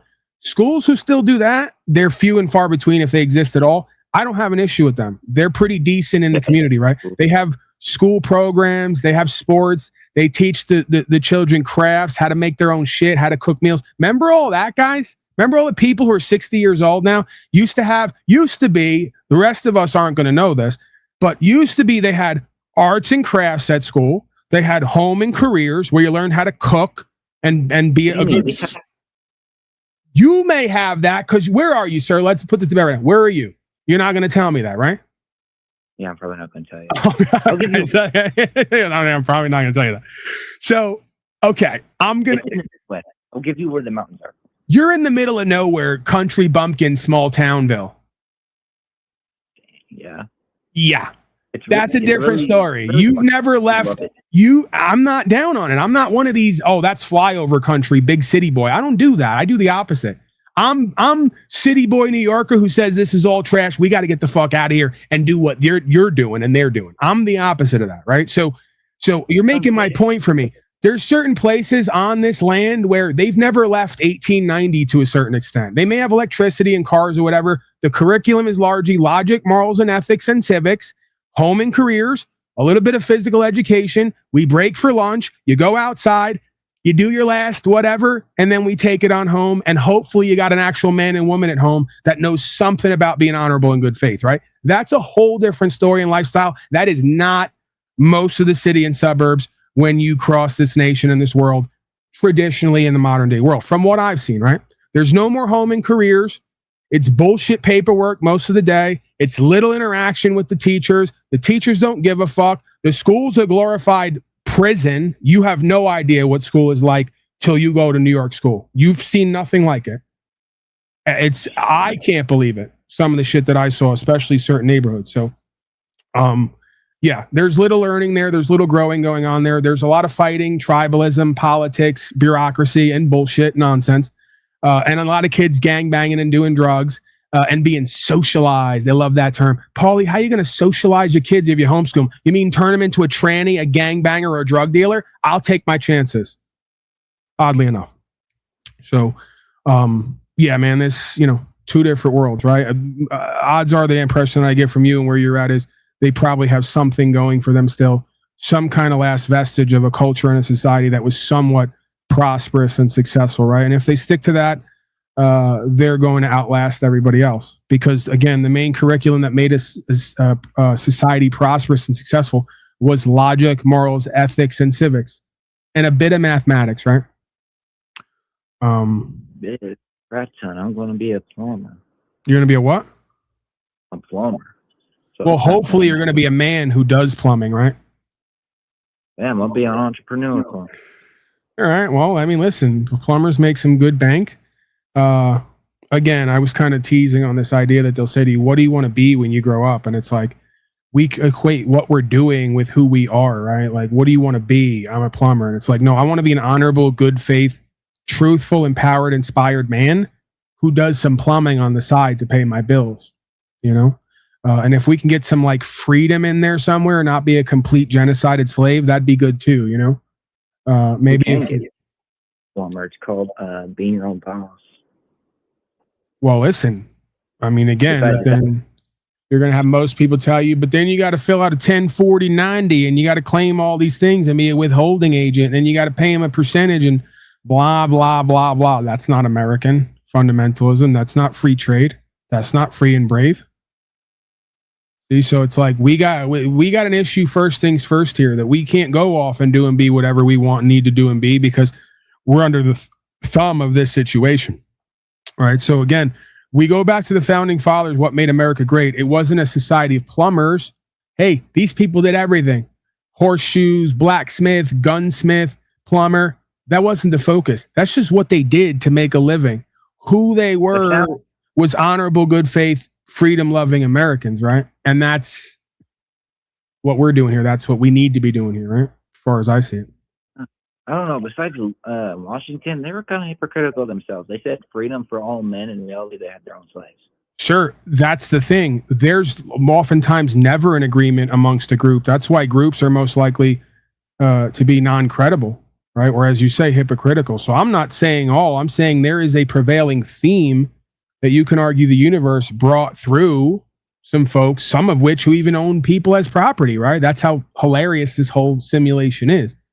And then, of course, other people around them said, yeah, you know what? We're all here with an idea whose time has come. We're all speaking the same language, but a lot of us aren't living it. Hi, I'm here again. See how it works? It's the same I am that am showing up, right? I might have looked very similar. You may not have known my name, right? But I may have looked similar, had the same ideas, been with people who resonate on the same ideas, and be asking everyone around me, are we living that and can we do that more? Right? And then fast forward, that's what culture and lore and greatness is. And the more we have of that and explore that, the more we will be that and a part of that. The less we do, obviously, we get the opposing dynamic. So listen, I'm not one of these people who mythologizes the founders and turns them all into heroes. Far from it. I think a lot of the founding father stuff was part of corporate takeover, deception, delusion, right? There was disagreements among them. You had Confederates and Federalists, right? Or Federalists and Anti-Federalists, right? I probably would have been on. See, that's the thing. I don't fit in anywhere at any time because I'd have been one of them Confederalists whistling Dixie, but also not wanting to keep people as property. So I wouldn't have gotten along with Confederates, and I wouldn't have gotten along with Federalists. So I'd have been, again, just like I am in today's world, I'd have been somewhere in no man's land if you ask these people who write history, right? Because they always want you in a this or that, right? Are you with this or are you with that? Most of the intelligent, free-thinking people who are correct are never with the this or the that. They're watching this and that going, it's both of you. I don't want either of you. See? You know, when you're on the side of the majority, it's time to pause and reflect, as they say. So, yeah, man, that's one of the biggest dupes in this simulation we call life is the idea of the false choice. Hey, we all got to choose, and we got to choose right now, and here's your options, this or that. And it's always a false choice because there's always a third option. Nah, neither of you guys are legitimate. Neither of you care about what's true and what's right. Neither of you are actually completely in alignment with who and what I am. So that's the choice. The choice is a non-choice at this point, right? It's not left or right. It's out. But again, that's unpopular because most people are going to say, well, Paulie boy, you're never going to get anything done. You got to get in the system. Let me give you a clue here. And then anytime if you want to interrupt me, questions, comments, concerns, your own idea, you're free to do so. I'll give you not an allegory, but an analogy. So oftentimes the people say to me, Paulie boy, first they say you got to leave the country if you don't like mafiosi taking over, right? You don't like the mafiosi here, just leave it. Yeah, that's illogical. But they say to me, if you don't like governance and policy and code, why don't you join it and try to change it from the inside? Ridiculous logic. If I sat here and told you the mafia, the Lucchese family, or the Bloods and Crips took over this land and I don't like how they're doing business and I don't want to be a part of it, and you turned to me and said, well, why don't you just join the Bloods and Crips or the mafia and change it from the inside? I would think you were an absolute retard. And I would think that you there's something seriously wrong with you. That your answer. Let's just do the American thing and do what our family fathers did and make a union. Right, but that's the point. Even in the theme keeps showing itself. It shows itself as an individual. It shows itself as a group. It shows itself as it keeps showing itself. If you go back to the time of mafia in history, there were always families and groups who didn't comply, who were left alone, because the mafia say it's not worth our time, energy, attention to mess with them. They're going to cost us money, and they may even put a bullet in us at some point. It's for the rest. It's for the 95% of the slaves who we break their knees or their windows out and they comply forever and they pay us our extortion money, right? But again, it'd be ridiculous. In any other situation, these people's logic would be ridiculous. Say, you don't like the mafia that took over here is breaking people's knees and telling people they got to pay them tribute? Why don't you join it and change their code from the inside out? Or I can just call them what they are, illegitimate, non-credible, not comply, take my chances, and I guess if they come break my windows or my legs, then that's what the fuck I'm going to have to deal with. The alternative is I'm their bitch and their slave for the rest of our life, my children's life, their children's life, on and on and on. When does it end? All right, so again, just like the founding fathers said, what level do these folks go to with their tyranny to overthrow the republic? And it was answered, whatever level you let them. And I haven't seen a mass outrage or outcry yet, not on the level it should be.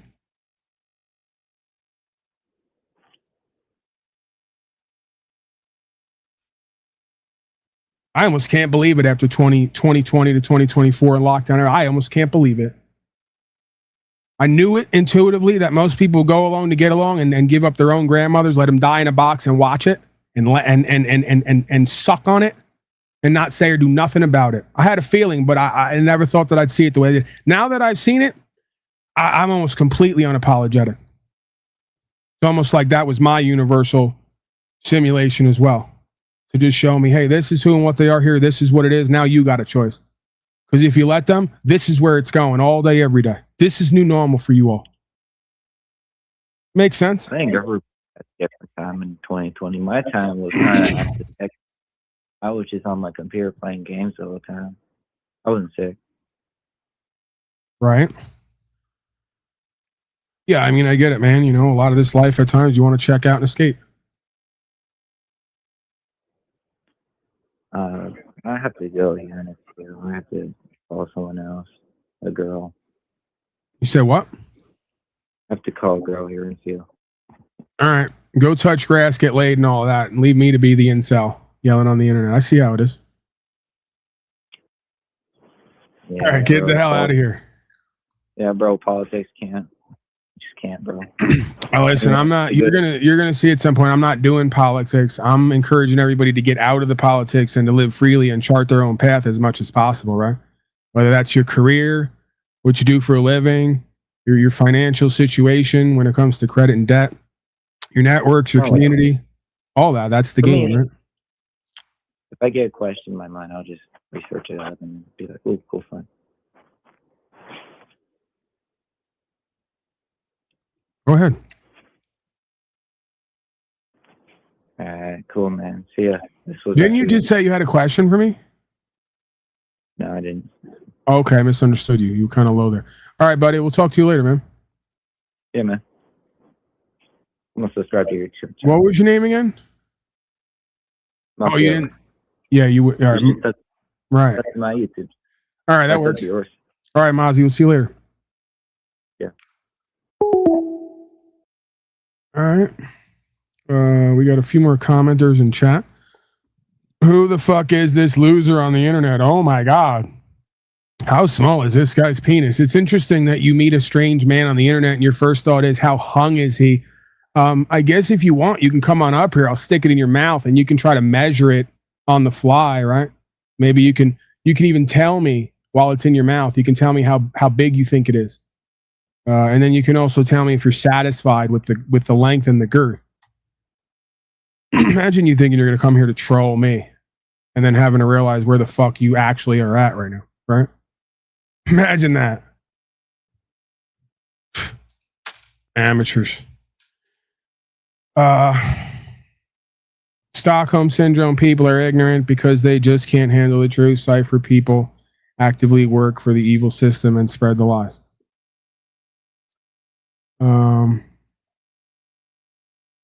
Right. All right, questions, comments, concerns. Somebody called before. I think it was Daniel. He wanted to bullshit for a little bit. We could do a couple minutes of that. We're 1 hour over the official, unofficial ending time.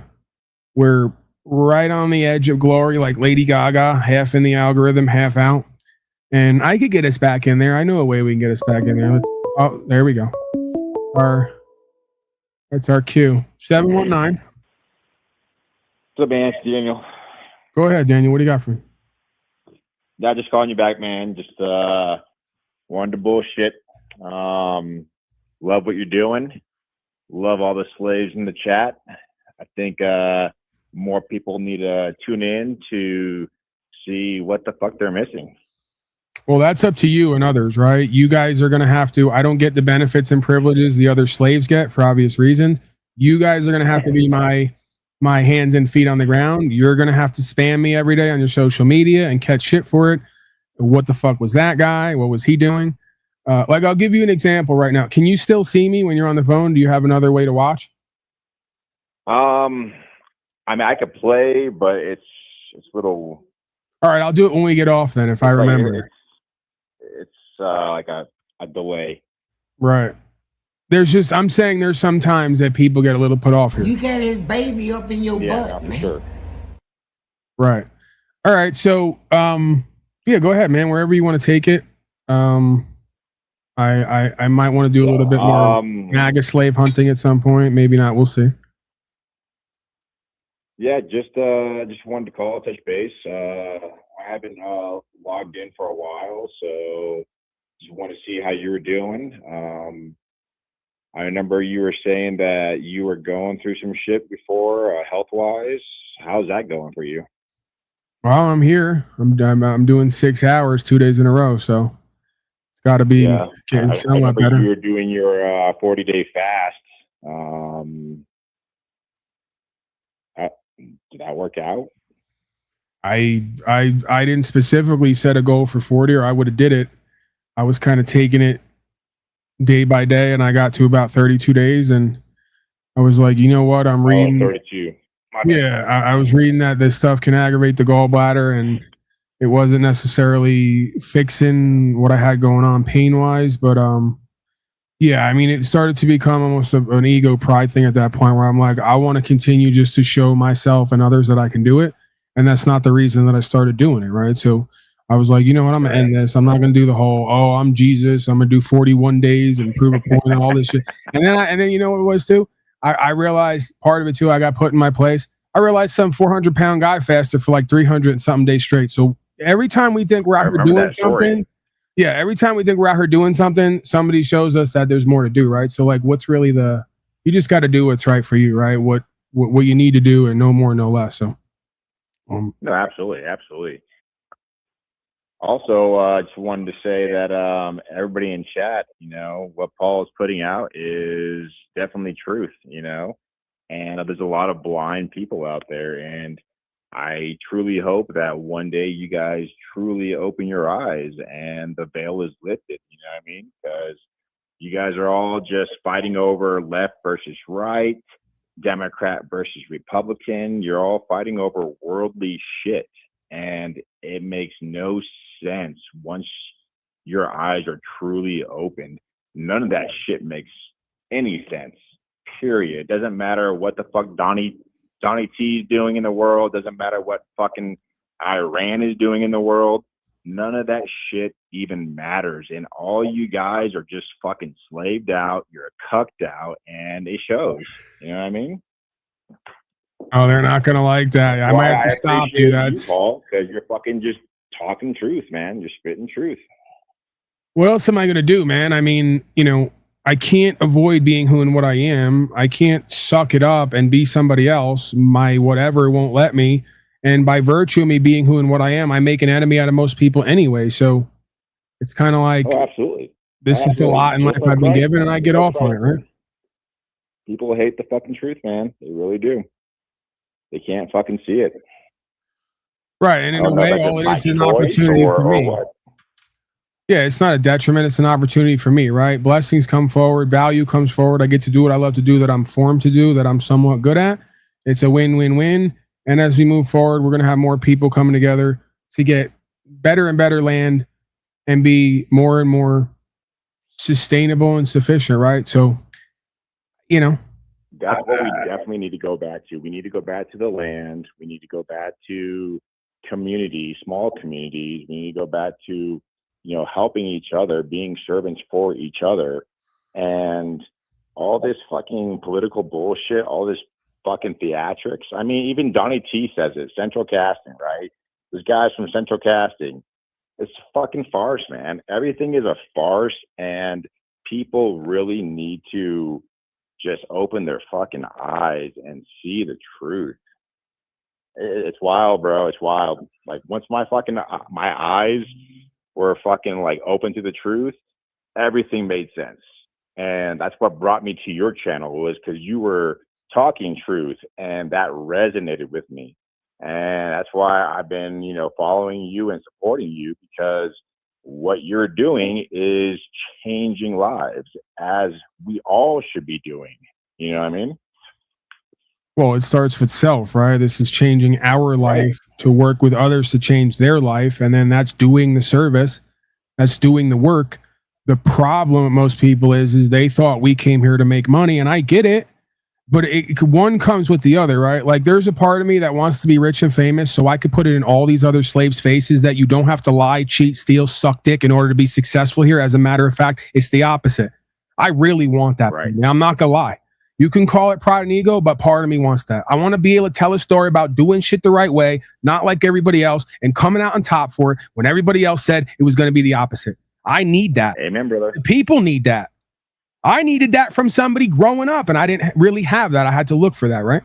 So now I'm deciding that I'm going to be that, and they've decided they don't want that, and I know why. I get why, right? Now, again, put that aside. If that's pride and ego, or if that's a genuine journey with truth, life, and way to success, that remains to be seen. If that's not happening, I could still tell a story about having everything I need and then some, and calling in the people who are meant to be with me to create for ourselves what we need and have, right? Rich and famous ain't necessarily, as a matter of fact, it's not the walk of most people, right? And God didn't put me here to do any other work than the walk with most people. It's just up to them whether they want to do it or not, right? So then I go, absolutely, man. Even if that worldly bodily desirous dream or like vindication doesn't come through to some extent, I still have a win-win-win in every other way. We're making a difference. We're serving something here. We went from heroin addict, drug addict, thief, lowlife to an inspiration and pillar of a community, right? For so many other people who want to do good and be. So that's what I have to, that's how I know that's part of my recovery, right? I can't focus on money and status and all the other shit because I'll get into the addictive, desirous, chasing mindset, right? I have to resign myself to just do the work, one person at a time, entertain if I can, and surrender the rest. And I think that thing that I'm being shown and taught is exactly what the fuck we all need more of. And all it really boils down to is trust, equity, and good faith. Right? We got to trust in ourselves in the process to do the right thing and put it out there. If that's what we want back, that's equity and faith that God is going to have us where we're meant to be and give us what the fuck we're meant to have when that time is appropriate.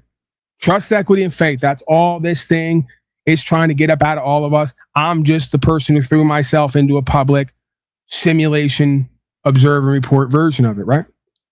That's all that is. Absolutely, man. I'm glad that you're doing it, and you have a way with words that just resonates with people. You know, either they agree or disagree, you know, regardless, you just have a way of putting the truth into people's lives that makes sense. And if it doesn't make sense to them, they're just fucking lost anyways. They're just fucking slaves, as you say, you know. This is unslavia, man. These people need to fucking wake up. And I get it. I get why they're slaved the fuck out. I get it, right? We are all part of the fucking system, and we all need to overcome and realize that these politicians aren't here to serve our best interest. They are here to serve their best interest and put in policies and codes that help them make a shit ton of money while the rest of us fucking suffer. Well, yeah, again, man, I mean, that's largely what we put out is what we get back, right? They're here to serve men and women when men and women show up. If men and women show up, then you get what you get, you know, and you're lucky you got that. It's that kind of deal, right? I totally agree, brother. I totally agree. Anyways, I don't want to keep you long, man. I just want to say thanks for what you're doing. Keep looping, brother, because I love when you fucking loop, because you're speaking truth, and more people need to hear it, and hopefully more people will wake up, you know? I truly hope that these people stop being slaves and they realize that left, right, Democrat, Republican, it's all bullshit. It's good versus evil. We're in a spiritual battle, and they need to go to a higher source, which is God, you know? And once they figure that shit out, their lives are going to get better. All right, well, we'll leave it there. I appreciate you. I can't disagree. And yeah, welcome. All right, brother. Take care, man. Thank you, sir. So yeah, I mean, even if we go to this idea of good versus evil, then it immediately becomes self versus self. Your only competition is who you were yesterday and who you're going to be today and therefore tomorrow.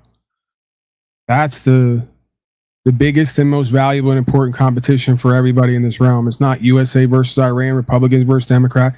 It's Donnie from yesterday or 20 years ago versus Donnie today versus Donnie tomorrow. Who is he? What is he about? What is he going to stand for? What is he serving here? And what is he going to create?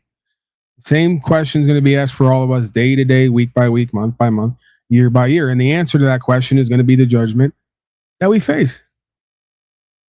We're convicting ourselves and each other, whether we realize that or not, right?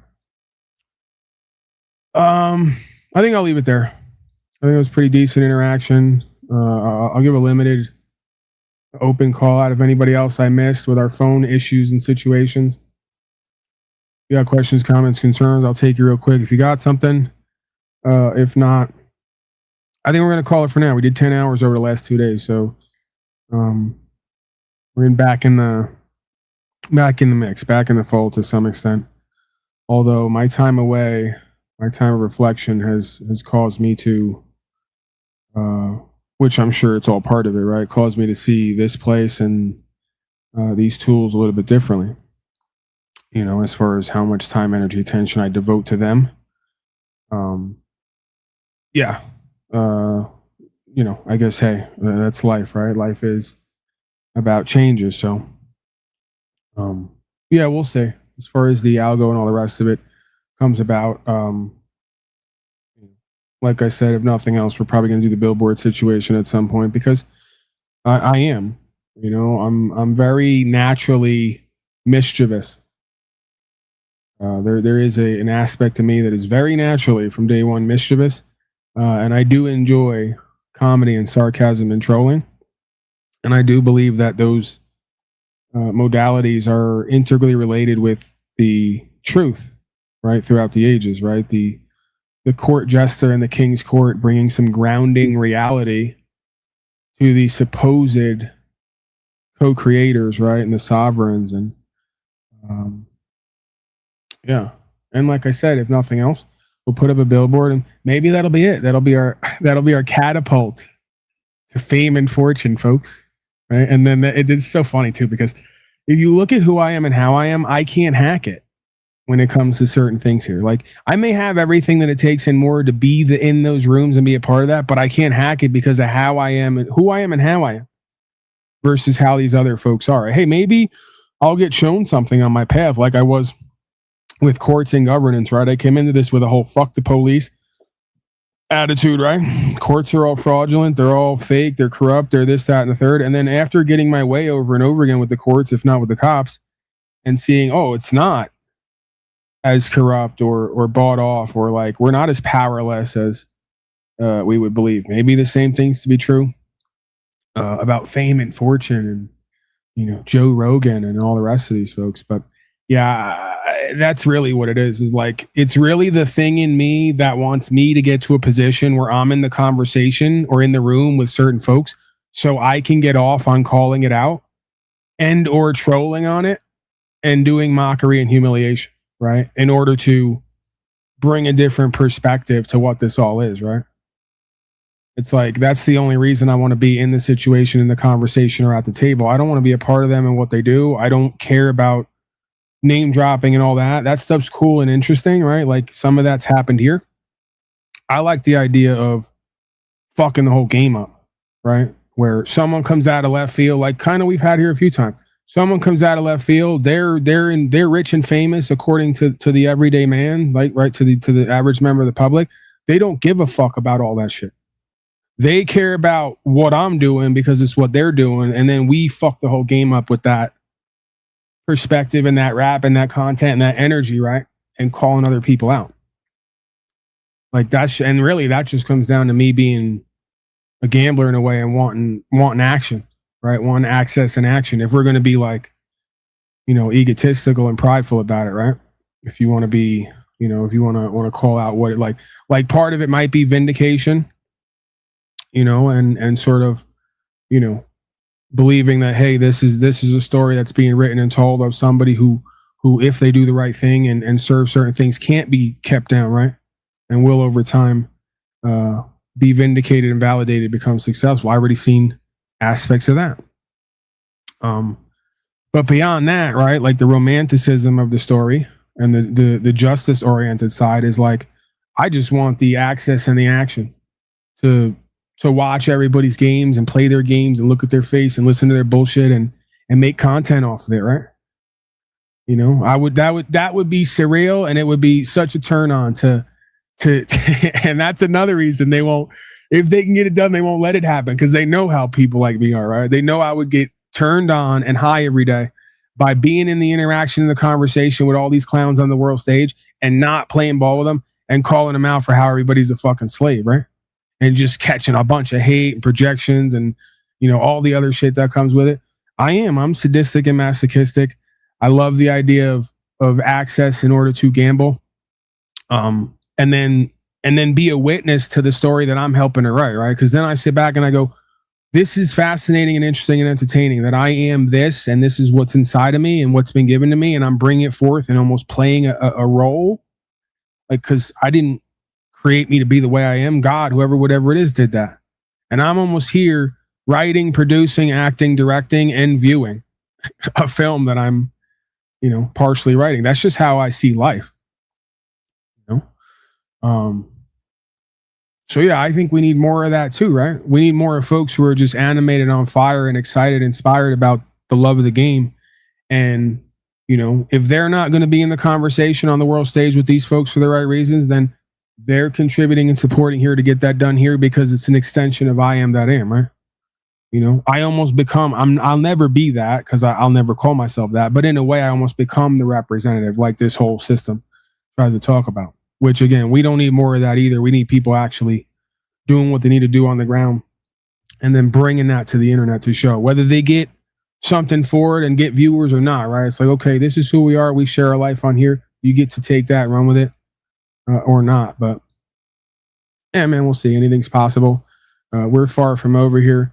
There's always more that we could do. And there's always more investment we can make into self to boost ourselves into these rooms and these conversations. And I've not really done any of that, right? So we could explore those possibilities at some point. I've played with some of that and I've largely been successful, right? I have gotten the attention of and had interactions with some entertaining interactions, right? I just look at it as it's all content. You know, with some folks who are in the conversation, certain conversations with certain attention. So that's kind of the name of the game, right? You know, getting yourself into these interactions and getting attention to have the conversation to bring forth an understanding that could potentially be life-changing. And if nothing else, it's entertaining, right? Especially compared to everything else that's going on out here. You know, rather low level and boring beyond a certain point. So I'll leave it there.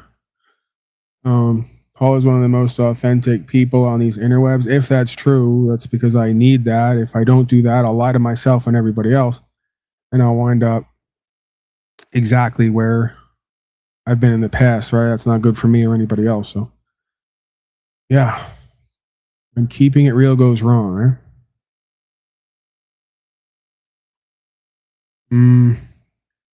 What would the billboard say? Well, we've heard it before. I've gone over it before. Something along the lines of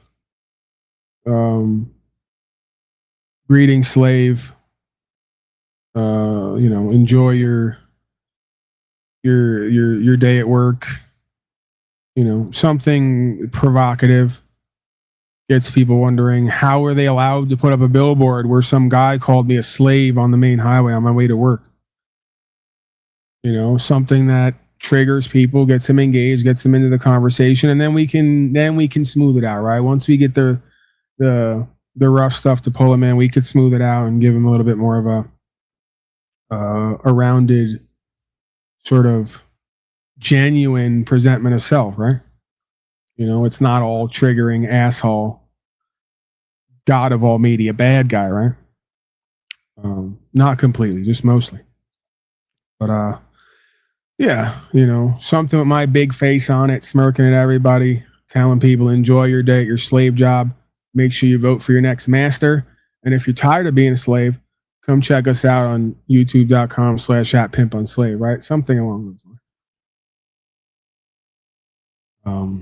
Yeah, we'll cross that bridge when we come to it. We'll do some R&D on that. All right, one song on the way out. You know what? First, we're going to give you, I don't know if folks saw this, but we got an actual clip. This is, from what I understand, what I'm told, this is the actual way that Republicans and Democrats interact with the average citizen slave. So this is actually, I don't even know how this could be possible, but I guess we're going to find out together. This is somehow, some way, the Republican and Democratic Party merged together, showing how they both deal with the average citizen. So I'm guessing they're both similar, if not the same. Let's go to the clip. Drop them draws, nigga. That's how they come at you. You be like, hold up, bro. Hold up, bro. Nigga, I ain't seen you in 13 years, nigga. Talking about hold up, bro. Nigga, I been there, nigga, my nuts is hot, nigga. Hey, look, man. Next thing you know, y'all fight. And if you lose, he's gonna get up in you. And it don't matter what you do later, he had you. You got his baby up in your butt, man. Right. And that's where we learn about the new normal wave of butt babies being birthed all across America and the world. Because the state and its agents are so far up your backside. You got a baby in your butt, man. Hey, I guess it takes all kinds, right? It's a crazy world we're living in. Getting crazier by the day. All right, one more song. We all are learning about babies in the butt. And that's new, groundbreaking stuff. And yeah, we'll do one more song, one more white Negro music song. And we'll get the hell out of here. What do we got? We did Catching Charges, I think. We did These Slaves Tough.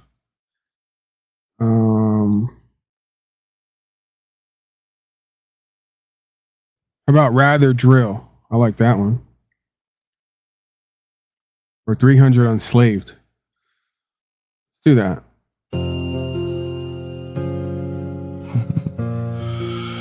Oh, Polly boy.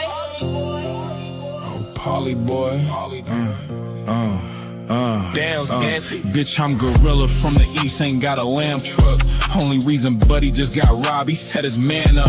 Worried when I'm loud, get worried when I'm saying nothing. The guys out here getting thirsty, they gon' wanna blam some.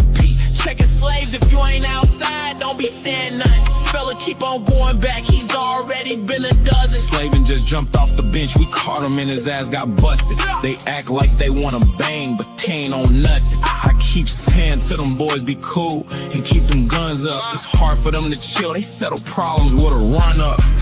OTF unslaved, yeah, them gorillas go crazy. So for their rights, they crash out with no safety. Vengeance ain't ours, go to God, I told them chill. But lil' bro don't give a fuck, he'd rather go and do a drill.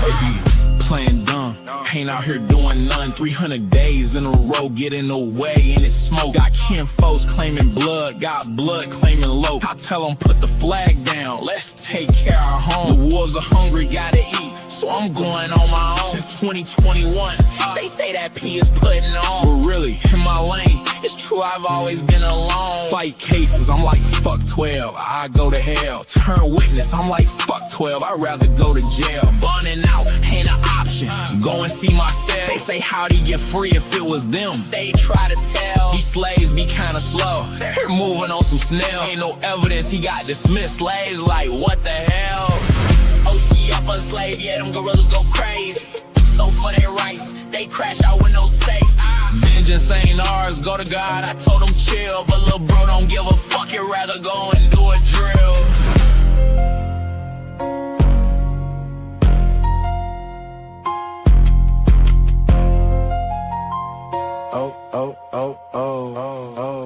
Oh, Polly boy.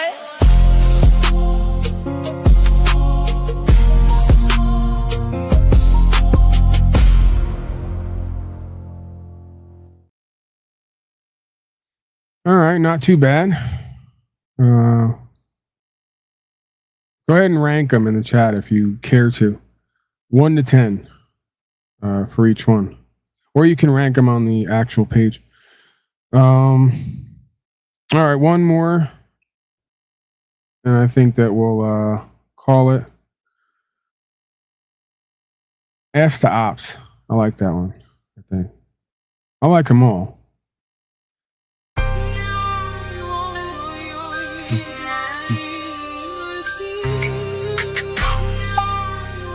Yeah, busy. As the ops, they take part on slave be on the clock like tick, tick, tick, tick, tick, tick, tick. Ask the crowd about the ops. Damn, with the shit, shit, shit, shit, shit, shit, shit. Ask the block about the work. We on that flip, flip, flip, flip, flip. They said I couldn't, but who cares? I did. I did. I did. Now I'm putting on for the city. Still my ribs, I move grit. Same ones that laugh, wanna see it in the picture. Kept it on moving, no pause, no switch up. Hands on the grind, I was here in the rain. Now they see me arriving, they feel that pain. From the door to the plate, from the lock to the key. What they got it back there, look alive when they see it. Ask the ops, ask the ops. They know the name. Ask the ops, ask the ops. I don't play that game. Bring my brick, bring my brick. I built this flame. Bring my brick, bring my brick. Now they say my name. Tell them check the steps, every scar got proof. Every move I made had a ruthless truth. What they couldn't break made my backbone click. One more time for the town, watch it stack up quick. Stay Paul and Slay be on the clock like tick, tick, tick, tick, tick. Ask the crowd about the ops. They ain't with the shit, shit, shit, shit, shit. Ask the block about the work. We on that flip, flip, flip, flip, flip. They said I couldn't, but who cared? I did.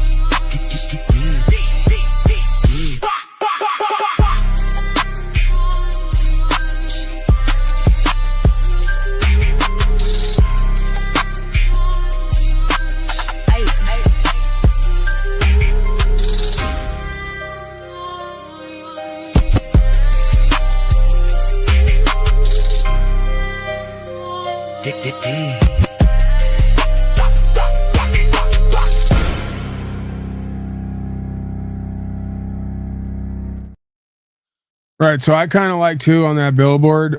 You're on your way to work right now, so you could pay 40% tax to the island boys, so they can send your boys to war and your girls to be trafficked. If we can somehow fit that on a billboard, that's the perfect billboard right there. That'll get some attention, right? And they'll say something's got to be done about Paul enslaved. The human trafficking and the endless wars aren't the problem. The problem is he's talking about it and holding people accountable here. He's holding all the slaves accountable for creating it. That's good to start a fund. All right, Ryan. See, now I can see this is how lobbying works, right? I can now say the God of all media, I'm not starting it. Ryan has started a fund, people. Okay? Because he's a patriot and a great American. Hold on, I have to look everyone in the eye for this. It's very serious and authentic. Ryan is a patriotic, great American, people. And he, because I would never do this, he has now decided, in his infinite wisdom, to start to take up a collection for a billboard. Okay? So I can't promise anything. You know, we got a ballroom to build and other stuff. I need a trailer extension. All right, we got other wars that we're fighting. But if you folks want to, you can, well, actually, I can't. See, I can't even grift because I already planned on doing this and it's already like on the back burner and I'm probably going to do it no matter what. And there's other people in my life who offer to help me. Now, quite frankly, I really, my father's one of them, right? And I don't, as you've seen in the past, I'm a bit reticent to accept help from my father because it comes with a price. See, I don't need it, you know, but because I'm cheap and I like to use other people's money. I'm very business oriented. I've learned from these slaves. I work with other people's money, right? That's what all successful, wealthy people know. The problem is if I take anything from him and I do anything, he'll turn around later and try to use it against me or be weird about it and then say like stuff and be annoying. He'll be like, yeah, you know, Paul had like a little something going on, but it wasn't until I like bought him a billboard that everything really fucking took off, you know, and he'll make it like, he'll do this weird power game shit that he does where he inserts himself in my life and then takes credit for whatever I'm doing and then even lies and says shit like he did the one time where like he paid for my equipment and he writes my broadcasts before I do them and he produces them. He said a whole bunch of wacky, ridiculous shit just to try to fuck with me and hurt me at one point because I was being honest about our experience and how fucked up it was, right? So like, yeah, I probably should just, you know, come up off something because I'm in a pretty decent position right now and I got to like live my truth. And part of what I always talk about and what I've done is invest back into myself with no guarantees. So I should probably just continue to do that. But I'll be gracious enough to accept contributions and support. If you folks want to specifically contribute toward that and put it in the messages, you'll make me do it more because then I'll be like, okay, these people actually want to do this and they're contributing and now I have to do it because they're making me feel some kind of way about contributing, right? So, yeah, whatever. Like I said, I'm not gonna do the whole thing of we can get it done here if you guys would just support and then because I know that you will. And I know there's probably certain people out there who, if I really like wanted it or needed it, would just get the whole billboard, you know? Yeah, whatever. We'll see where it goes. Again, the main thing is health is wealth. I got to focus on feeling better and being more and more pain-free or less and less painful. And then we can start to have the conversation about being here more regularly and doing whatever the fuck this was for the last 4.5 hours, and maybe some other stuff too. Yeah. So I'm probably not even ready right this second for the billboard anyway, for being completely truthful about it. So, over the next few weeks and months, we'll iron that out. And yeah, I'm not going to stop you guys from contributing. If you specifically want to contribute for that, make a notation, and I will put whatever you contribute toward that.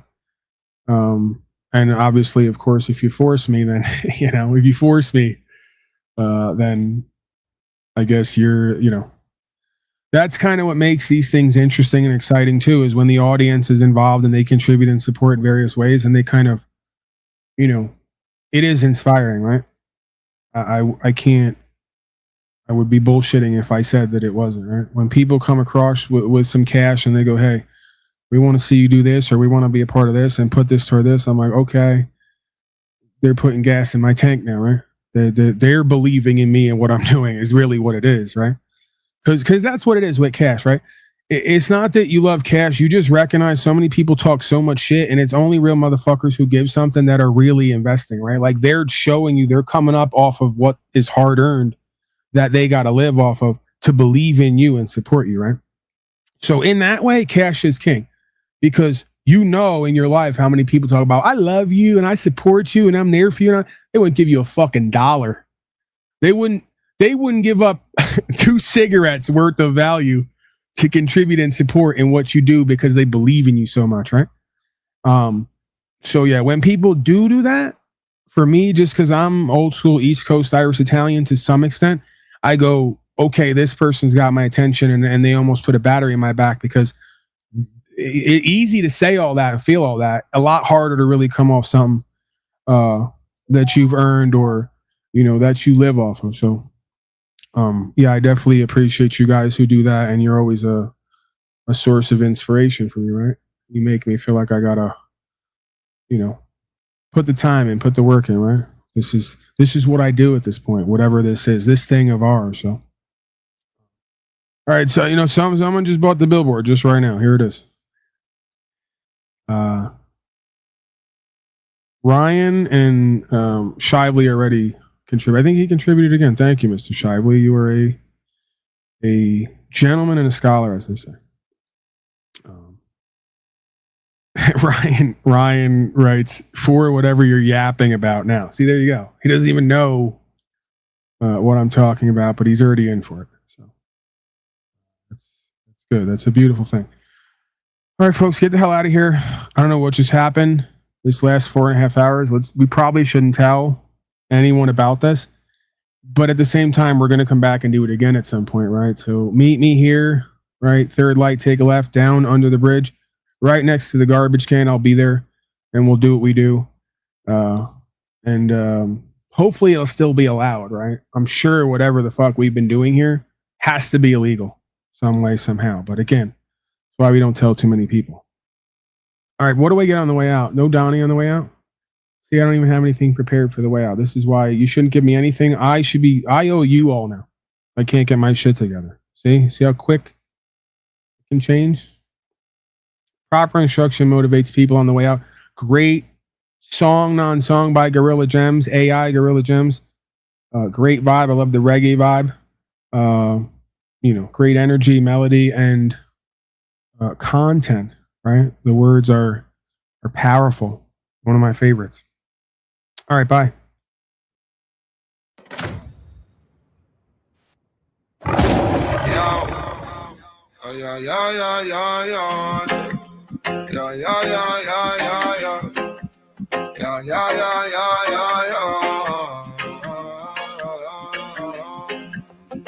They turn birthright into paperwork. Stamp your spirit with a barcode. But laws written on your heart ain't signed by any court.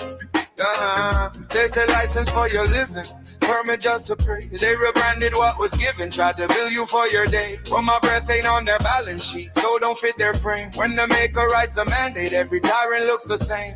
They tax your time, they'll sell it back in smaller screens and quiet apps.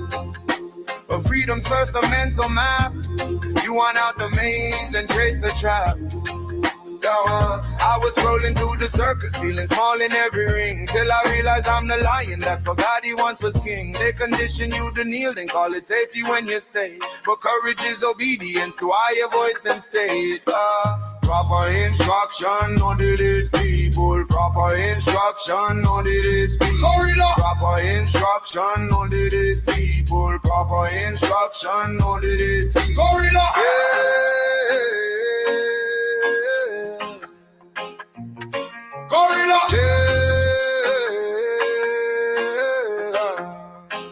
I ain't fighting just the system, I'm a victim of my pride. All the jail I ever slipped in was the one behind my eyes. Envy was my warden, comfort was my cage. Had to crucify my ego just to really live this faith. They love you weak, always asking for a favor, hands out. But the blueprint in your bloodstream screams stand up, branch out. I was waiting on a leader, then the silence hit me hard. If I won't lead my own habits, how I'm speaking for my God. So I fast from all the poison that they're piping through the wires. Feed my mind on higher fire, let that scripture lift me higher. If I govern every thought, that's a kingdom in my chest. Then no paper crown, no paycheck ever tells me what is best. No proper instruction, no that is people. Proper instruction, no that is gorilla. Proper instruction, no that is people. Proper instruction, no that is gorilla. They can seize your gold, never steal your glow. Chain your body, never cage your soul. Every statute small. Next to one true law written on us all.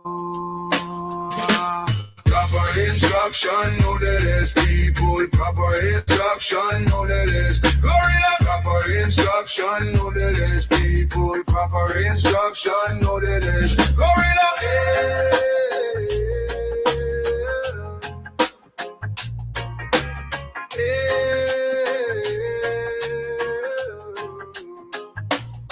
Gorilla.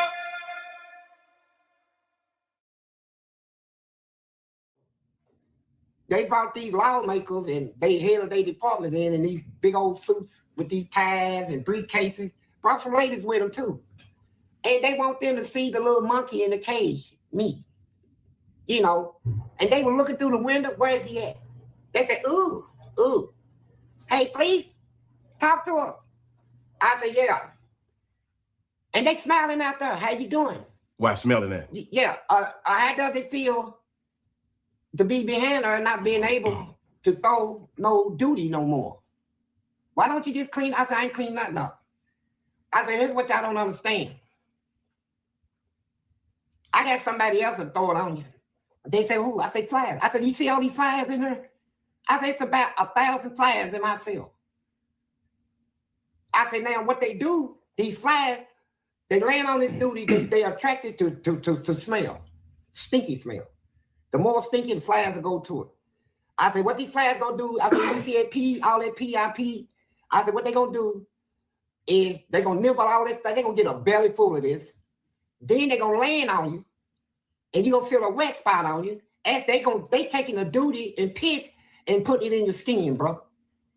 So that lady hollered, you been watching too many sci-fi movies, Mr. Johnson. I said, I'll have her.